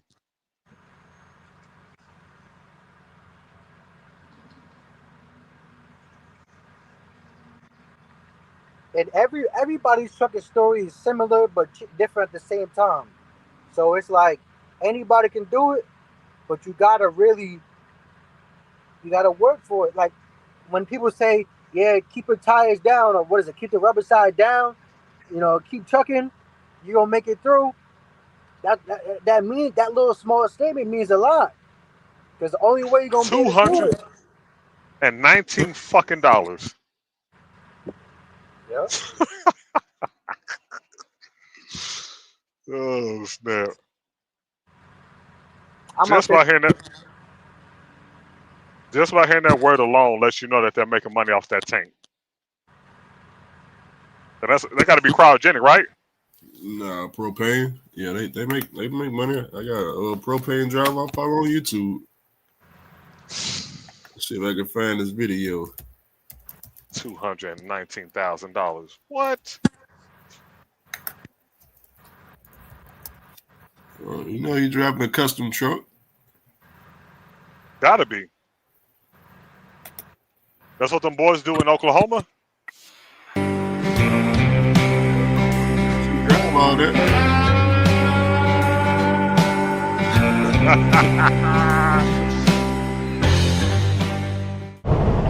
Well, the only thing consistent you can count on in trucking is change.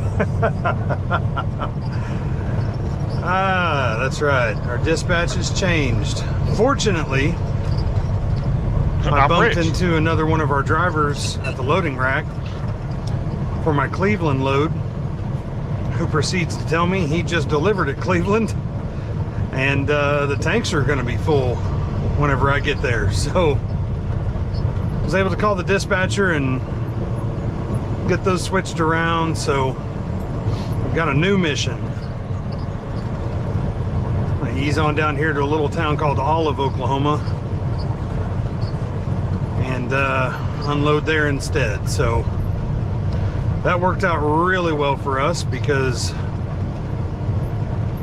I wouldn't have noticed until we were right up on the tanks, and then I would have noticed, because the way you pull in there, the tanks are facing you with the gauges, and so it wouldn't have taken long to figure it out, but I'd have had to drive all the way there, of course, to figure it out. We've had enough holdups today that we're right where we need to be on time without being too ahead of the game, but I was actually kind of banking on being a little bit early. That's all right. Change happens and you just adapt to it. So I think that school bus has got the same program I do. I think they got to stop, especially if they got people in it.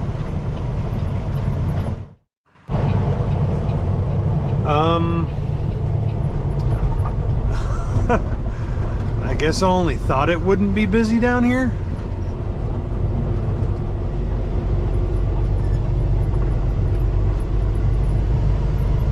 I gotta do something about this. It's just crazy. Just crazy. Not only is it narrow, it's always backed up. This lane is the only lane that has an attendant that takes your money. And it's also the merge lane for this other highway, so it's just constantly backed up. But the other way, if I would have went, was a 9-minute backup, or 9 minutes slower than this route, so shenanigans. But I've already spoken to dispatch. We got a plan. We weren't sure if it was going to fit anyway. The last tractor unloaded in here, paperwork said 24%, but something tells me something was hung up with that gauge. We're going to unload what we can in here, and then take the rest of the dumping grounds that will be Skytook, Oklahoma. So the same place we took that partial to yesterday will be the same place that we take that partial today if this dude doesn't fit. So that works for me. That works for them. I'm still trying to get to that appointment for this evening so that we can get them squared away. You need a lot of pressure on that pump. Come on, buddy.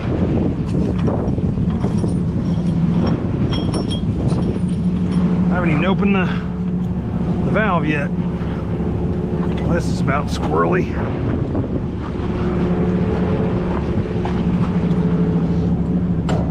Man, these are a booger. I wish they put these valves on there. I don't know if I'm going to be able to do this or not.